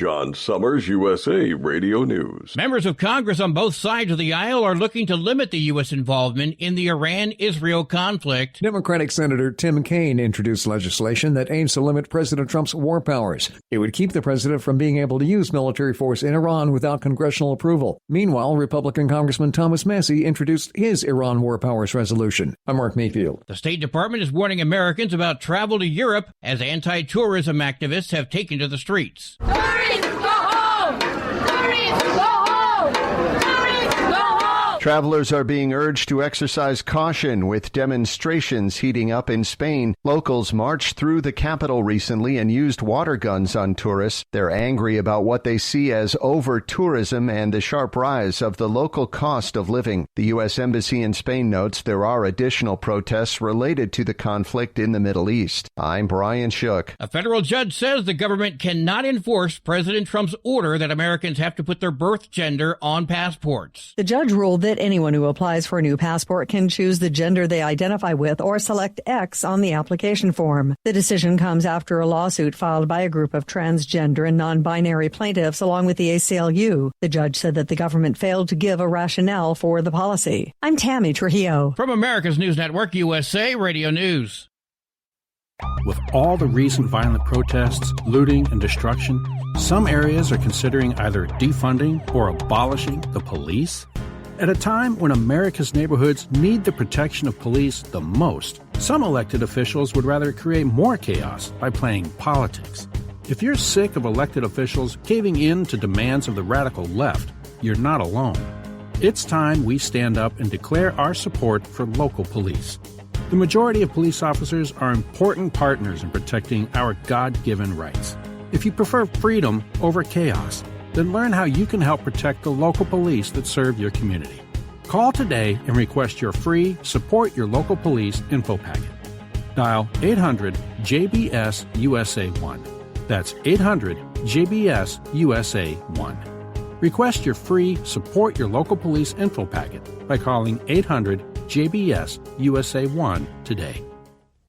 Criminal charges against New York City Comptroller Brad Lander are being dropped after he was arrested at immigration court yesterday. Lander was detained by ICE while escorting a migrant out of immigration court, with Homeland Security officials alleging Lander assaulted ICE officers, which he denies. New Yorkers weighing in on whether or not it's a publicity stunt. That's the first thing I thought, but then I heard that he's been doing it. I think it's political. At the same time, he gets released in, I heard 3 hours, something like that. So, everything is fishy. Lander is among several candidates vying to be New York City's next mayor, with the Department of Homeland Security saying it's wrong for politicians seeking higher office to undermine law enforcement safety to get a viral moment. I'm Natalie Migliori. The NYPD is identifying the suspect who allegedly torched 11 police cars in Brooklyn last week. They're looking for 20-year-old Jackie Lodgson McCrae and have released video of him in connection with an arson last Thursday, 2 blocks from a Bushwick police station. The NYPD says Lodgson McCrae scaled a gate to get to the cop cars in a parking lot near Central and DeKalb Avenues, covering the vehicles with fire starters. They're asking the public for help in finding him, saying he was wearing a gray sweater, green pants, and a blue face mask. I'm Sarah Lee Kessler. Wall Street closed with little change to stocks. At the closing bell, the Dow Jones Industrial Average fell by 44 points. The S&P 500 lost 1 point. The NASDAQ gained 25 points. I'm Kristen Marks. And I'm Anthony Lucero, USA Radio News. In a study, it was found that 33% of 44 herbal supplements had no trace of the advertised herb. Don't let that happen to you. Hi, this is Dr. Mitch. If you want to ensure quality, go to TotalWellness.com. Supplements made for physicians, only now available to you too. TotalWellness.com, helping you to look good, feel good, and enjoy total wellness. At Hot Shot Secret, we share the science behind common diesel problems. For example, product claims without proof. Every trucker on the road has heard product claims about an additive that simply didn't match their experience. Proof is found from third-party testing by a recognized, credible source. That's proof. Hot Shot Secret Stiction Eliminator will improve your performance and fuel economy. For proof, we engaged the Ohio State University Center of Automotive Research to conduct an EPA-certified fuel economy test with Stiction Eliminator on a FedEx truck, a 2006 P500 Freightliner with 247,000 miles. The test showed a 3.6% increase in highway driving fuel economy from Stiction Eliminator, an oil additive. The complete report from OSU is available for download at HotShotSecret.com. That's proof. Hot Shot Secret Stiction Eliminator, available at truck stops, Tractor Supply, O'Reilly's Auto Parts, and online at HotShotSecret.com. Hot Shot Secret, powered by science. And now, back to the Steve Summers Overnight Drive, live from the Hot Shot Secret Studios.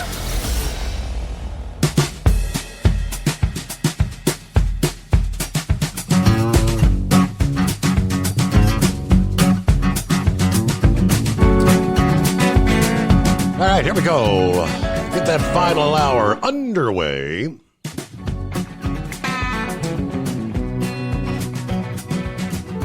Now, welcome back, Philip. What's going on?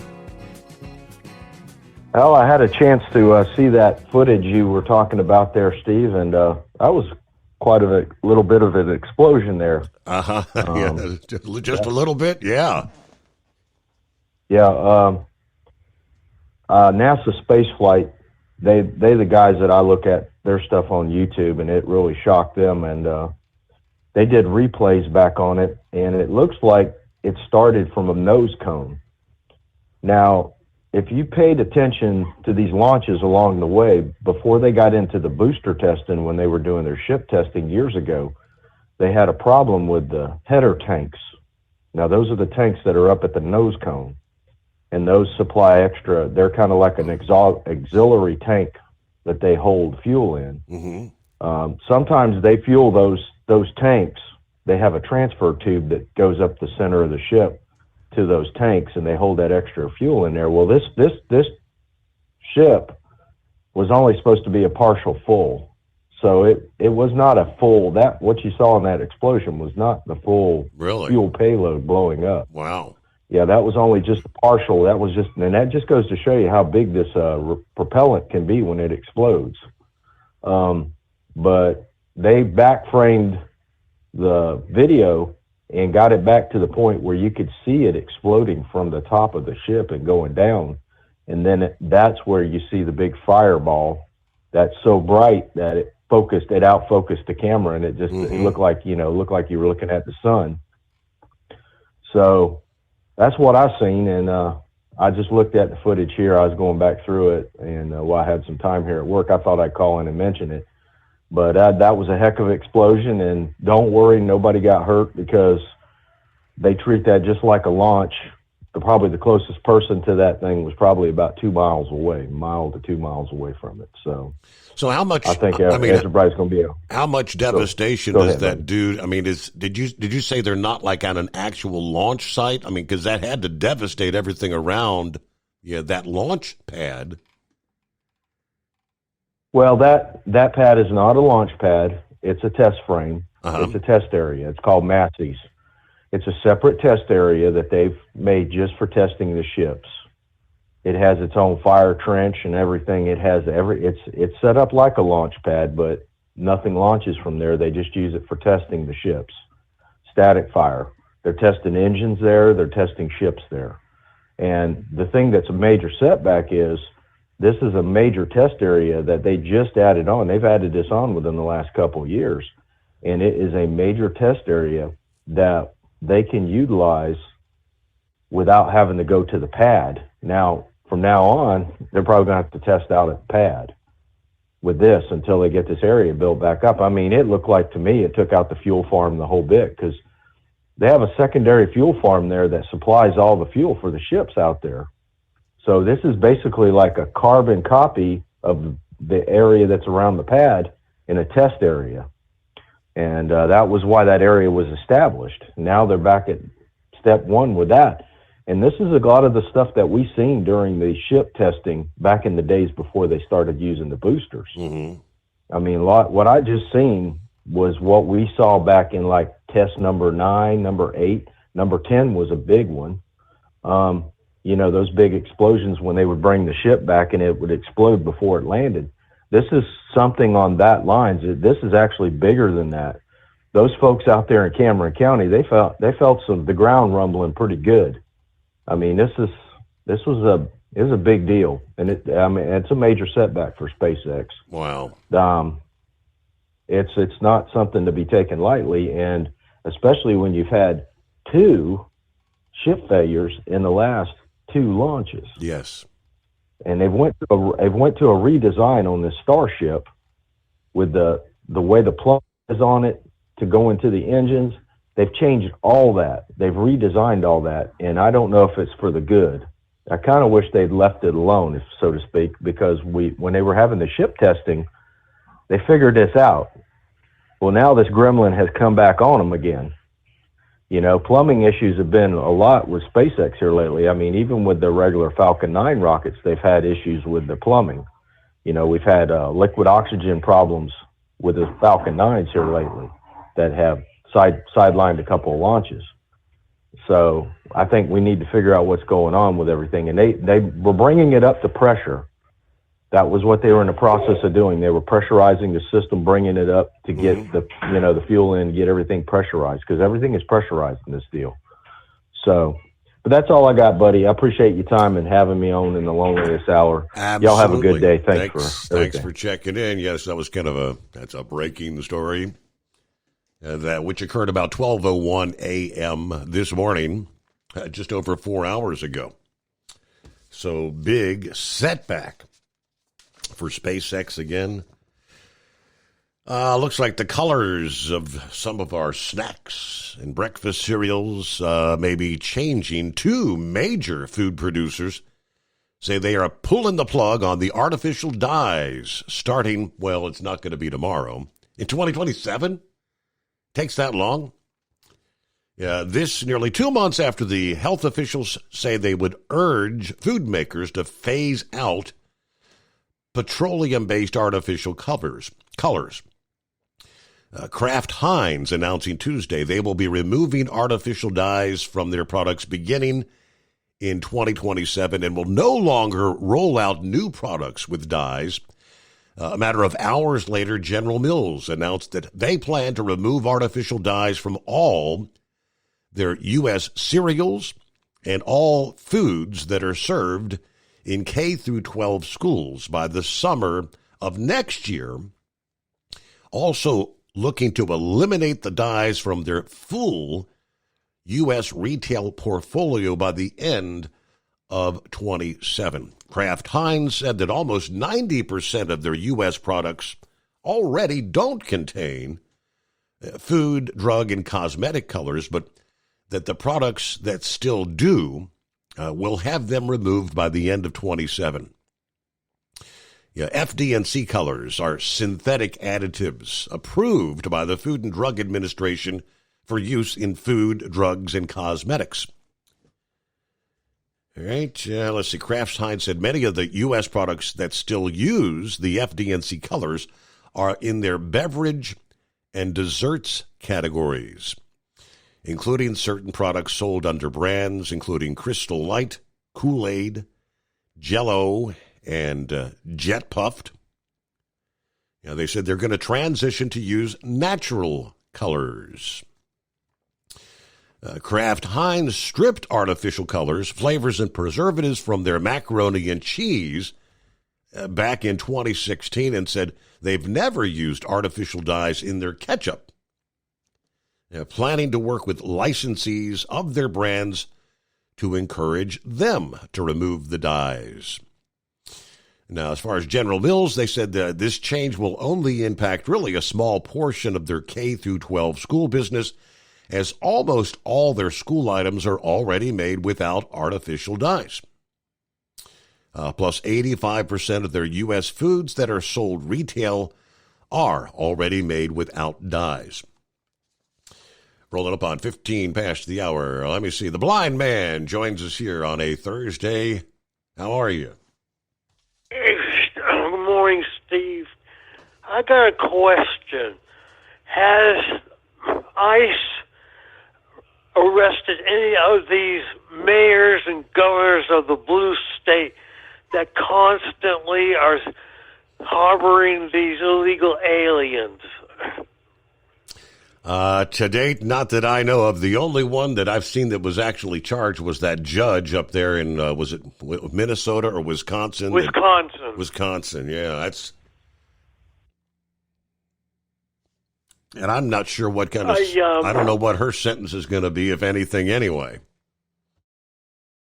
And also that congresswoman that lied about getting into the country. Mm-hmm. I like to send her butt back to wherever she came from, since she hates the United States so much. Maybe she'd like her home country a lot better. Can't remember her name, but she's a congresswoman from Minnesota. You know what I'm talking about? Probably Omar. Ilhan Omar? Yeah. And when the word squad came out, I said it stood for Socialist Queens Unmasking All Democrats. That's a good moniker. There you go. Yep. So anyway, that's all I have to say for today. I'm just going to take it easy and listen to the ball game later on, where the Nats have lost, I think, 11 in a row now. They're gonna have to have a major shakeup. I mean, I would if I were the owners, I would clean house. Start from scratch, because they're setting up youngsters now, and they're making mistakes running the bases and committing errors, stuff like that.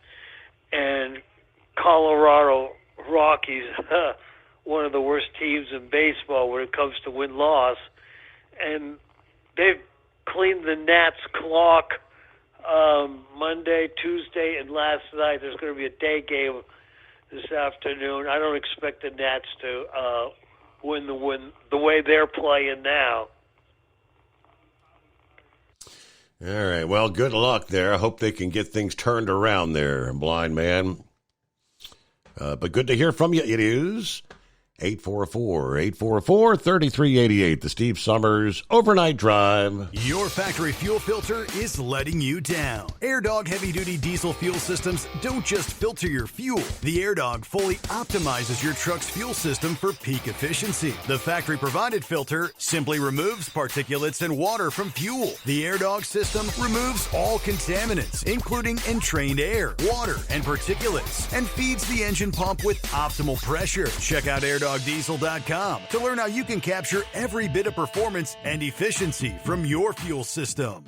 We know being over the road isn't easy, but getting parts for your truck can be. Rainey's offers over 100,000 parts and accessories, from chrome to cab comforts, watermelon lights to necessary replacement parts. It's all available on our website. Got questions? Our team of experts has your back from start to finish with unmatched customer service you won't get anywhere else. Head to Rainey's.com to get $25 off any order over $250 with code DRIVE25 at checkout. Hello, Big T here with Diesel Power Group. Listen, if your truck's in a repair center and you think it's being misdiagnosed or worse, being overcharged for an overhaul or an engine replacement, you need to stop and call Diesel Power Group now. Allow us to build the DPG solution that is right for you, not the repair center. We have over 4 decades in engine remanufacturing experience and specialize in Caterpillar, Cummins, Detroit, Mack, International, and John Deere. DPG offers an industry-leading warranty and turnaround times. We want to earn your trust every day. Don't believe us? Challenge us today by calling 574-594-5888 or visit us at dieselpowergroup.com and follow us on Instagram and Facebook. We are available 24/7. Mention code 374 and receive a $200 rebate towards your major failure repair. All righty, there you go. Back at it. And good morning to the Panty Snatcher. How you been? Hey, good morning, Steve. How's it going today? I'm doing all right. Long time no talk, brother. Yeah, I'm usually in bed by this time. Depends on what coast I'm on. Yeah. What side of the United States I'm at. But right now I'm out in California, so it's not too late. Gotcha. But hey, got a quick comment regarding the that cargo theft that happened out here in Lebec a few years ago with the jewelry. The jewelry, yeah, $100 million. Yeah, $100 million. Okay, they came from the Bay Area up around Sacramento, San Francisco area, and they're going down to L.A. That can be made, 8-9 hours with one driver. They had 2 people on that truck. Whether it was a team, I don't know. Maybe they could have had a guard, riding with the driver. But they said, I remember when it came out, they said that when the driver stopped to take a break, he stopped to take a break at the Flying J there. And his partner was sleeping. Well, if you got $100 million on your trailer, you're going to do everything you can to protect it. You're going to wake up your partner and let him keep guard for a while. Or you can also park at the fuel island. Now, it was late at night. Mm-hmm. Exact time I don't know, but it was late at night. So park in the fuel island where it's well lit. And so I personally think it was an inside job. Now, I know the article said that there was like 7 people that were arrested, but I kind of have a feeling that there might be a few more arrests coming, unless a couple of those people were the drivers. Well, with that kind of a value load, my question is, so I guess they're contracted to Brinks, but surely they're going to have it. You should have incredible cargo securement and locked door. How are they able to get into the truck to begin with is my question. Right. And this jewelry wasn't just put in boxes and put on pallets and put shrink wrap around it. They had to have them in some kind of security boxes and stuff like this. So, and if you're sleeping, if you're in the truck, you can feel somebody in there walking around. That trailer is going to bounce a little bit, and you're going to feel it. Because I remember when I was driving, and you'd be at a dock, you could feel the people in there walking around. I mean, not just with a forklift or anything like that, but you can feel somebody in there walking around. So you're going to feel it bouncing around. Why this didn't wake somebody up, I don't know. But I personally think it was an inside job, and the drivers had something to do with it. That's just my opinion. Gotcha. Okay.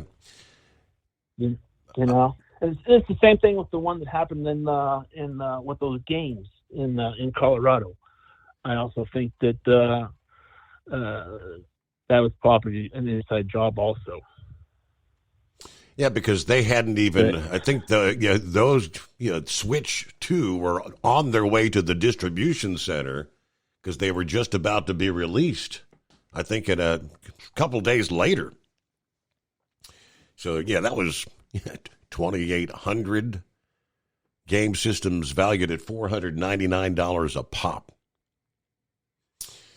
All right, 24 past the hour. It is 844-844-3388. Senor Heatwave, got you coming up here. Hang on, we'll get you out of the break there. Yeah, we've had no shortage of discussion about driver-facing cameras in your trucks. Yeah, some hate them. Some refuse to drive a truck with them. Yeah, others have no problem with them. Truck drivers at an Illinois trucking company indeed can move forward with a lawsuit. Yeah, they claim that the driver-facing cameras break that state's biometric laws. Judge Shaw of the Northern District of Illinois Federal Court denied HMD Trucking's request to dismiss the lawsuit.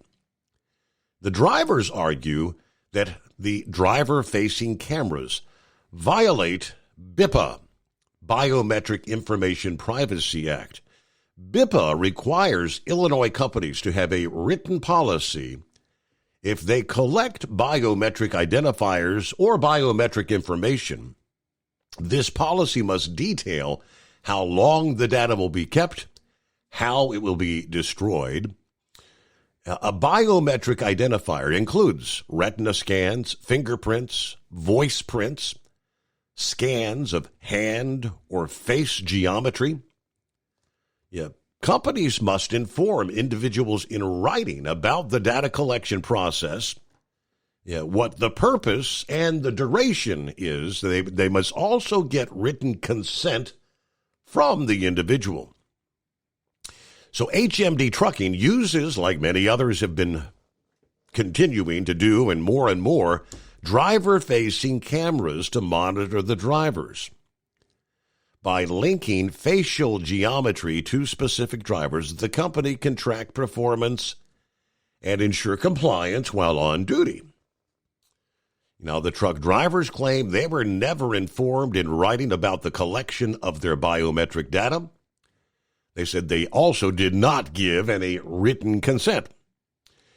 HMD Trucking argues that the Federal Aviation Administration Authorization Act overrides the BIPA claims. Company states that even if it doesn't, facial scans of drivers are not protected under BIPA. The FAA Act, the F4A, takes precedence over any state law related to the price, route, or service of motor carriers. HMD Trucking says BIPA would prevent it from improving customer service or public safety if the drivers refuse to consent to monitoring. The company also claims that requiring permission or removing cameras from non-consenting drivers would create financial burdens that would ultimately be passed on to the consumers. The judge disagreed. In his ruling, he noted that HMD Trucking did not explain how having a public policy would impact prices or services. It was also unclear how informed consent requirements would affect safety or service. Aside from possibly removing cameras, BIPA does not require this. It's also not enough to merely gesture to the potential effects of enforcing state law on prices or services. The effect must be significant as well. The judge states in the order, at this stage, there's insufficient evidence in the record to find preemption as a matter of law, so this case will be moving forward in the state of Illinois. I know here a week or two ago I had a story. There's one of the driver-facing cameras that have come out with a feature using GPS where those cameras are off anytime a driver's rolling through the state of Illinois just for that particular reason.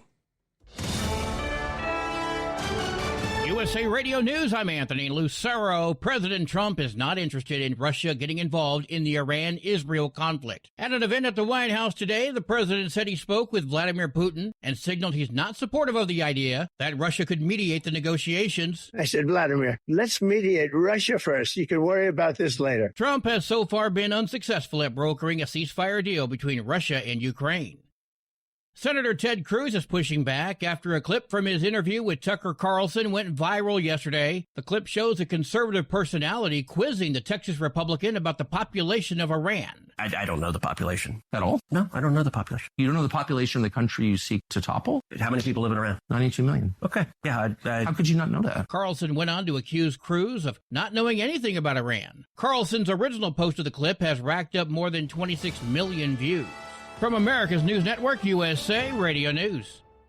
If you want 5 free classic radio shows to add to your library or listen to them anytime you'd like, just go to 100radioshows.com. There's 5 shows waiting for you. Fibber, McGee and Molly, Suspense, Jack Benny, Gunsmoke, and Richard Diamond, Private Detective. They're yours free. Just put your email in. We'll send you an email with 5 links. The links never expire. The shows sound amazing. They're yours as our gift.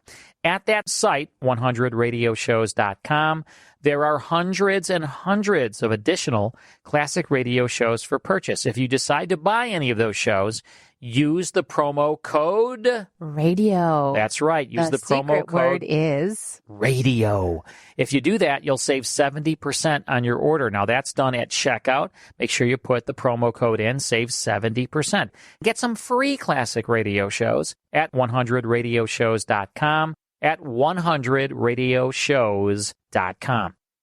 Your factory fuel filter is letting you down. AirDog heavy-duty diesel fuel systems don't just filter your fuel. The AirDog fully optimizes your truck's fuel system for peak efficiency. The factory-provided filter simply removes particulates and water from fuel. The AirDog system removes all contaminants, including entrained air, water, and particulates, and feeds the engine pump with optimal pressure. Check out airdogdiesel.com to learn how you can capture every bit of performance and efficiency from your fuel system.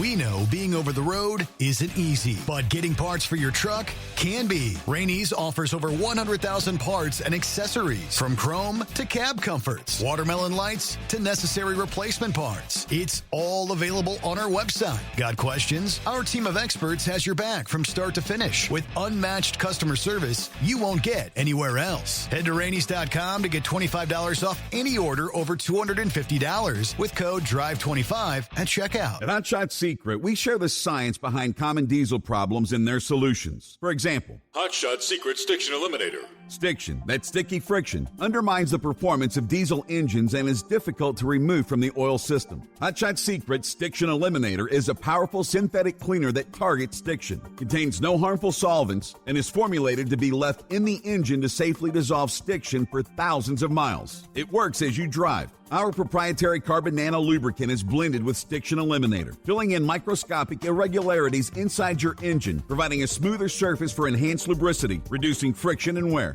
Third-party ASTM testing verifies that Stiction Eliminator removes 2 times as much stiction than any alternative on the retail shelf. Use Stiction Eliminator to solve an existing problem or as a preventative maintenance. Hot Shot Secret Stiction Eliminator, available at truck stops, Tractor Supply, O'Reilly's Auto Parts, and online at hotshotsecret.com. Hot Shot Secret, powered by science. Tired of the guesswork when it comes to your load weight? With RightWay, stay in control on the road and on the DOT's good side. From onboard load scales to Bluetooth-enabled monitoring, RightWay helps truckers and fleets cut down on time, fines, and fuel waste, all without hitting the scale. Smarter hauling starts here. Want more details? Head over to RWLS.com. RightWay. Drive more, scale less. When your injectors fail, your truck and your paycheck stop moving. At Industrial Injection, we remanufacture diesel injectors to perform better than brand new. Tighter specs, cleaner fuel delivery, and tested in-house by diesel experts. Plus, we build turbos, pumps, engine kits, and more, all backed by over 40 years in the diesel industry. It doesn't matter if you're running on modern common rail or legacy mechanical. We've got you covered. Call 800-955-0476 or visit industrialinjection.com. Knowledge you trust, quality you depend on. Keep the bugs off your glass and the smokies off your ass. This is the Overnight Drive with Steve Summers.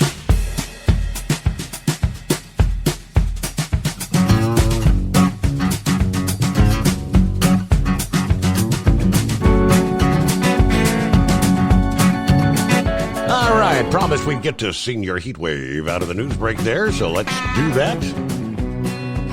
First things first, are you taking your own name in vain right about now? I saw it was like 117 in Phoenix yesterday. Are you hot? Oh, was it? I was in the sleeper. I was sleeping sound. Oh. I even have a sleeping bag in the back. I mean, I was comfortable. Oh, Lordy. Well, good morning, senor. Yeah, have you talked to Plowboy lately? Yeah, he checked in. He called in earlier this morning.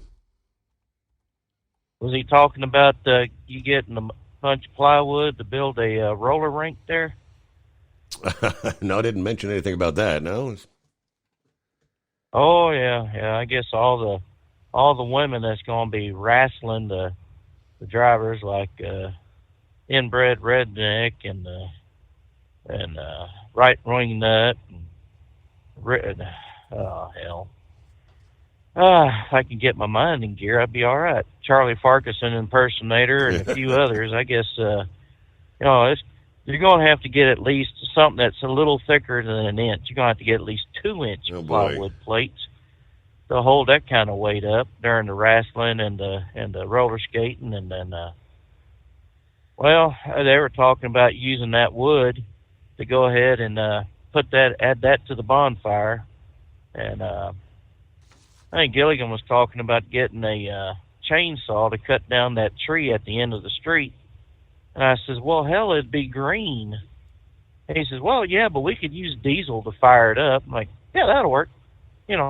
So, but, just ideas and whatnot. So, well, something went boom earlier this morning, I hear. I heard Philip talking about it. Yeah, SpaceX was doing a Starship, what do they call a test fire, a static fire test. They're at their base there in Texas, and it went kaboom. Ooh. Aha. Well, I know there's a lot of things on these ships, engines and whatnot, that are at a high stress level, especially with the shaking and vibrations going on and whatnot. But, with the way Elon has been attacked, not physically, but I mean, his companies in the cars, kind of makes you wonder if there's a little bit of inside sabotage going on. Now, that may be far-fetched, and that might be, conspiracy thinking, but, with the way things are going, it could have happened. So, I don't know. I mean, it's just me. One thing that was brought up yesterday that I was listening to was, they're talking about how great these attacks were by the Ukrainians on Russia, where Russia didn't even know they were in their country, and Iran with Israel, Mossad being there in their backyard, literally. Who's to say that ain't happening here? I mean, how many Chinese got in that were male, military age? They just can't leave China to come here. That's unheard of. You don't leave China without express government consent. That's what I understand. So who's to say we don't have sleeper cells over here, or even just people waiting for the right moment to push a button, and then we have our own little fiasco over here. I don't think there's any question. And there's no question. I mean, because we had people coming from every damn nation in the world. So there's Iranians, there's Iraqis, there's Afghanis, there's Pakistanis, there's Chinese, you name it, they're all here. Yep. So, I mean, we may be, giving kudos to the Ukrainians and Israelis, but then again, we need to turn around and start looking in our own backyard for that kind of stuff, too. And don't forget about the judge here in Las Cruces, New Mexico, that was busted for having an MS-13 gangbanger living at his residence and doing work at his place. Now, I don't know what has happened with him as far as the judge is concerned. I'm sure the illegal alien, and I ain't going to call them illegal immigrants because they are aliens. You know, I don't know what his status is, but I have no idea what they're doing to the judge. I know they've had some stories on him recently, but nothing that I could really tell you what was going on. Mm-hmm. So, yeah, you know, if they're going to, you know, these leftist lunatics, Democrats, if they want their viral moment, then they actually need to be arrested, charged, and punished, given punishment. I mean, if they're going to have to spend time in jail for their illegal acts, you know, putting hands on ICE officers, tell one you can't arrest me, I'm an American citizen or whatnot. Jeez, that just doesn't fly. You're going to have to put some little bit more bite into these people and let them know, hey, these are lawful acts. We have the right.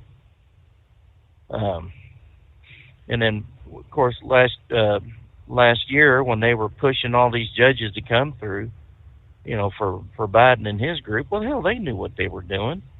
They were prepping themselves for Trump's return. And what can anyone micromanage a government? The president has to have leeway to make decisions on behalf of the people. You know, you may not agree with them. I damn sure didn't agree with Biden if it was actually Biden making these decisions. But it's not like we had a whole lot of choice. We had to wait till the next election. Of course, Democrats took care of that for us, but still. I mean, you live with what you got. And, you know, I never, ever wished anything bad to come to the opposition. But, I mean, you damn sure heard it from them saying, you know, getting these people faces, right. Tell them they ain't welcome. Push them out of the way. And so, you know, if anybody's fomenting a civil war, well, that's a big word for a truck driver, ain't it? Fomenting. Well, like I said, it's a big word for a truck driver, ain't it? You know, the Democrats are doing pretty good on their own. So I'm sure they're going to say that this guy that was up there that killed the politicians in Minnesota was a MAGA redhead wearing Republican. And I don't know if it's true or not, but I mean, you know, when you have that kind of rhetoric from the left, I mean, I'm sure there are some unstable folks all around there thinking, you know, if I can just do this, you know, we'll get even. I mean, and it's not right to think that way, but the mentally unstable will think that. Oh, Lordy. Well, you think, well, it seems like with the president having the Limited War Powers Act, I think that's what he has. I could be wrong, and Grump could probably correct me on that one, but wouldn't Trump be able to go ahead and have a couple of bombs dropped in a strategic area that they're looking at bombing there in Iraq, being considered, you know, a definite hostile intent for enriching that uranium and whatnot? We had quite the debate over that here earlier this morning. Lot of questions. Is it a declaration of war? Is it just is it just a what is it going to be referred to? Well, I mean, Clinton did that back in the day when he sent a boatload of cruise missiles in what was it, Afghanistan at the time? I know he sent cruise missiles over, and they bombed the living you know what out of the country that they hit. And good night, people were screaming, hollering, fussing, and cussing about that. But it's not like we sent boots on the ground to go in. And I'm thinking, you know, if he was allowed to do that, than, going over and taking out a potential threat to the rest of the world. I mean, I don't want to see an orange mushroom coming up in the middle of the damn night, but I mean, we're surely going there pretty quick, and if we can't stop it, or at least push it back a couple of decades or generations, and I don't know. At the end of the day, when stuff like this happens, who's going to get the finger pointed at them and being said, you're the blame for it? Of course, I think by that time it'll be too late to think about, because we're all going to be dead or dying. That's scary times that we're living in. Yes, it is. Well, I mean, based on the latest coming out of D.C. and the movements that are taking place, kind of shutting things down at the embassy there in Israel. My gut tells me we will be engaging via the bunker buster bombs here, but we'll just have to wait and see, I guess. I got Eskimo Mom update on the power situation. Lights came back on at like 4:15 this morning. So they were, I guess their forecast of power should be back by 4:30 a.m. was pretty darn close. So she's happy. No more bah humbug. Hello to the three fat truckers. Good morning, Steve. All your listeners out there. All right, let's see. Fred said the driver-facing cameras. It's cheap to remove them. Yeah, hammers are cheap. How simple is that? All right, good to have Kevin on board. There's Billy. Good morning, Steve, and the overnight drive, folks. Good to have you checking in. So he was in Phoenix yesterday, and he had no idea it was 117 degrees. Yes. In Phoenix, extreme heat warnings have now been extended till the end of the week. The warning that started Saturday and was set to expire Monday night will now remain active through Friday night, according to the National Weather Service. Now, the extreme heat warning is limited to the Metro Phoenix Tuesday, when temperatures were above 110 for the fourth consecutive days. But the impacted area is kind of growing as the week progresses. It'll be expanding out to more like the rest of Maricopa County today, Northwest Pinal, and even in the high terrains of Gila County. That'd be Gila County. Today is expected to be the hottest day of the year so far in Phoenix. A forecast high of 116. The Valley forecast calls for daily highs of at least 110 until the weekend. We look to start to cool off Saturday, starting to trend back toward more normal temperatures. Of course, this time of year, normal high would be about 106 in Phoenix. Now, apparently, people are trying to venture out and hike some of these trails. It's not a smart thing to do. The hiking trails, many of which are being closed due to the extreme heat. Hiking trails are restricted from 8 a.m. to 5 p.m. on extreme heat warning days. Camelback Mountain, the Echo Canyon Trail, the Phoenix Mountains Preserve, Piastawa Peak Summit Trail and associated trails, South Mountain Park, Holbert Trail, Mormon Trail. They've got several others. The South Mountain Trails were added to the city's restricted list this year. In another heat-related alteration, the National Weather Service changed their advisory terminology, switching from excessive to extreme for warnings and watches. But the intention is pretty much the same as it was in the past. An extreme heat watch means the National Weather Service believes dangerous heat is possible. Extreme heat warnings when dangerous heat is happening or imminent. So it's just a change in terminology. All right. 844-844-3388. Scrap Guard got you coming up. When your injectors fail, your truck and your paycheck stop moving. At Industrial Injection, we remanufacture diesel injectors to perform better than brand new. Tighter specs, cleaner fuel delivery, and tested in-house by diesel experts. Plus, we build turbos, pumps, engine kits, and more, all backed by over 40 years in the diesel industry. It doesn't matter if you're running on modern common rail or legacy mechanical. We've got you covered. Call 800-955-0476 or visit industrialinjection.com. Knowledge you trust, quality you depend on. At Hot Shot Secret, we share the science behind common diesel problems. For example, fuel additives. The purpose behind most fuel additives is to impact performance of your diesel or provide protection to your fuel system.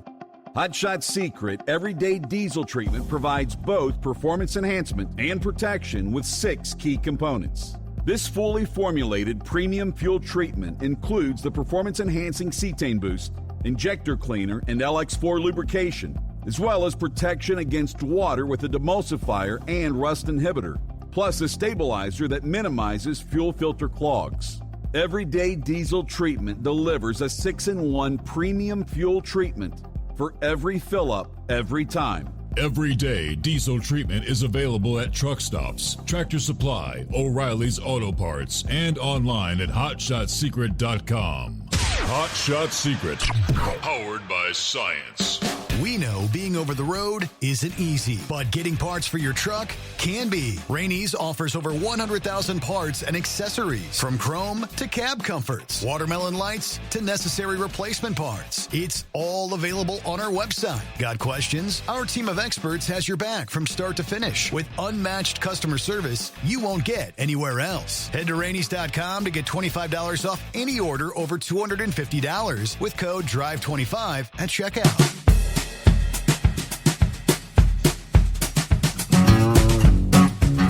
All right, hello to Roy. They're in Northwest Illinois. It said, I see where President Trump has kind of changed his tune about throwing agriculture and hospitality workers out of the country. Yeah, they had implemented a pause in that, and that has been lifted now. Yeah, they had a brief pause. Like you said, farms, hotels, restaurants. As far as ICE raiding those facilities, that's been lifted. Kind of coincides with the raid that took place, I guess, yesterday in Louisiana. No, there might not be anybody left to work at the racetrack there, because they detained more than 80 illegal migrants. ICE agents, along with state and local authorities, conducted a raid on Tuesday. It was Tuesday morning at the Delta Downs racetrack in Vinton, Louisiana, nabbing more than 80 backstretch workers. Federal agents and law enforcement reportedly arrived sometime in the middle of the morning, at which point they blocked off all the access points to the racetrack and started detaining illegal migrant workers. Some of them criminal migrants with at least 4 previous border crossings. So they would all be felons. First time in, misdemeanor. Second time in, felony. And all right, Scrapyard, what's happening? Oh, not much. Just about made it back to the yard. Was able to skirt around some of the storms and all that. On those driver-facing cameras, got those things don't like laser lights. What you can do is just get you a cheap laser pointer and shut the power off to the truck, like your disconnect switch on some models after you park it, and just wait about 10 minutes so everything kind of bleeds down. And you just shine a laser pointer in that thing. Well, it fries that little tiny little wafer camera receiver that's in there. And you just tell them, I don't know what the hell happened. It just gave out. And, because it's kind of, in my company, it's kind of caused a bit of a stir, especially when it's not calibrated properly. And you're just trying to get a drink out of your big trucker mug with a long straw, and it starts hollering distracting, which I've had a lot of problems with it late. And I made my opinion quite well heard. And that's why more than likely, they don't like me very much right now. But plus, too, those cameras, a lot of things that people don't understand about them as well are the infrared emitters on those cameras. They're not eye safe. At that short distance, repeated exposure, the American Eye Institute has already issued a warning saying that these cameras are not safe of firing infrared right back into our eyes. That the damage that is done by those emitters is not repairable. Wow. That's why a lot of drivers I know of, and some of ours, we got a serious reprimand. We can't cover the cameras up. The driver-facing cameras, a lot of us expressed our concerns over eye safety. And we're basically blown off, and it's like, but when it comes to a camera looking at you, that's how these thieves are able to break into places at night. They'll sneak around, find out where the cameras are, and they just show up with a laser pointer and just shine it right at the camera. It fries them, it knocks them out, and fries that little vapor chip in there. By applying too much power to it, and it'd be basically like taking a pair of binoculars and staring at the sun. Just, it'll burn them right out.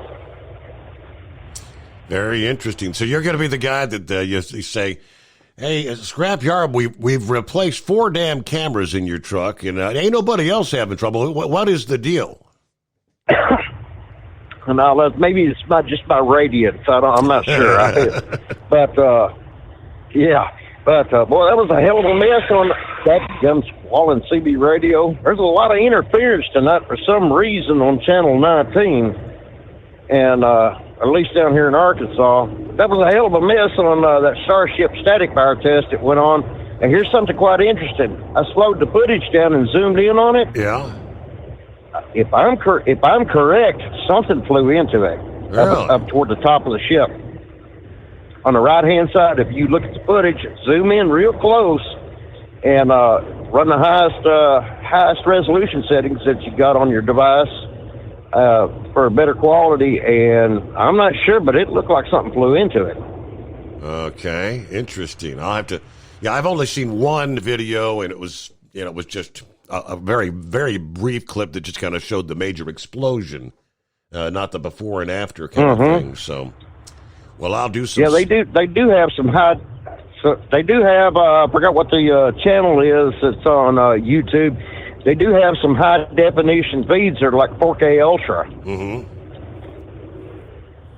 So that you look around, you could probably locate such channels and feeds. But I was looking at it and I backed it up. I said, "Wait a minute! I thought I saw something." I looked at it and I believe I did. I'll have to do some searching. I may be wrong and all, but it's... Yeah, that's something worth looking into. I mean, hell, it only happened 5 hours ago, so... Yeah, I'm sure SpaceX wants to know what happened, too. Yeah, we had an anomaly. All right, astoundingly, it is time to call it a day, so we'll close out a Thursday. Guess what? When we come back at the midnight hour, it'll be a casual Friday. Hope you can join us then.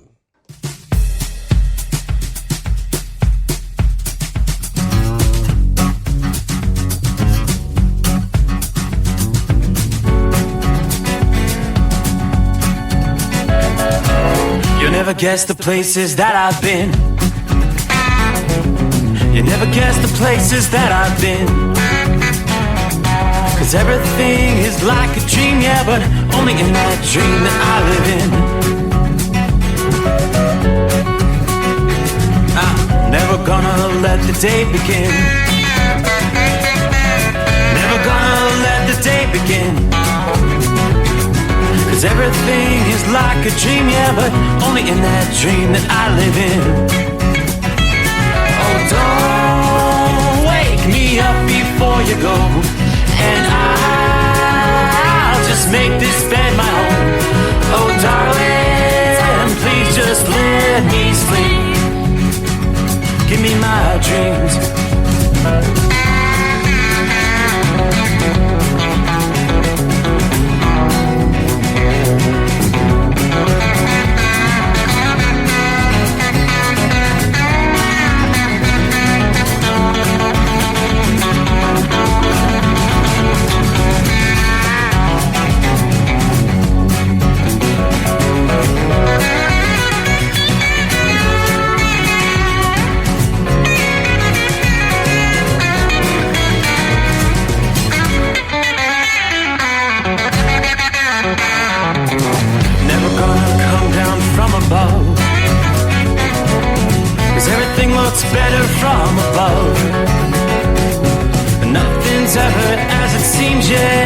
light in that world that I dream of.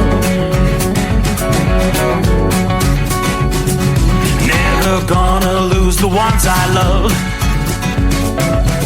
Never gonna lose the ones I love. 'Cause everything is like a dream